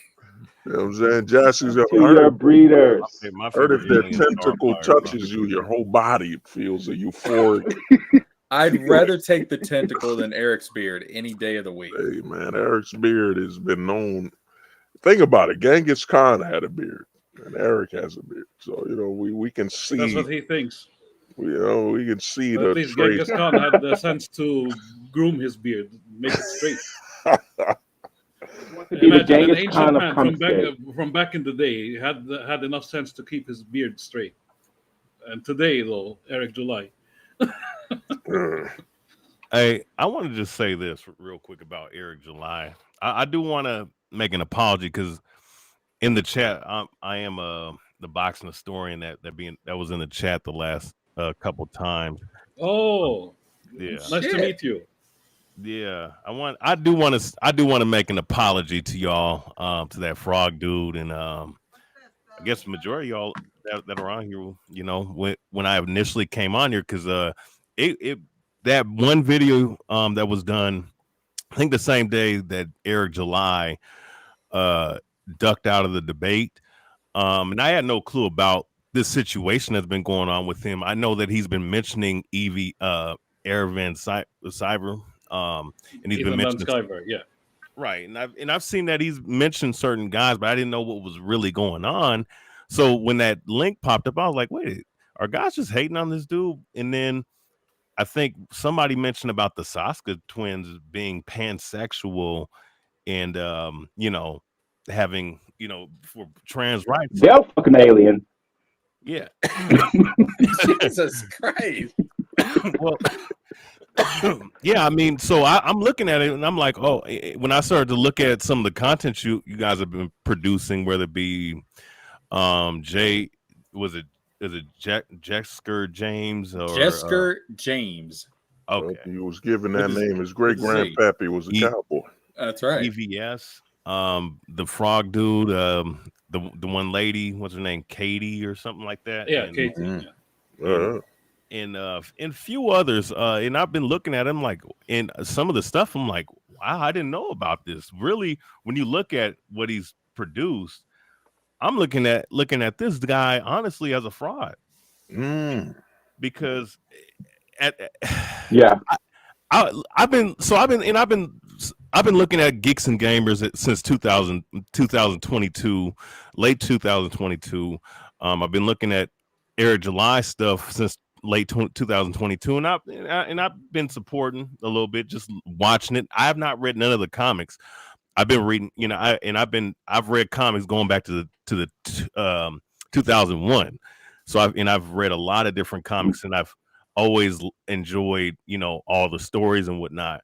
I did stop reading in 2013, but I've always kept tabs of what was going on in the industry, just because it's, you know, it's some from 20 years ago, you know. But when I started to look at it, look at Eric July, I'm like, okay, you know, I may not agree with the left wing or right wing. I think they're both bullshit, especially the left.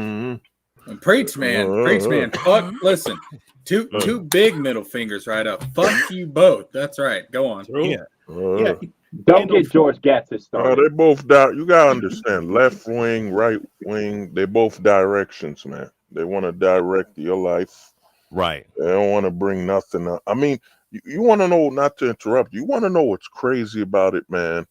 Back in the 90s, 2000s, it used to be about being American.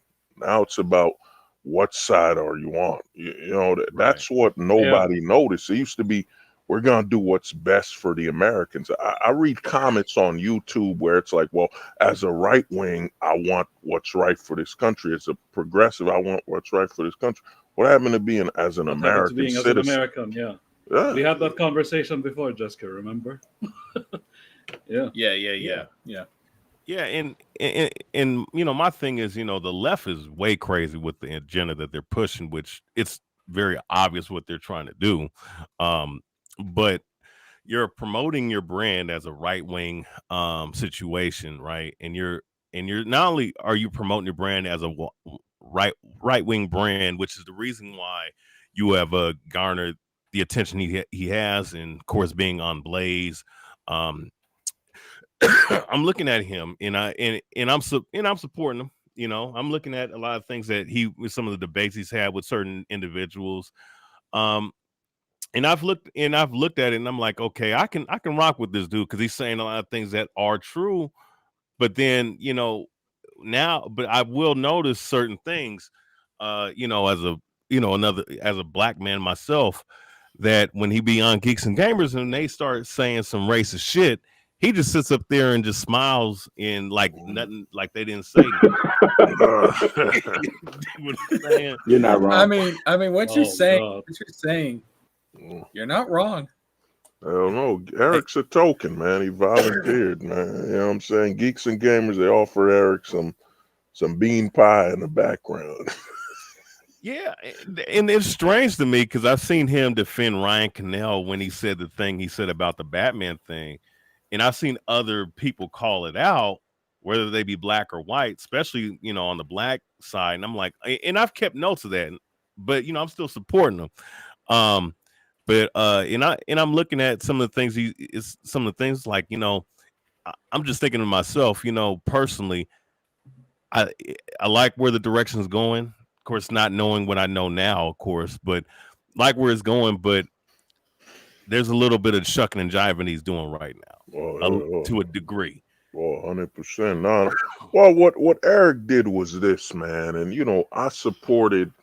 Like I bought the first book. What Eric does is this, man.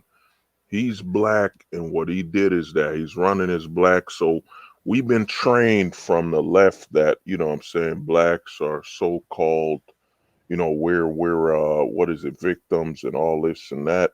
So when Eric runs, you're like, there's no way he would be doing something wrong, or he's doing that's why something the positive. reporters always come at you and saying, "Why are you attacking a successful black businessman?" Right. It's always about black. Yeah. So you look at it and you're like, man. When they don't defend any other black businessman, no. but this true. I looked at it supportive. I never expected the book. You know what that is? It's because he's not their black businessman. Oh. So he's not their property. You know what I'm saying? But hey, you said it, not me. I'm just agreeing with it, man. You know what I mean? I supported it, but I'm like, man, I never expected to be. One thing I liked when I first supported Eric, I was like, all right, the man's launching his own website. He's doing his own thing. Because the usual black leftists is, man, why aren't they helping us? Why isn't Kickstarter just giving us money because we black? It's the old beg. When he made his own website, I was like, about damn time a black guy stepped up and said, fuck it, I'm making my own shit, man. But then you see what the guy's about, and you see that it's all manipulation, and he's a leftist, man. The guy is, everything he's done is pro-leftist. When you hire the Saska twins, when I hear the word of support trans kids, I'm like, man, those are people that should not be allowed to walk among us. You're like, so you want children to be experimented on and experience body dysmorphia? It can't be forgiven, man. That's a line that's crossed where people like that, they can't be seen as human. You're promoting that a child should experience body dysmorphia. What you're forgetting, though, Father Hostage, is that there's something more. There's a P word that's more. It's more important. Oh, you're saying the PDF? The PDF no. There's a P word that's more important than principles. It's called profit. No, it ain't even profit. Okay, I can't. Profit was long down my list of P words. Yeah, I was. Well, I don't know what kind of gutter your mind is in, but okay. Yeah, but Eric's not even about profit, man. No, it's not even about. He was thinking penis, ladies and gentlemen. Penis, he pussy. ain't about. Eric's not even about money, because you look at the Dick Masterson situation. Any man hold up. I got a word for you, extra hero. Pervert. Oh, perverted. You look at the Dick Masterson situation, you're like, dude, if you're a YouTuber, you would look at the numbers and say, yo, the guy took his time to review your book, but you look at his numbers. You attack somebody like Dick, you're looking at over 100,000 subs, 34,000 on Twitter and all that, plus Vito, plus the connection to Hollywood and all that. You create an enemy you can't beat. You know what I'm saying? And the EVS on top of that, and Nick Ricato. Yeah, well, with the EVS situation, I look at it as a lot of people looking at EVS are looking at it from, he's going to win. But no, if EVS doesn't alter the production of his products, this Eric thing's gonna take him down, because here's the problem. EVS been making comics for years, and Eric went more mainstream than EVS. You know what I'm saying? Eric overshadowed the whole industry. You know what I'm saying? At $3.7 million, whatever it is, mainstream advertisement. EVS with Cyberfrog, I think then he hit $700,000, $500,000 or whatever. But the fact that Eric surpassed them, and EVS is, you look at his book production. One of my boys I was talking to said some people backed EVS books and they passed away. You know what I'm saying? The book is over a year or 2 years old. They passed away before they got their books. So what's going to change with the EVS situation, with production? Because the thing what EVS is facing is that, dude, you're going to retire.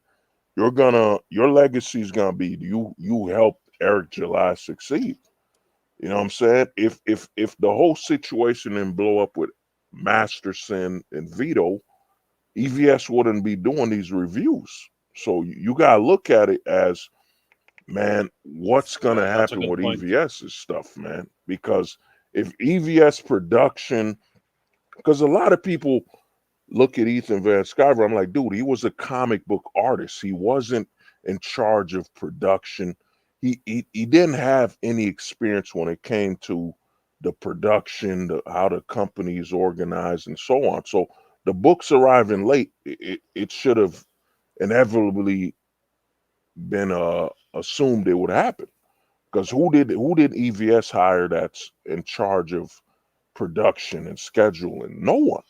It's just a comic book artist just without experience of meeting production schedules, setting those rates and all that, making his books. If EVS doesn't fix up his situation, man, his legacy will be that's the guy who helped Ethan Van Scott, helped Eric July. Eric July, yeah. That's it. So more evidence to go with what Father House has just said. So Eric got to your boy Zach. He got him to start making videos and work on his comics. Making videos, and I see and that's really disappointing EVS right now. Your boy Zach should have stopped. And once he dropped that book, the 599, and is this you? To me, your boy Zach is the epitome of hypocrisy, man. You attack Marvel art book. I would dare Jasker to look up the 499, man. Look up Is This You on Instagram. The art is just, by God, it's a sin. In all honesty, when Zach funded that book, it should be burned. Yeah, before I do that, y'all see what's on screen right now? Look at this shit. Yeah, this is what Sora was originally going to look like. Interesting. Yeah. He was instead of a Keyblade. He was supposed to have claws. Yeah, he was going to be a lion boy. Interesting. And instead of a Keyblade, he was going to have a chainsaw sword. Oh, that's why didn't they go with the? Everybody's memeing about the Keyblade until today, but I guess a stylistic choice. Yeah, I'm just saying. I kind of picture that like this being a Kingdom Hearts horror game. Where he's just going around chainsawing zombies instead of Heartless. Well, everybody's asking what racist things have Geeks and Gamers said, by the way. Geeks and Gamers, that whole narrative of Miles Morales is Miles Morales. That is because I've seen it. Y'all saw the whole racial thing with the Robin Hood movie that was being made by an all-black people. And here's the thing with Robin Hood is that I'm very familiar with that. I watched the whole series. Yeah. No, not How that. was it Extra Hero? It was that. No, bro. They made Robin Hood. They spelled it different. It was a completely new rendition of Robin Hood. It wasn't Disney or nothing. Because what I saw the geeks culture thing is that, man, they're using geek culture, this woke stuff, which the whole word woke is nothing but cultural appropriation anyway. You know what I'm saying? Is that what does they Robin took it from Hood, black people? Yeah. No, the thing is, dude, what does Robin Hood, which is spelled with R it was spelled different. It was a completely different Robin Hood, and Robin Hood has been public domain. It's over 400 years old, and they came at it like this was a Disney film or nothing. A lot of people are using geek culture as a way to for them to use all that power to beat up on this little CW show that it's not harming anyone. Yeah, it was a movie. I watched the whole thing. There's nothing even racial about it. Not racist. There's nothing even racial about it. Yeah, and life is racial. Yeah, and the thing is, bro, the thing about that is that, you know, this is why I say, so man. You're saying like their hatred towards black entertainment in particular is what makes them. Oh yeah, and they I can see it. And they, I'm gonna say this. I've heard them say some racist shit before. Like I think Ryan Cannell talking about like, you know, like in the Batman film, The Batman, right? He said there was not one white he said none of the black people in the film. Oh yeah, he got under fire because of that. I remember. Yeah. Wait, what did he say? What did he say? He said, so basically he said, you know, mind you, there's only 3 black characters in the film, right? But and he said that the black, what did he say? And one of them was Batman's suit. Well,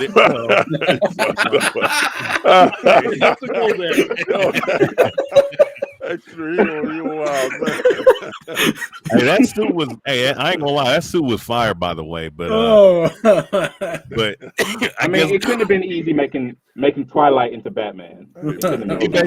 He basically said that the black like there was no bad black characters in the film. There were all the white characters were bad. I mean, the thing with that is a lot of dudes, they're using Eric as a shield, man. You know, we can say whatever we want because we got the black Sloman shield. You know what I mean? It's that, you know what I mean? You got Eric right there. We can say Miles Morales is Miles I played Eric July in defense mode. Yo, so wait a minute. So yeah, the Miles Morales thing is a whole rabbit hole in and of itself. So they said that there was no bad black characters, like no villainous black characters in that movie. If they had made the Riddler, if they had gone and made the Riddler black, they would have been complaining about the Riddler being black. Nah, but Commissioner Gordon was a bad black man because he was working with a vigilante. You know, Batman's a criminal. So, you know, we can't ignore that. And Catwoman is not a hero. That's right. Well, that's true. Okay, yeah. She's not. She's a hero to cats. Nah, I mean, but they've said little ad hominems, and I just be seeing these guys, you know. It happens all the time. We don't take notes every time something like this happens. We just notice it and move on. Yeah. No, I just find it funny, right? But my thing is though, right? Because you know, sometimes you know people that be in, you know, that you might make a poke fun here and there, but we know what they're doing over there. All right, that's over there with that Geeks and Gamers thing. My thing is though, when I look at Eric, it's just like, bro, man, like, like what is up with you, bro? Like, I mean, I'm not. And my whole thing is that's the question we've all had for months now. What is up with you, bro? What's even crazier is Eric July used to like Miles Morales until he met Geeks and Gamers. And changed his mind. Gary said, "Boy, you best, you know, I'm sniffing this meth. You best behave like Miles Morales is Miles Morales."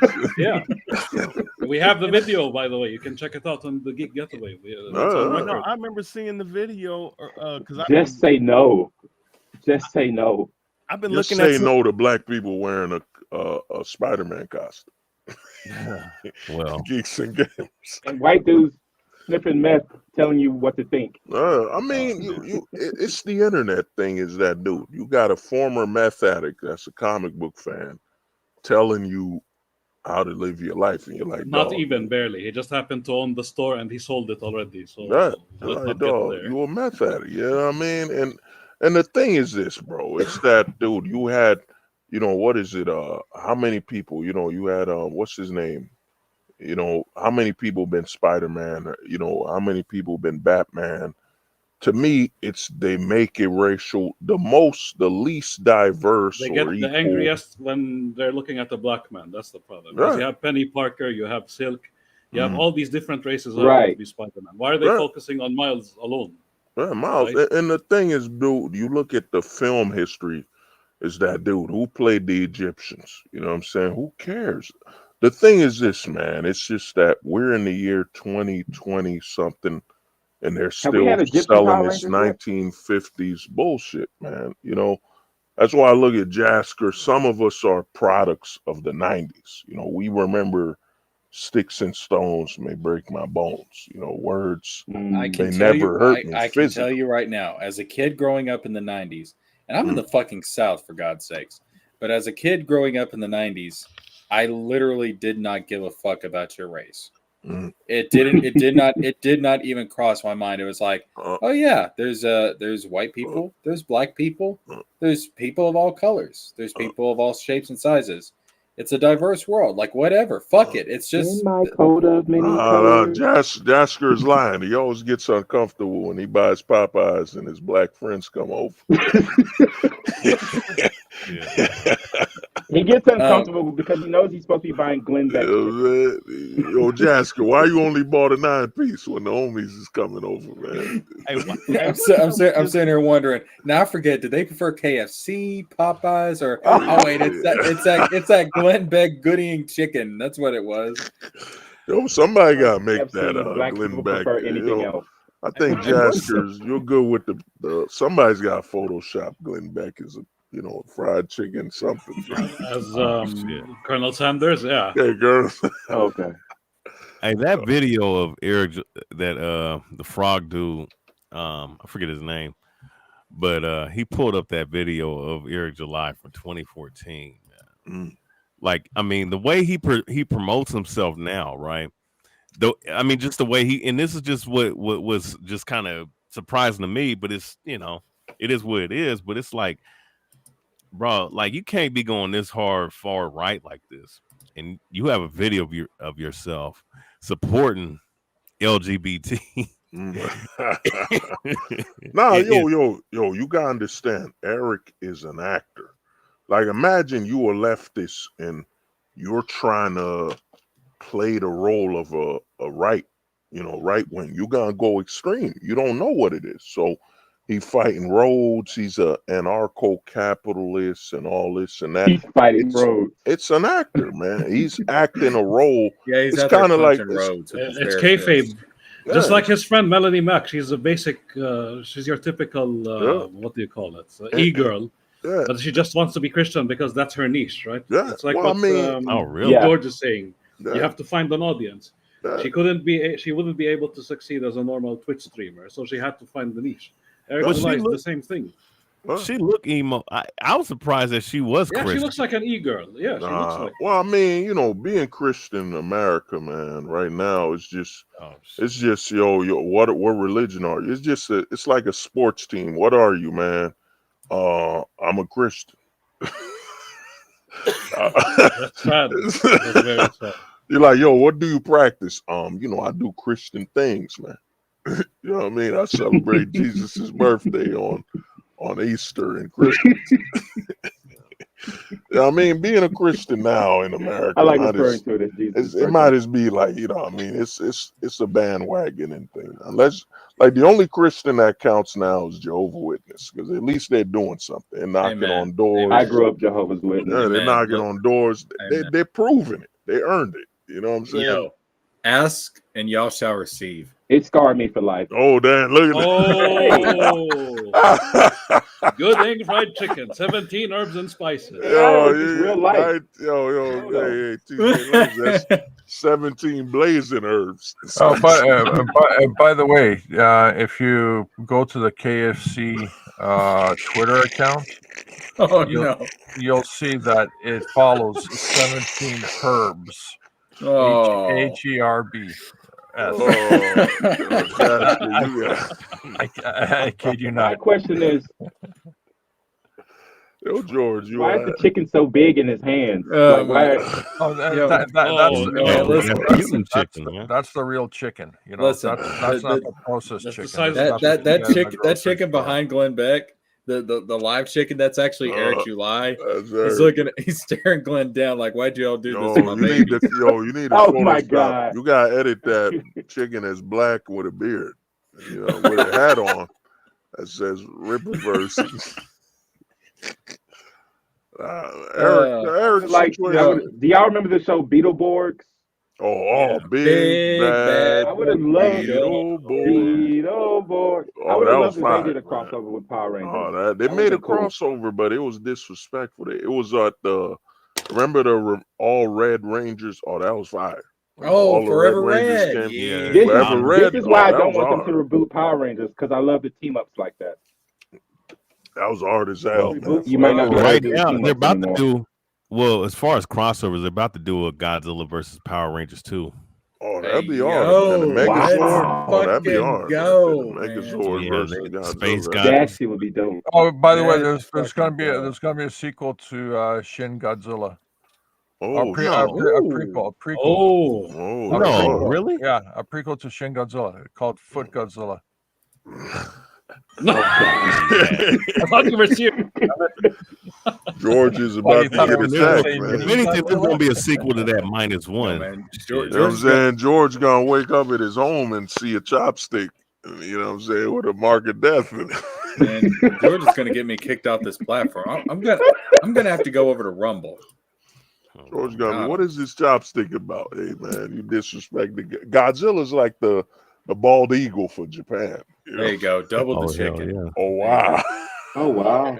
Guys, I gotta go. It Yo. was a lot of fun. George, All right, be peace easy, out, Take care, George. George. my man. Appreciate My man, it. be easy, brother. Oh, dude, you It got is, man. tag. You got tag, Eric.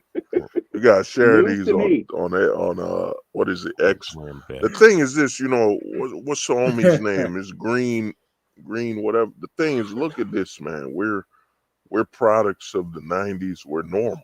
You know what I'm saying? To me, Eric went full blown. He's a leftist. You can't run for Obama, promote him, and now you've been a fucking what is it, a right wing or whatever libertarian your whole life. It's a lie, man. The guy's running with a scam. I think what Eric is, Mm. I don't Wow. just likes money. I don't think he likes money. I think he just likes money. Nah, because everything he's done is about burning his money. You got, when you do charity fraud, you know what I'm saying, and when you spit on your base, Like Glenn Beck burns the chickens. you spit on your base by saying, yo, you selling this is limited run, then you resell it, then you do $5, like the homie Green Rangers here. Yeah, I think he's bad at it, but I think that his goal is money, though. Nah, it ain't money, man. Eric, to me, I look at it as he operates like a man who's never had a father or nothing. It's all attention. Eric thinks everything is good. You know, the war with EVS, the war with his fellow co-worker at the Blaze.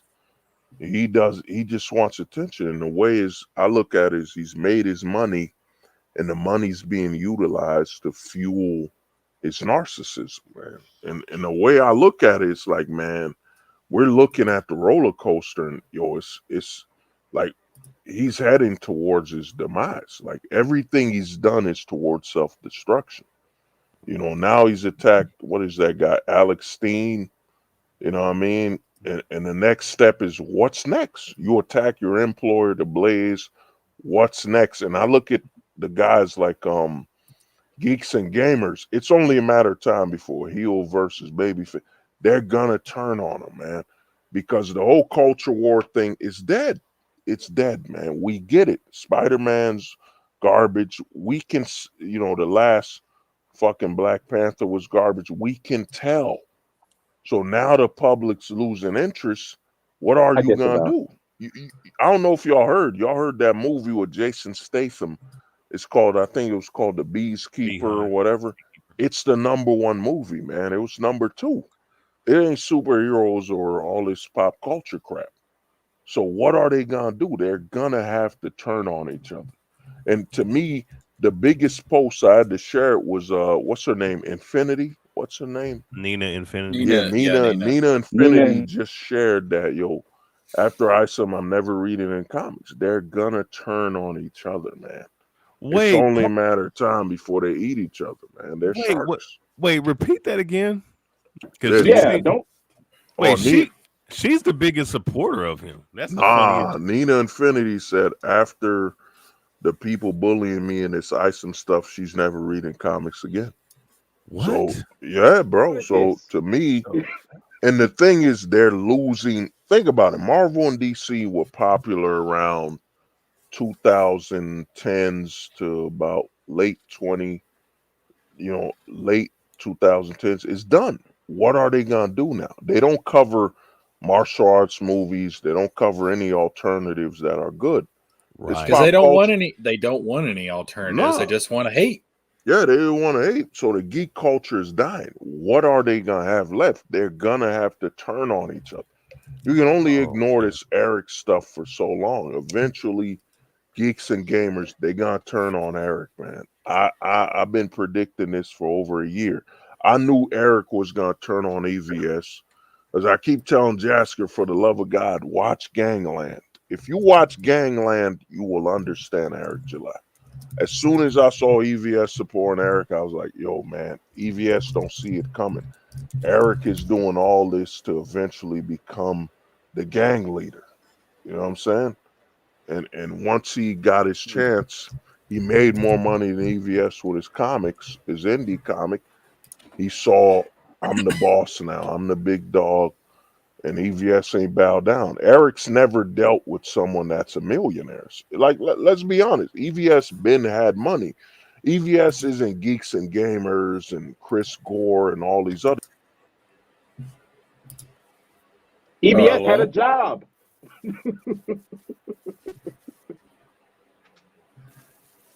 Oh, hello? Father hostage? Yeah. I think we lost Father hostage. I wanted to ask Green Ranger a question. Before you found out all this stuff about Eric July, what did you like about him? Because I came to this space because I have a friend who really liked Eric July. Well, what I liked was that he was independent, and you know, that he was saying things as far as, you know, what we've been seeing about you know, like what. Hold up. Father hostage, you there?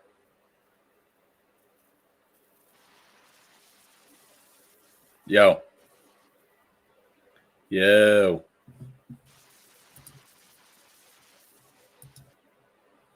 All right, I'm just getting static from him. Oh, mic issue. All right, he's having a problem with his mic. All right, go ahead and continue, Green. Yeah. Oh, okay, yeah. So basically, yeah, I mean, You like that he was independent and and the cultural war aspect. Just because I've been seeing this stuff since 2016 when all this Me Too movement, all this other madness, and seeing someone else calling it out, but being an independent comic book guy, you know, it was in the fact that he was getting a lot of backlash from these weirdos. I like that. I ain't gonna lie. It seemed. Yo, yeah. My bad. Yeah, I'm back. Go on, brother. You're very muffled. Yeah, you're kind of muffled. Go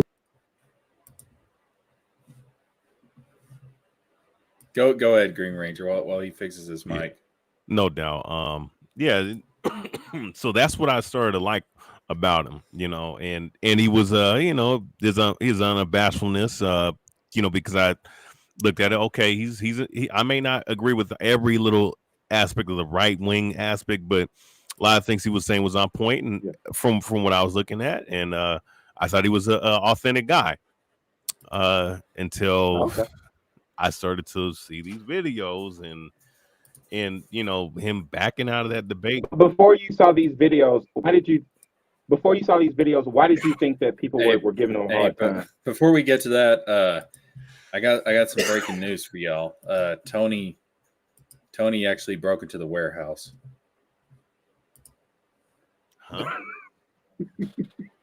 Just on top of his head? Yes. Oh shit. Go ahead, Green Ranger. All right, go ahead, Green Ranger. He got a frog on his head. That's Tony, man. He broke into the warehouse. Oh man, I'm telling you, somebody gotta make a game where, you know, Metal Gear, but You're in a warehouse trying to escape Eric July. Remember that? What was that? Slender Man. Remember Slender Man?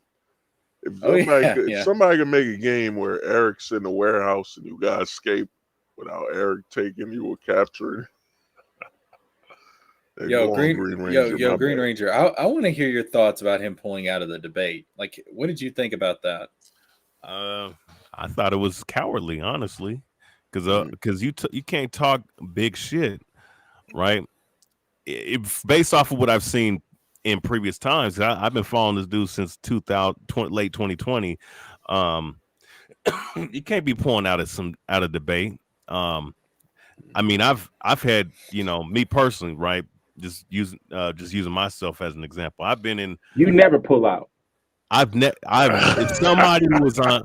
He's got babies everywhere. Well, shit. I mean, if I had that disposition, I'm gonna tell you something. Right? If I had that disposition, I'd have babies all from here to fucking Russia. Damn. Hey, man, hey, Green Ranger, I don't watch Feed the Children because I'm ashamed as a father that my children are on those videos. Oh my God. Oh shit. Oh God. But honestly, I've never pulled out in no debate. Even Mind off of the gutter, guys. You never pulled out, TJ Lazy. Never pulled out. Even when I knew motherfuckers was gonna mute me and kick me out and be on some whole shit, I would go in directly. I'd be on directly going in. So I'm looking at this dude. I'm like, bro, there's no way you talk all this tough ass shit to various people, and then when it comes to an intellectual debate, you pull out of it, and then you act, and then you say that you have no idea that you had this shit going on, but other people were confirming that you knew about it. Like, come on, man. That's soft as hell. And that's then how the chicken meme got popular. Because he really chickened out. He chickened out. I mean, not to interrupt. Think about it. Green Lantern. It was taking place at the Blaze with what's his name? Alex Stein was there to defend him. He had the talking points ready to defend Eric July, and even then he chickened out. Imagine. Man, he had the host of his show. They would have had guns pointed at EVS. Yeah.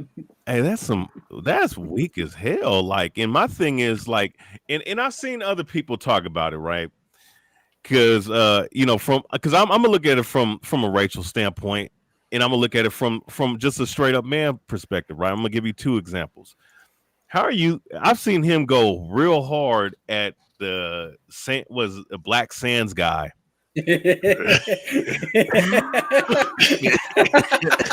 House Warlord. Look at that. Oh man. Oh shit. That part of the AI is more manly than the actual. I like that AI. Best. I don't know what the point is. But... It's the Warehouse Warlord. My bad. Go on, Green Lantern. Go on, bro. I'm glad I don't have that kind of issues, bro. But I mean, this dude was going hard with what's old dude's name? Fucking the Black Sands creator. He went hard at the one fat dude. Dude, I'm always who? I follow the Black Sands creator, and I always wonder why he never talks about Eric July. I didn't know they had a beef at one point. Oh yeah, he said some shit about Eric July being. He basically said the Sambo life, which. Oh God. I'm gonna be honest. That's the exact word that I mean. Of course, there's non-black people on here, but that's the word I would use from the standpoint of being black and how he's moving. I can understand that, even though I look at Black Sands as well. You can't say the same thing because you're being subsidized by the machine with Kevin Hart and what's old dude's name, the Dallas Mavericks owner, Mark Cuban. But at the same time, I can understand why he's saying it. Jody's Corner, that dude. Oh yeah, Jody. He had energy for these guys, right? So, see, I'm giving you two perspectives from the black perspective. You're going at real hard with this guy, but when it comes to like a Dick Masterson, you don't have that same energy. It's like you tuck your tail, like you're tucking your tail, right? When he's pointing out obvious things. Same thing with EVS. You backed out of the whole debate of a guy who was a colorist for your damn product, man.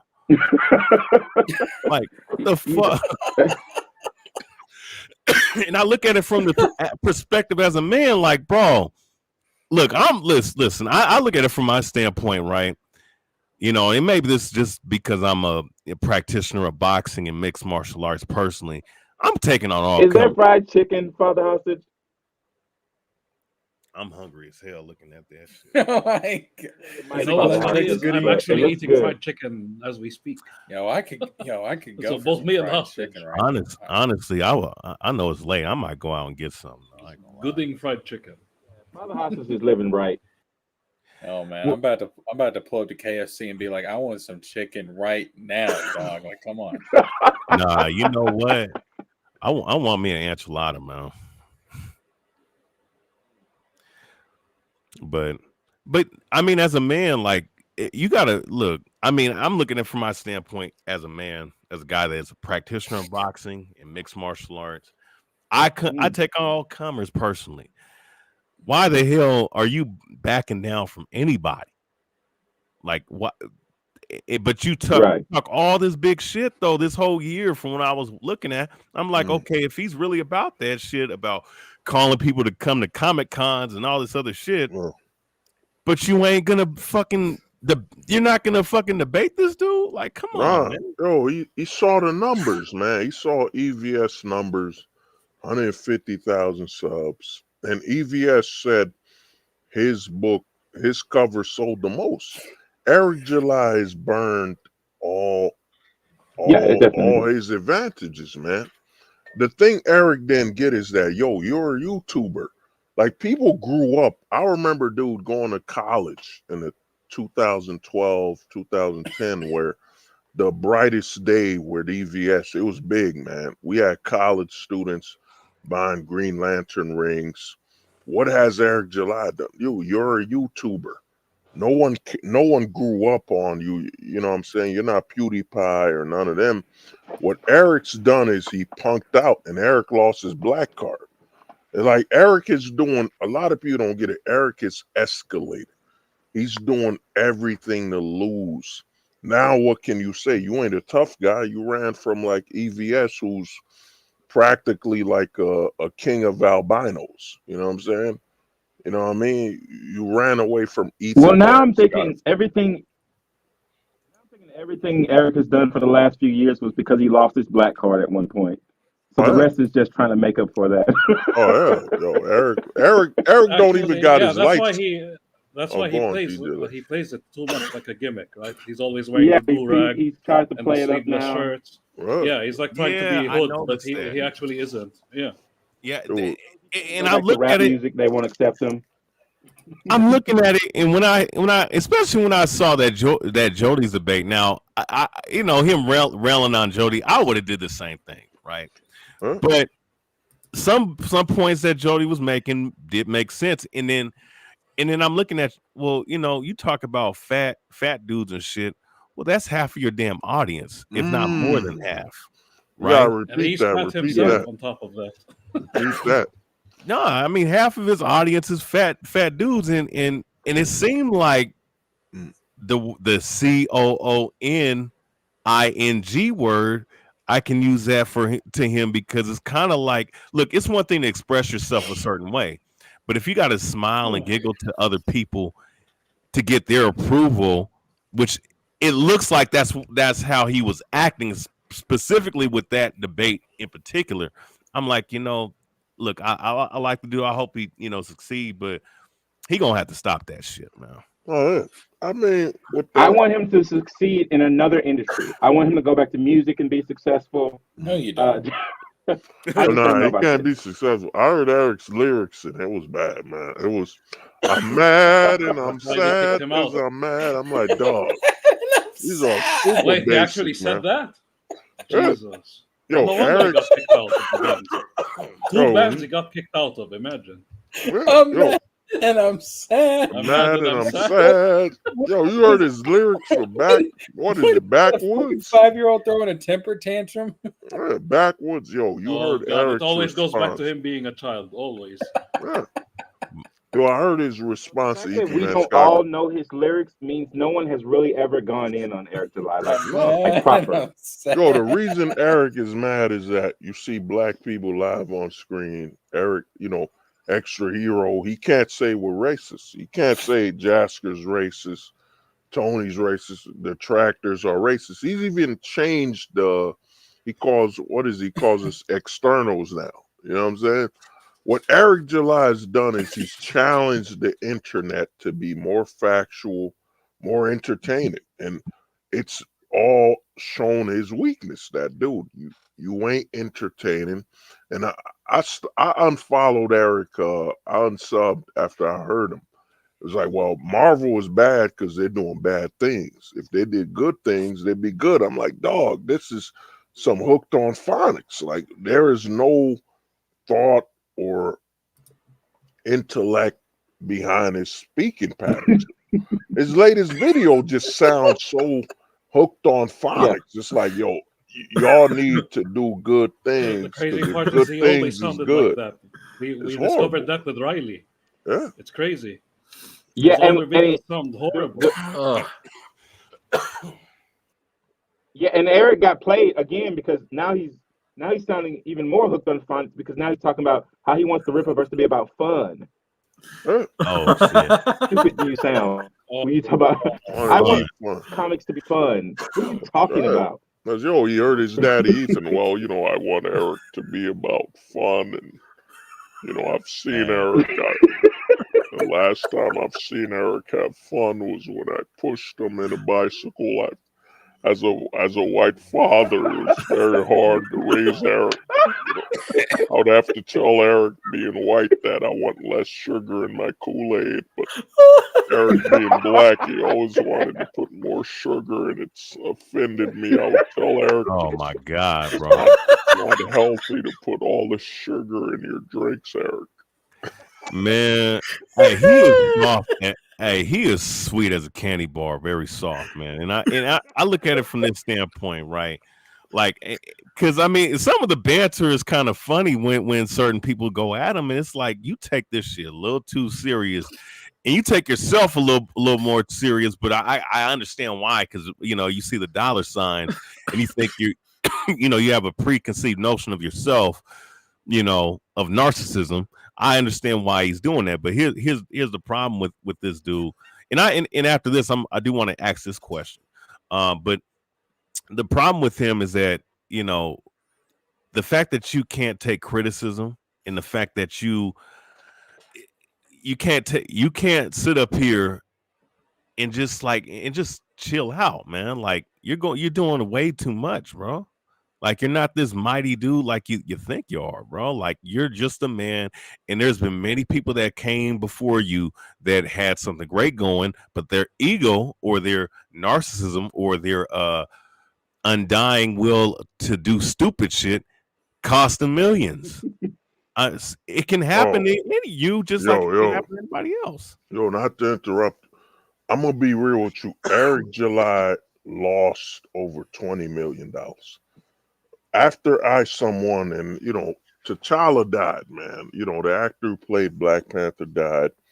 And there's been a big void. There's a big void. And right when I knew Eric July was a fraud and a scammer, is that right after Isome succeeded, he went right back to YouTube. No tours, no going to comic conventions, no lowering the price. And here's the thing: I've written over 10 comics.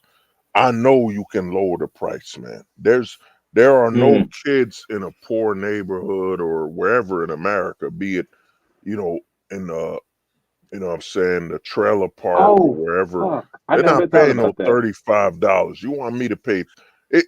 Like think about it, a kid. You give a kid a choice: Tekken, a video game, or $35 for Isome. Come on, man. They're not gonna pay $35 for a comic. The thing with Eric is I never If- thought about that price being If I had a kid, to a lot of people. If I had like a him. kid that chose to, he wanted to buy Isome over Tekken 8, I would slap the shit out of that Hey, kid. Jasker, you need to stop lying. Ain't no if, man. Jasker doesn't count the kids he has outside of America. Oh shit. How the fuck do you know so much about my life?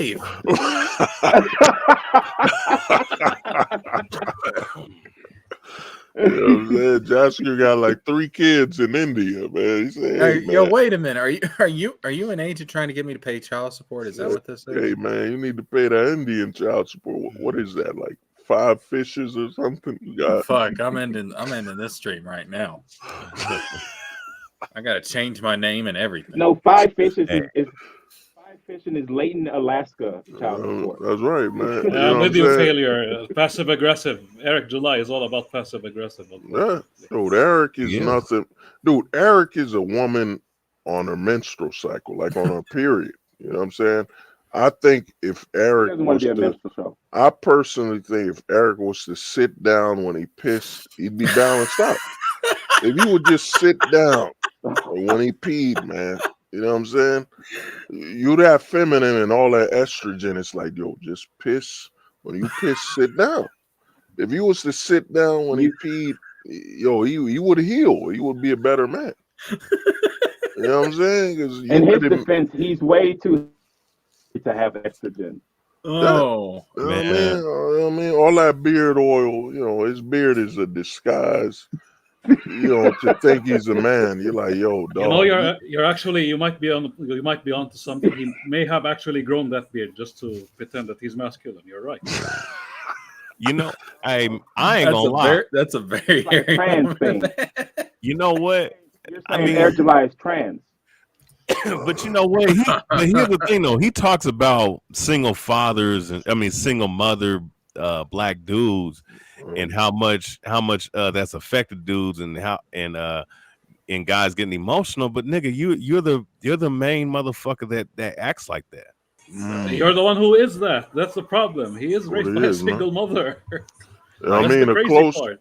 Yo, TJ Laser, the closest thing to a father Eric had was when he opened a bottle of malt liquor and drunk it. Oh man. No, Green Ranger, you said you had a question to ask. Oh yeah. So I'm looking at with Eric July, right? I'm wondering how many comic books he's actually read in his lifetime. Like me, I mean, I can name you Transformers, fucking Avengers, New Avengers, and Uncanny X-Men. You know what I'm saying? I can go on and on. Since 2001 to 2013 was when I was collecting comics and also keeping tabs on the industry and what was going on, even after I stopped doing that.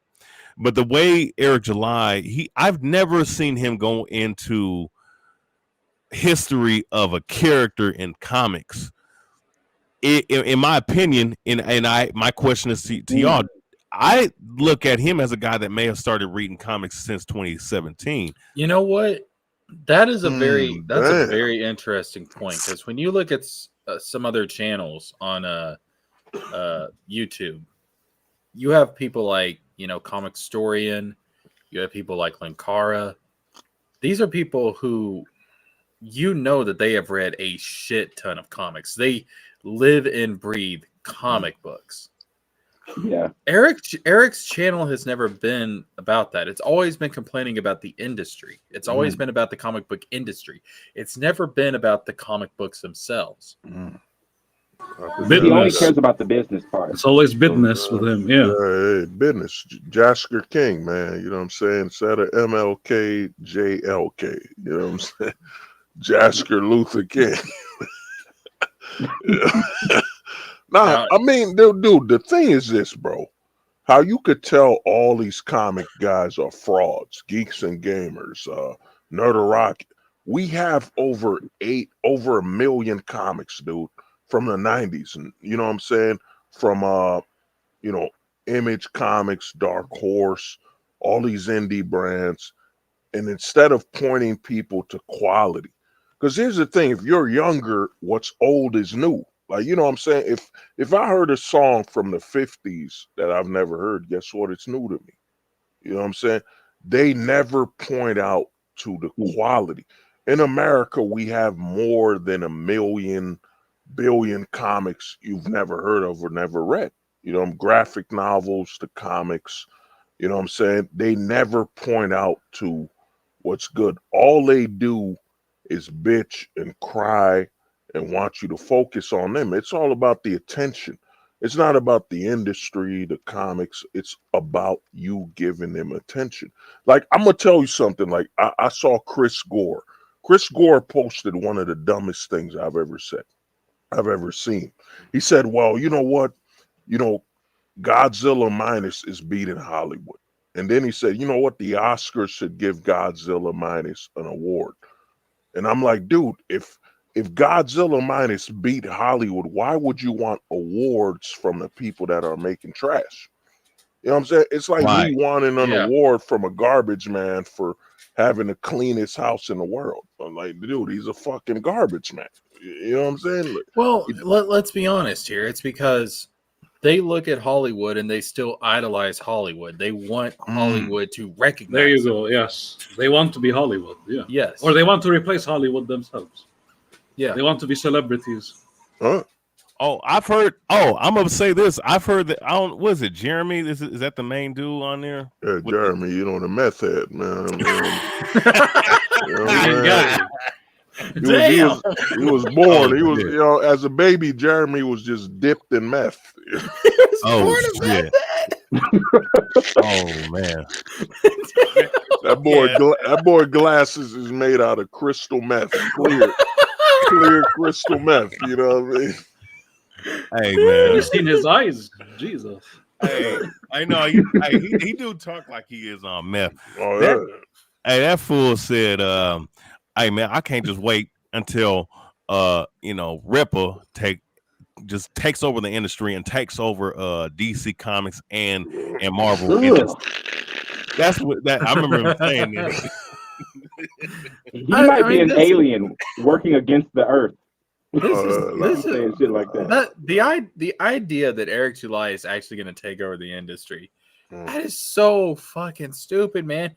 Listen, the best when this whole quote unquote parallel economy thing started, and it was like, let's increase the independent market and stuff. Listen, the best that was ever going to happen is that they were going to, put a little bit of a fire under their ass, and was going to get the mainstream to maybe reform a little bit. It was never going to take over the mainstream. It was never going to kill the mainstream. What is this bullshit, man? I mean, the thing is this, bro. A grift. Yeah, the grift is, the thing is this, dude. Disney, Marvel doesn't exist. DC, they're not comic book companies, dude. They're just a branch of IP farms. Disney and Warner Brothers. You know what I'm saying? They are not comic companies. And the whole narrative of Eric, you're gonna stop DC and Marvel, which are their branches. I'm gonna be real with you. The only comic book company existing right now that was at the top in the 90s till now, Image Comics. Yep. Image Comics, that's it. Dark Horse is owned by a video game company. DC's been owned by Warner Brothers. Dark Horse is under, what's it called? Warner Brothers again. Yeah, no. Dark Horse is owned by the people that own that made the video games. It's a video game company that owns. Dude, none of these companies, they don't get it. DC, Marvel, Dark Horse, they're branches. They don't exist. And Eric July, one thing I've learned, and not to plug anything, but I wrote a book over 900 pages. All these critics, they suffer from the chosen one. The indie industry will be saved because guess what? Eric July is the chosen one. You know what I'm saying? Whatever he does is what will save the industry, when in reality, man, it's nothing. They don't care, man. None of these guys care. All these grifters and critic first comic book creators. Because I remember talking to Jasker and Extra Hero, TJ Laser, and all of them. It's like, let me ask you a question. I'm going to ask people here on this stream. Would you allow someone who tasted a bad pizza, the finished product, to cook you a fresh pizza, clean? None of these guys qualify. They don't qualify. And for example, Eric's whole channel is built on Marvel, and them don't hire people that are experienced. And guess what Eric does? The first thing he does, I'm writing ISOM. You're not experienced. You don't qualify. Like, you could be the idea guy. Like, I'll let here's Carol my Brown idea. be the ghostwriter or editor. Yeah, like hire somebody qualified. Like, I got an idea of ISOM, a black dude with a cross over his crotch. I'll fill up my warehouse with my You know what I'm saying? bandmates. As You know what I mean? the Jesus so died, but guess what? Jesus, when he comes back, he's gonna be a cross over your crotch. You know what I'm saying? No. You know what I mean? That's how Jesus really died. Highlight what Red said. You know what I mean? Jesus didn't die on a cross. There was a cross placed on his crotch. And that's how he died. You know? They think they're better than Hollywood because they're distant from intelligence. Distant. Damn right, brother. Hey, long live DFI, man, it's killing a lot of people. Like, think about it. The only Green Rangers on here is that one thing you've noticed is that, on Eric's side, you can't talk normal. You can't be a normal person. Eric's become greater than Jesus. You either praise me or you're the enemy. They have to walk on eggshells around him. That's it, man. Unless you tell Eric that, you're the greatest thing on God's green earth. You're better than Jesus. Isome died for our sins, man. Oh, hell. You know what I'm saying? The real person chosen by God had a cross over his crotch. Eric's like, listen, I know that Jesus died for our sins and rose in 3 days, but I'm just saying, I think Isome could probably get it done in 2. Oh, yeah.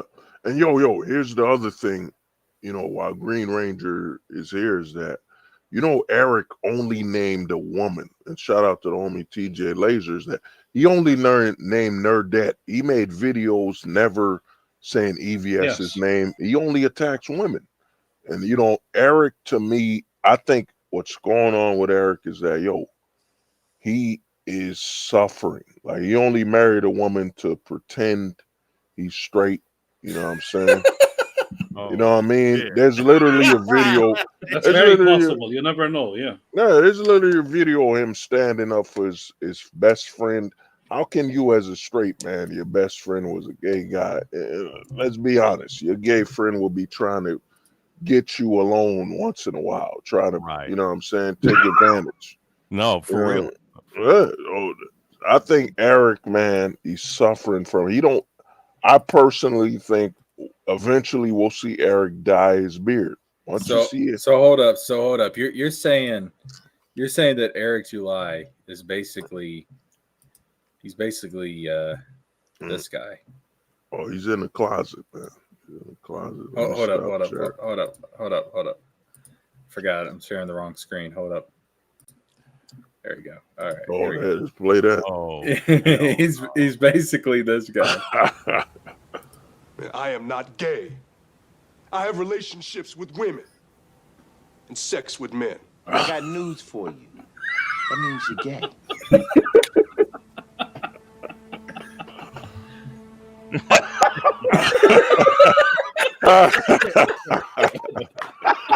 Eric is in the closet, man. 100%. 100%. Man. I've never heard of a straight man. Your best friend is gay. Come on, man. Eric, we know what it is.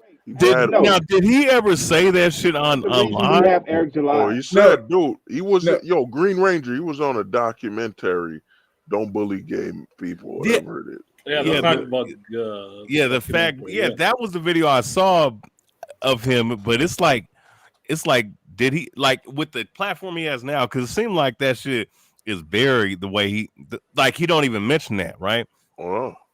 Does he? I mean, did he actually mention it in his new persona that he's been portraying? Oh no. Well, you gotta look. Boyd's talking about it. You gotta look.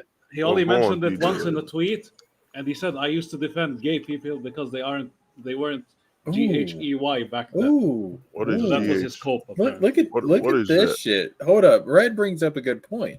Attacking women directly by name and not women is a side effect of a fatherless household. Y'all Oh think no, Eric July has some mommy issues? nah, red. Yeah. It's red. It's more than that, dude.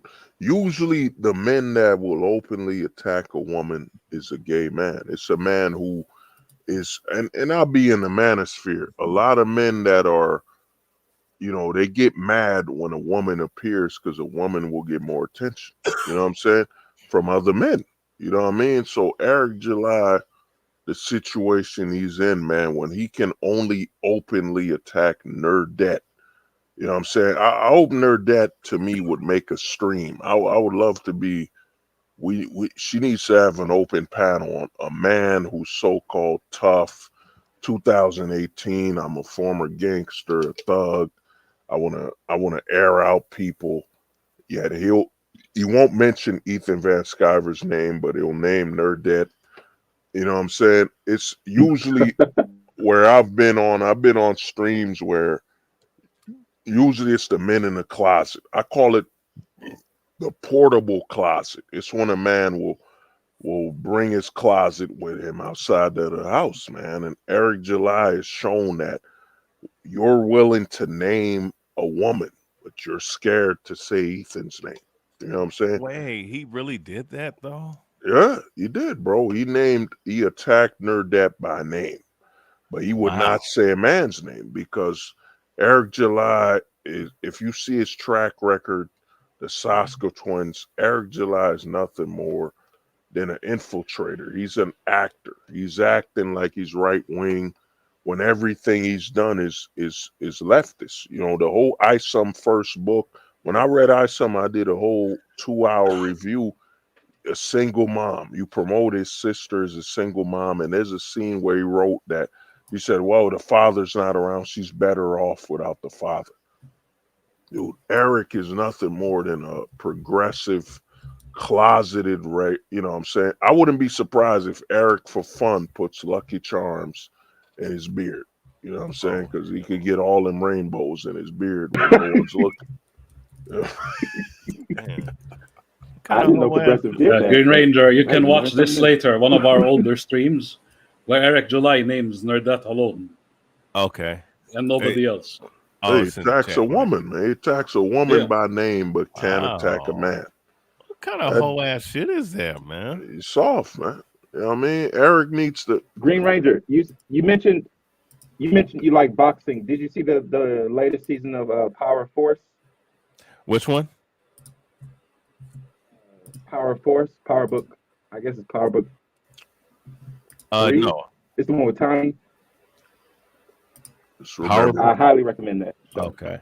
Just remember, people. Yeah. Frost Boxing Brew. plays a role. Just remember. Okay. Yeah, I'm gonna check that out. Just remember, people. Miller High Life. So I think Eric and EVS's rivalry can be summed up like this. Oh no! Oh no!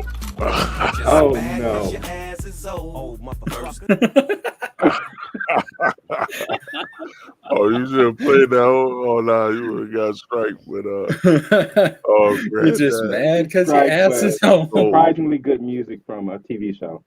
They should have released that album. I love this show.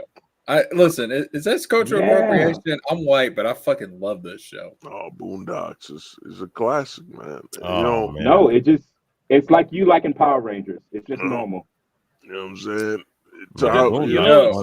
This is gonna be Eric's warehouse in about 4 to 6 minutes. Oh, there we go. Yeah.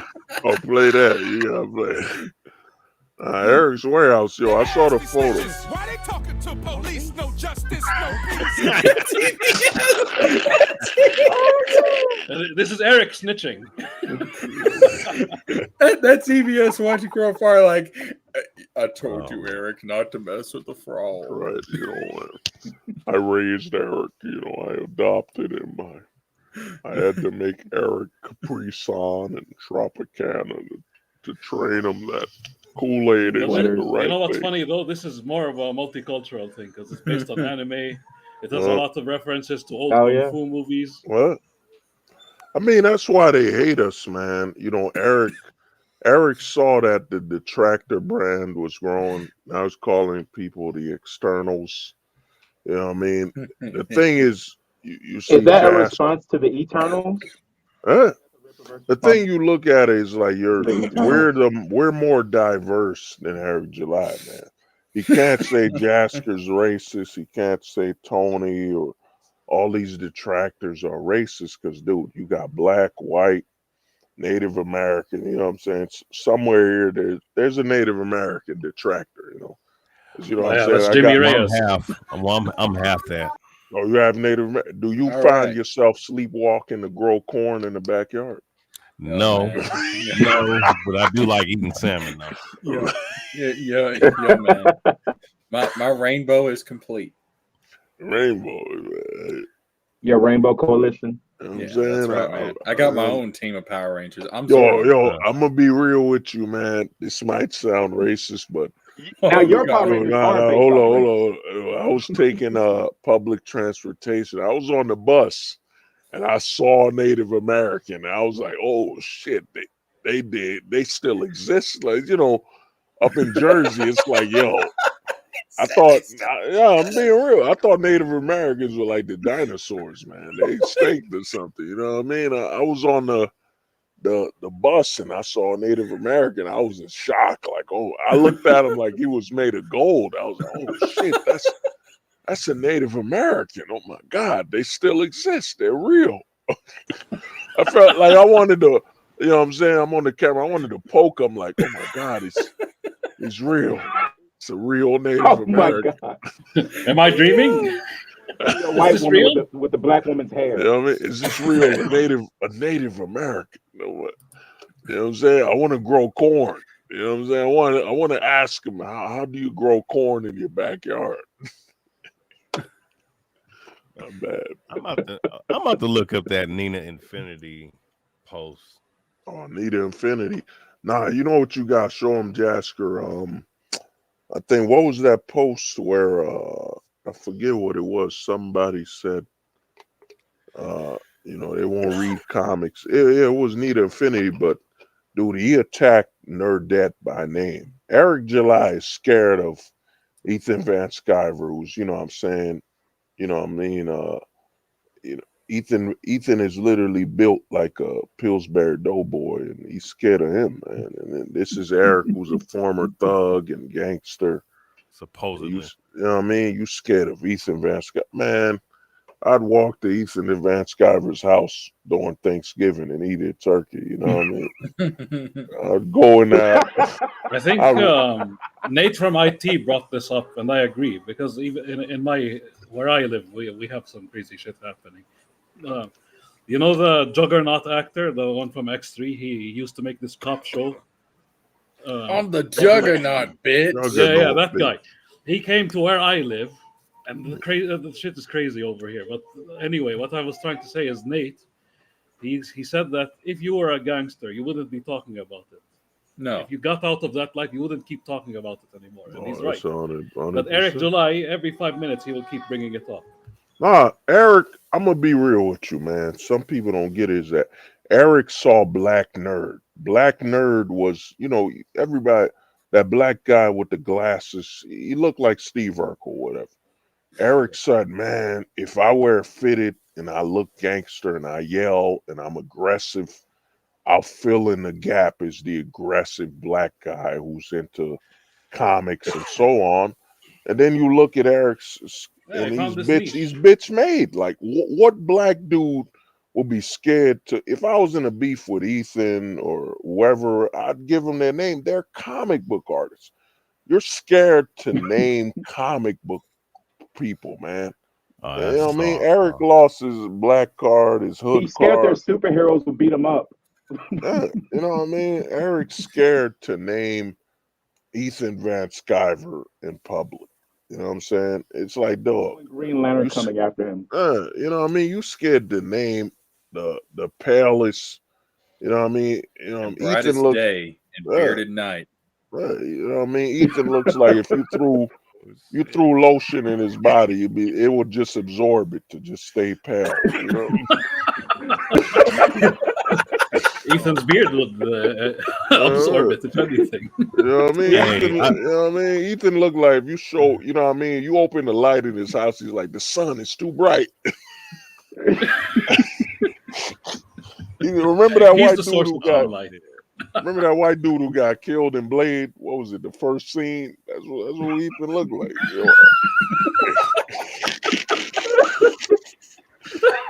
Yo, Eric The big July. vampire. I will say when Ethan was Hey. messing with his color, with his saturation on the Alphacore review, Mm. and he turned it back to normal, I was like, why does this look gray? When he turned off the saturation. Man, I'd say this. Ethan is so pale. If he touched the turkey, you're like, damn, man, that turkey lost all its spice and seasoning. You know, Hey. like paper now. You know what I mean? Ethan look like if he hugged you, you're gonna turn out as white chocolate. If I'm black and I shake Ethan's hand, I'm like, oh shit, I'm white chocolate.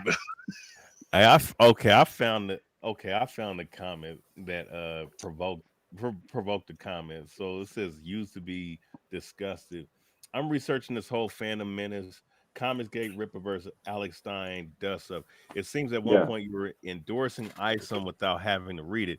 Is that correct? Has the status quo changed? Do you have a revised opinion on the title after having read one or both issues? My current draft cities cites you as a extolling ISOM and recommending people to pay for it, but not actually reading or buying. Did you buy it? Did you get a critic's copy yourself? If this is no longer the case, I have an issue. I have missed something. Please advise, as well as update or amend or steer me to any video of your opinion on one or both issues. Generally, I like your spunky screen presence. Respect your mostly base worldviews. I would have PM'd you if it was possible. Feel free to respond in that fashion if you are more comfortable doing so. I will subsequently Who would respond to this? No, seriously. That's way too many words. They're using an Eric July amount of words. Say no, Oh fuck man. Oh man. Oh I shit. mean, It comes up to $50.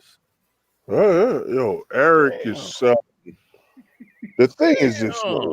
One thing I learned is this from these guys. Think about DC is selling comics at $5.99 to $6.99.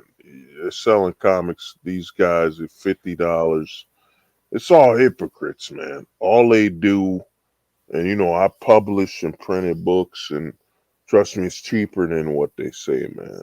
The thing is, the grift, it got nothing to do with the industry, man. All they want to do is get money without quality.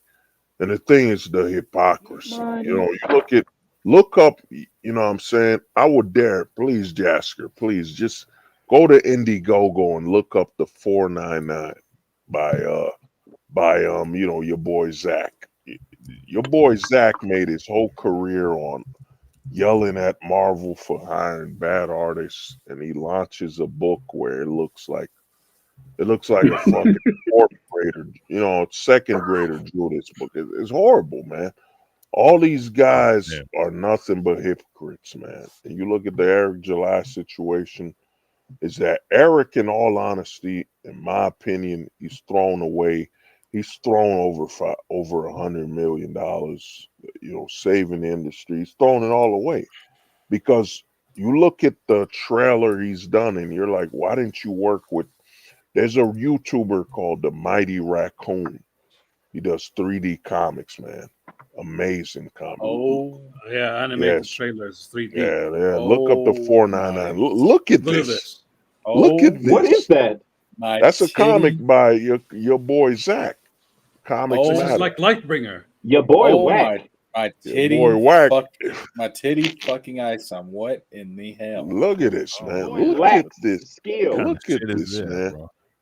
Look at this, dog. Green Ranger. Look at it. 499. Look, and he did 2 books with the same art style. He did another book. Is This You, man?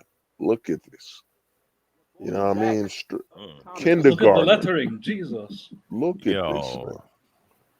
Same guy pissing on Marvel Comics, throwing them away, and look at the weird Chinese guy in the background here. My God. That's horrible, bro. Look at that. Oh, this is and he's asking for $25 to $50 for this. Oh God!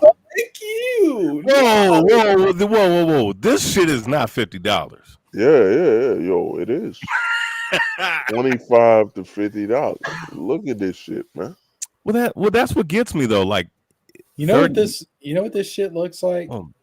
It looks like when you strip away that does all look all like the 3D assets. It looks like when you strip away all the graphics and stuff off of video game environments, and this is all that's left. It's just the mocap green. Remove the textures. Yo, they ain't even bother left to with the color.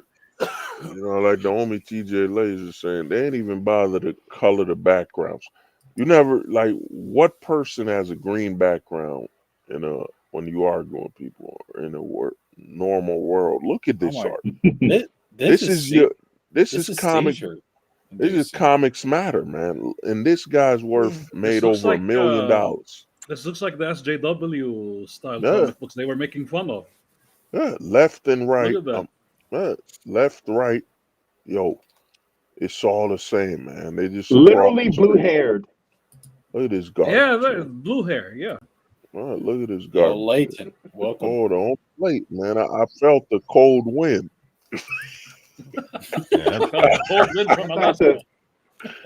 Yeah, I mean, I do remember the days of comics being $1.50, $1.75.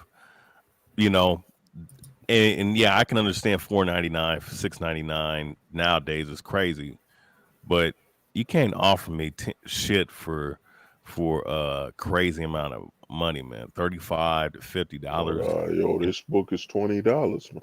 20 plus. You know what I mean? Green Ranger, you got to pay for this, man. This he is just showed up one day. He's at this Tommy for sure. Jesus. This art looks like it was drawn by a kid. No, what the hell? Hit with a bat in the head and distant from intelligence. You know what I mean? This that art where fathers, you know what I mean, where if kid comes from school, from art school, and the father's like, yeah, it looks good. You know what I mean? It reminds me of blind, you know what I mean, a blind kid. Yeah, go on. It reminds me of Tumblr memes, like Tumblr artwork. Tumblr art, yes. Yeah, definitely. Look at this, man. This is by your boy Zach. Jesker, did you see I sent you a DM because I was in the middle of editing like new intro for live streams that I'm gonna do, and I put together like a compilation of some of the clips that I've done of like funny memes and things related to all this drama. It's like 2.5 minutes and it's all funny. Most of it's stuff I put up on my Twitter and stuff. Let's see. Hey, can I just say this? The start of EVS streams is a bit much, don't you think? Like, way too much shit. 15-minute intros. Yeah. Well, yeah. My thing with EVS is like, dude, for the love of God, man, just draw. You know what I'm saying? Just draw Cyberfrog versus Isome. You know what I mean? It's like you can draw. You know what I mean? Draw. He gets DMCA. Just a quick. Someone already did that though. Yeah, just like, a quick. For the Twitter post, somebody did that. Yeah, but it's like, dude, you're an artist, man. The whole stream should be you sketching. Like, just draw a frog choking Eric July. Oh man. You know what I mean? Something like draw something, bro. You know what I mean? Because what happens is it makes you look normal. You're like, yo, that's why I say, man, if EVS, I'd give 2024. If things aren't fixed up, man, he's gonna be known as the guy. Yo, that's the guy who helped Eric July. Yo, Layden sent this video. Let's check this shit out. Oh yeah, nah, Layden killed that. I shared that Layden. That was fine. I want you to try, listen to me. I want you to try to chase this little chicken. Oh, what do I gotta chase a chicken for? It's embarrassing, you know? First, because I said so. And second, because chicken chasing is how we always used to train in the old days. Yeah. You catch this thing, you can catch grease lightning. Ready? Yeah, well, I'd rather eat it than chase it. It ain't very mature, Listen, but if you say well, so. neither are you very mature. Now listen, get this thing. A fighter ain't a farmer. Come on, Go on and get him! Get him! Get him! Get him! Come on, what's the matter? Look, you guys know, we all know, every YouTuber knows DMCA strikes are BS, right? Yes. The complete BS. People are able to submit bad faith. Oh, look at how he's nodding. DMCA strikes on YouTube for no reason whatsoever. So Nintendo is no stranger to that. Oh, they got the berserk music. You got the berserk music. Oh.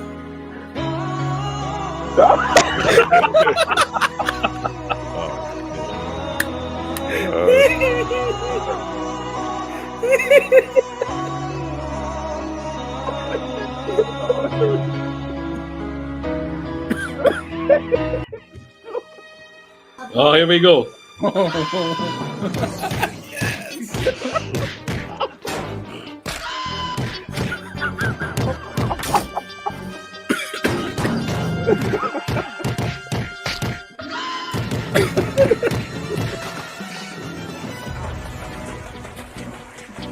I know you guys are gonna think I'm gay, but I hate this feud. I like you guys, all of you guys, and it sucks. Like it just sucks that you guys are fighting. And she's on the start. I know, I didn't mean to. It was accidental. Damn it. Funny when she's being Damn it. sincere. I didn't know Dick was such a dick. That's why. How do you not know that? I know. I should have. It was one of the I first times I was honestly meeting believe him. it's like the butterfly effect. I honestly feel that attack on October 7th in Israel wouldn't have taken place if you just kept your mouth shut. Eric is Israel. Oh, there's the warehouse.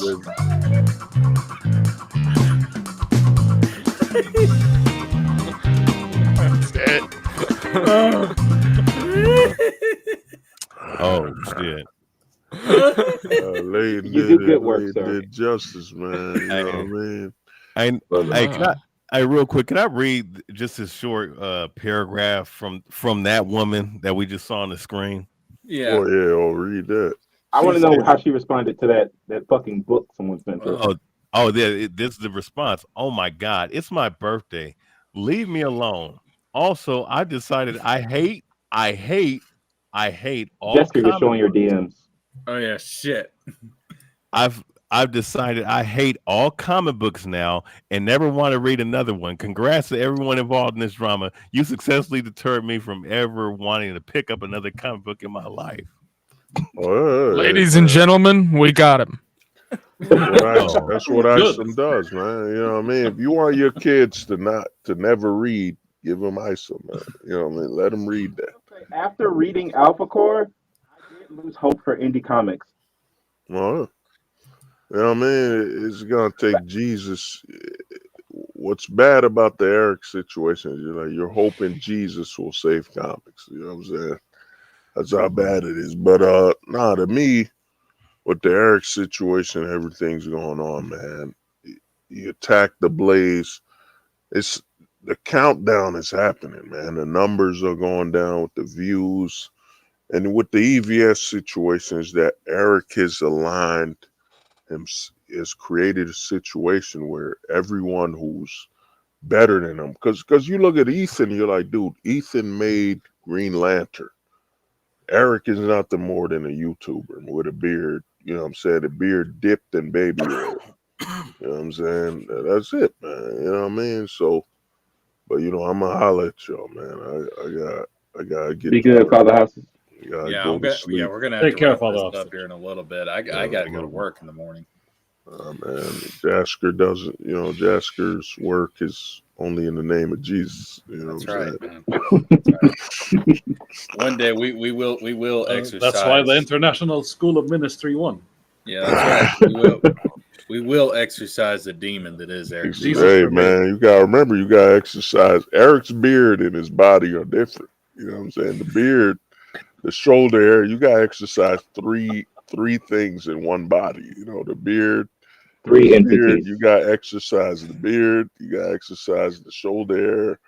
You gotta exercise the Eric's body, and you gotta exercise. He's saying that they each have their own hit point bar. That's right. You gotta exercise his hat. You know what I'm saying? His hat alone His hat alone could hold over 7,000 demons. Y'all heard of Legion from the Bible? When you see when y'all see Eric's his hat, just that alone, y'all ain't seen nothing yet, man. Oh, you gotta understand. Eric is the walking 4 horsemen. His beard, his hat, his shoulder hair, and his body. That's the 4 horsemen. Yo, man, like Legion ain't got shit on this, man. He's an Eldrazi from Magic the Gathering. You're saying he's a one-man army. I keep warning Leighton, man. When Leighton just sees a beard appearing out of the snow, snow of velocity. I mean, dude, it's -4 right now. Hey, Eric's beard can survive that type of weather, man. Leighton's gonna be, Eric's beard has found me. Guys, I'm live streaming so y'all can see his beard committing a crime. I'm gonna holler at y'all, man. Peace. All right, take care, Father. Take it easy, man. No beard has ever been convicted successfully. So there's a first for everything, Extra Hero. It'll go to the Supreme Court, Man, and they'll hear the case. He's gonna learn the hard way that he does not have any friends, man. Or at least those guys that he's around, that's surrounding him, are not his friends. One is pretty the powerful. Number there can They still do fear be. him. You said what? Or it's even worse. They respect him. Oh. It's like it's endemic. Like you have to get rid of the disease before you can get rid of Eric July. Oh shit. All right, guys, we're gonna have to wrap it up here because I gotta get up in the morning. Unfortunately, I still have that thing that pays me money. What's that called again?